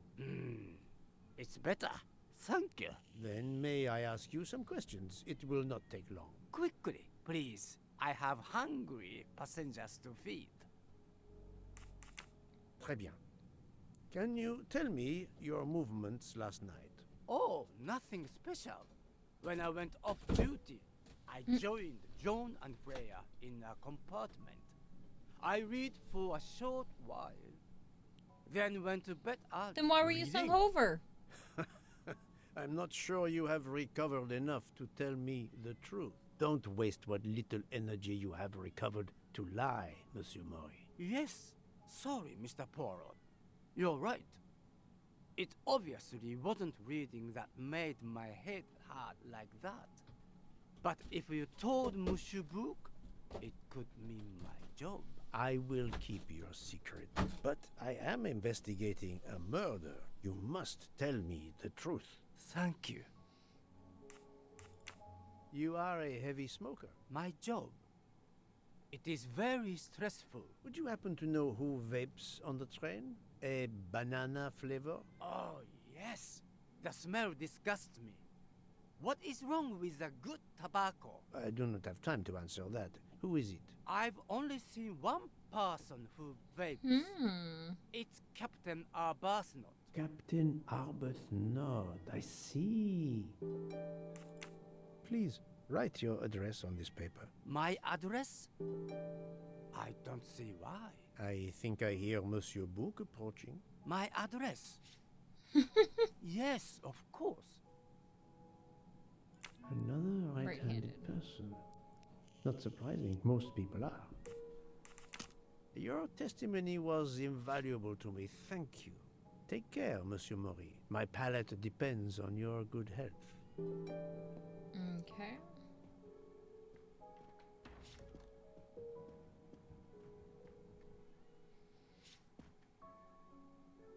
Here is your key. Thank you very much. My pleasure. About the little favor I asked of you. Aha, but of course. I was able to get new allergy forms from guests who were in their compartments.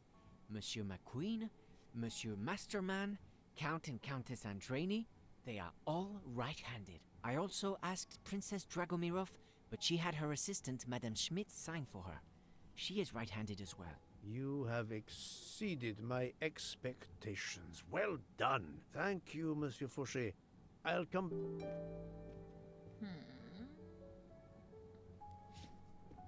So, Poirot. I... Okay.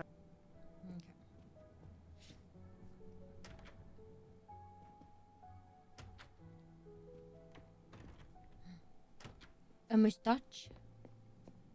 Nope. Another moustache? Nope. Monsieur Fauché. Of course.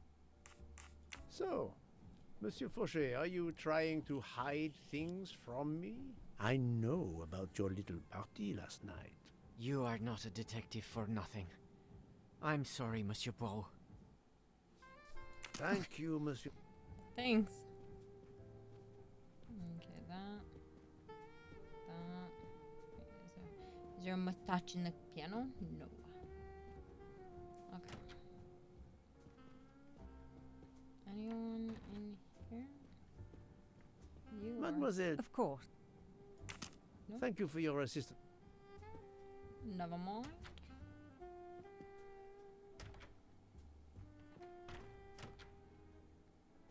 A mustache? No. No. No. No.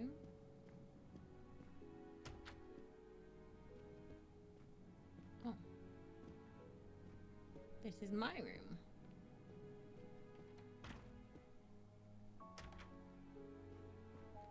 Wait, what? I can't check the bathroom? Okay, I'm gonna start from... Yeah, I'll start from this end of the hall. Nope, can't go in there. Can't go in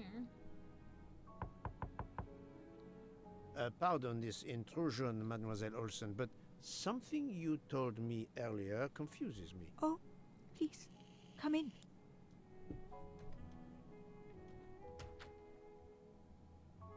How can you be sure Mademoiselle Debenham was in bed all night?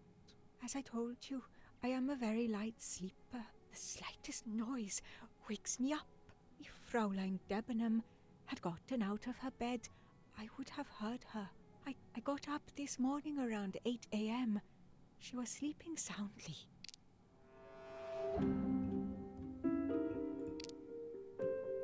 That does not prove she's lying. Never mind. Are you certain you would have heard her? Yes. Why are you asking? I spoke to Mademoiselle Debenham and she told me that she got up around 5 o'clock in the morning.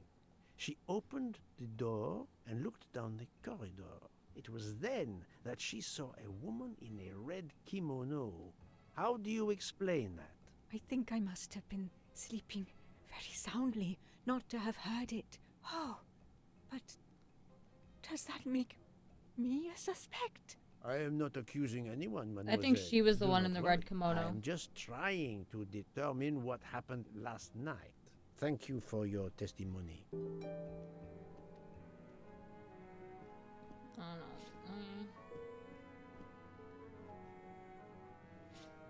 know. Looking at the back of her head, it looked like the hair of the woman running in the kimono. Captain Arbuthnot, I know that you are the only person on this train to smoke e-cigarettes. We found a vial of e-liquid at the crime scene. Will you talk to me about this, or should I pass on what I've learned to the police? All right. Come in if you must. Yes, I must.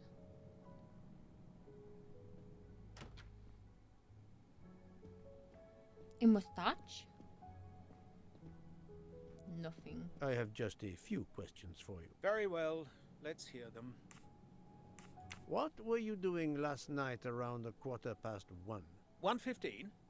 I believe I was still talking to that young American fellow, Mr. McQueen, the secretary of the man who was killed. We were in his compartment. He was a friend or acquaintance of yours? No, I never saw him before this journey. We'd hit it off at dinner, and the conversation continued into the early hours. Until what time was that? Until 1:45 or so. Then I retired to my room and went to sleep. There is nothing you can recall last night that in any way struck you as suspicious? It's nothing. A mere detail. Allow me to be the judge. Well, before returning to my room, I went to the lounge car to get a glass of water. When I was passing through the first-class corridor, I noticed that the door, which is just after your room, 201, was not quite closed, and the person who was inside peered out in a furtive sort of way. Then he closed the door quickly. I know there's nothing in that, but it was the furtive way it was done that caught my attention. Struck me as a furtive bit odd. means. I understand. Thank you for letting me know.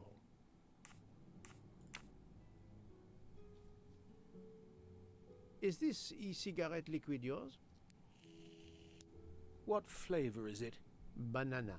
Well, that is awkward. That's my flavor of choice. Good choice. But I have no idea what it was doing there. Whatever. Can you explain how it ended up there? The I have secretary. no idea. I never entered the man's room. He was a. That's The the truth. secretary killed him because he was a dick to the secretary. Could you write down your address here, Maybe. please? My address? If you insist. Right-handed. This man is right-handed. Thank you, Captain. Oh shit. You're welcome. There's I have another just... Very well.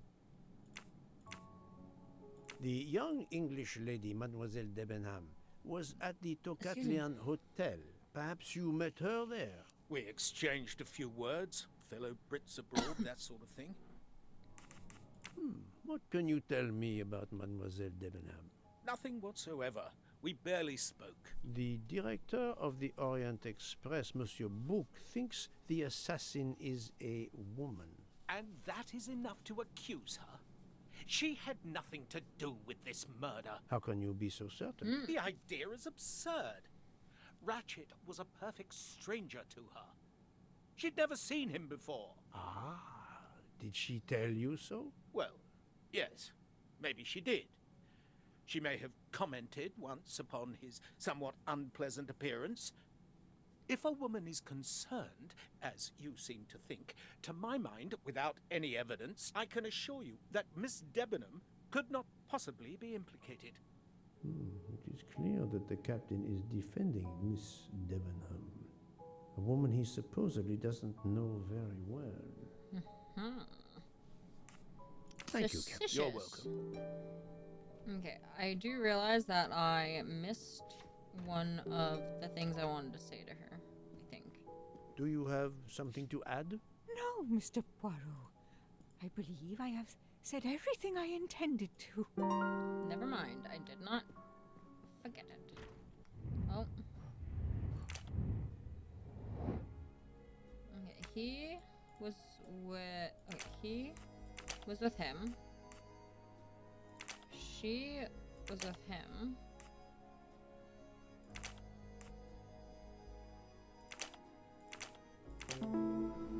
There we go. I'm right again. That happens to me.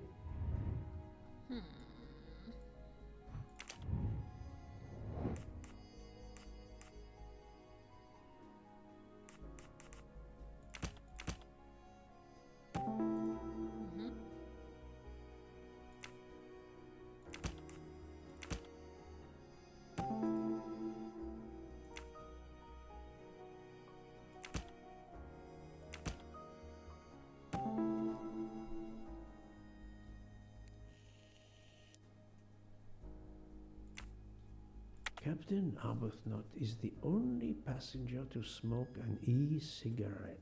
Even if this liquid in Ratchet's room is a solid clue, he has an alibi. I cannot accuse him without any other proof. That was The easy. handkerchief had an H. The assistant's name begins with an H.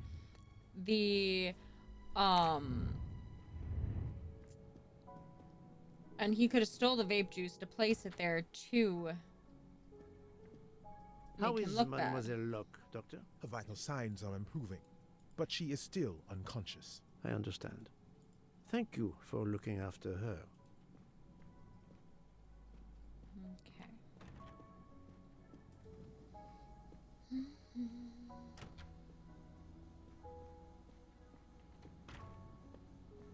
I'll report to him, and then I think I'm gonna end there for the night. 'Cause I'm a wee bit sleepy.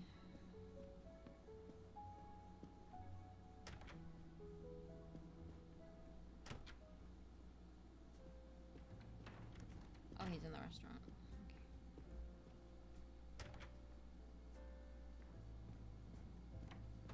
Never mind. Where the heck is he? Oh yeah, no, that's the bar. The restaurant's right here.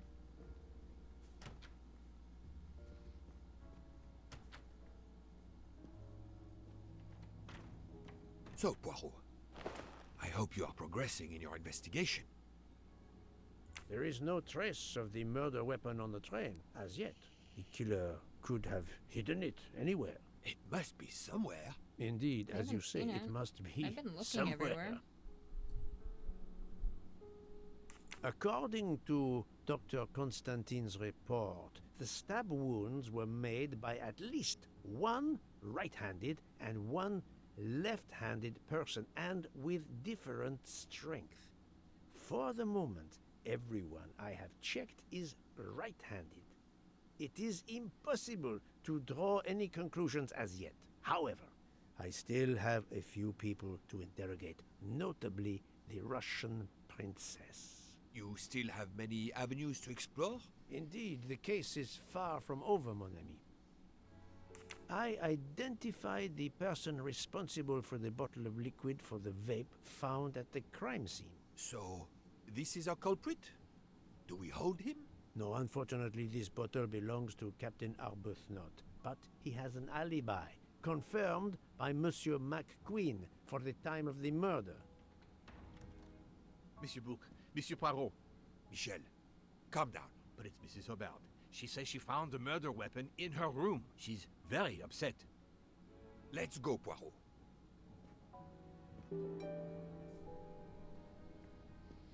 Ay. Okay, I'll check this out quickly. And then I'm done for the night. Because I'm curious. They say it had to have been two different people, two different strengths, but if someone's using their if they're right hand dominated, because most of the stab wounds are with their right hand, if they did one of the stab wounds with their left hand, well, that's why it wouldn't be dominant, because it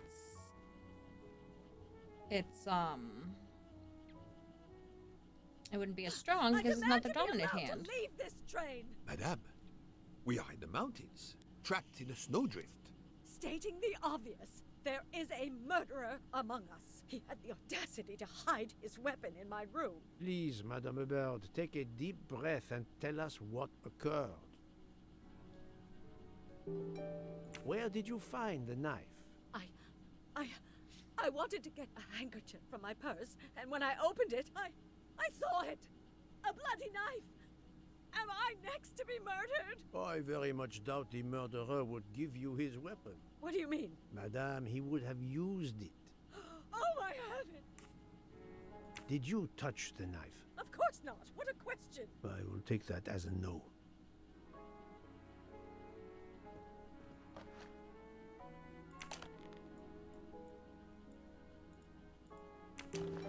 Is this knife the real murder weapon, or is it a red herring?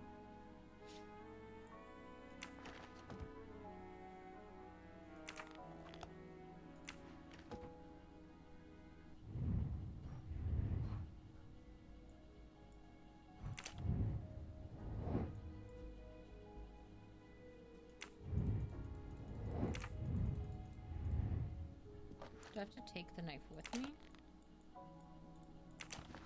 Is this no?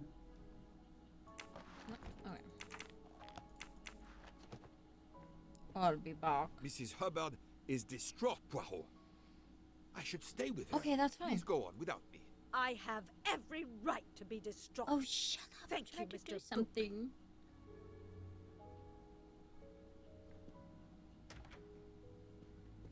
Calm down, God. No, that's my room. 105 is where the doctor is. 7, 6, 5. Dr. Constantine, we may have found our murder weapon. We need to make certain. There is a pretty quick way to be sure. I have estimated the depth of the wounds. You can easily find the depth of each wound by comparing the width. There are 5 of them that I am not sure about. Test them, and then we will compare our results. I will do as you say, Doctor.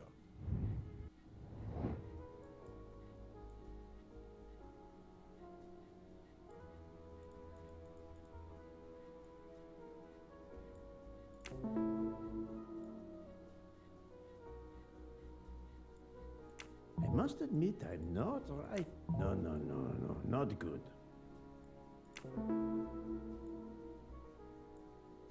Think, Poirot. That is not a good answer.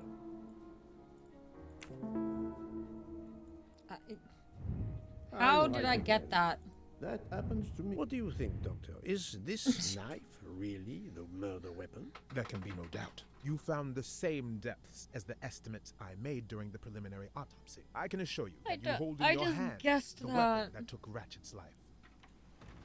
Oh, now she's awake. Okay. Thank you. I feel way better now. The rest gave you time to sleep off most of the effects of the drug. I'm still a bit groggy. That's understandable. Are you able to continue your story now? Yes. Yes, I think so. Where was I? You were explaining how you returned to the Armstrong house to tell them their poor little child was dead. Yes, that's it. I felt helpless. My part in the case was officially over, but I knew I couldn't let it go. Daisy deserved justice.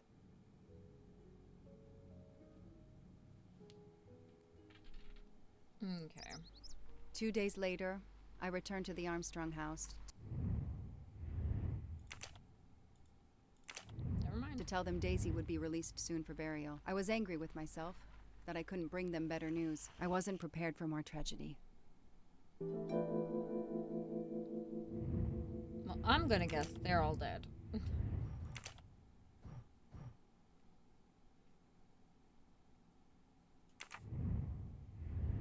Okay. Let me...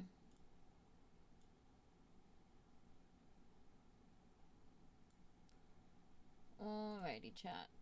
Let's...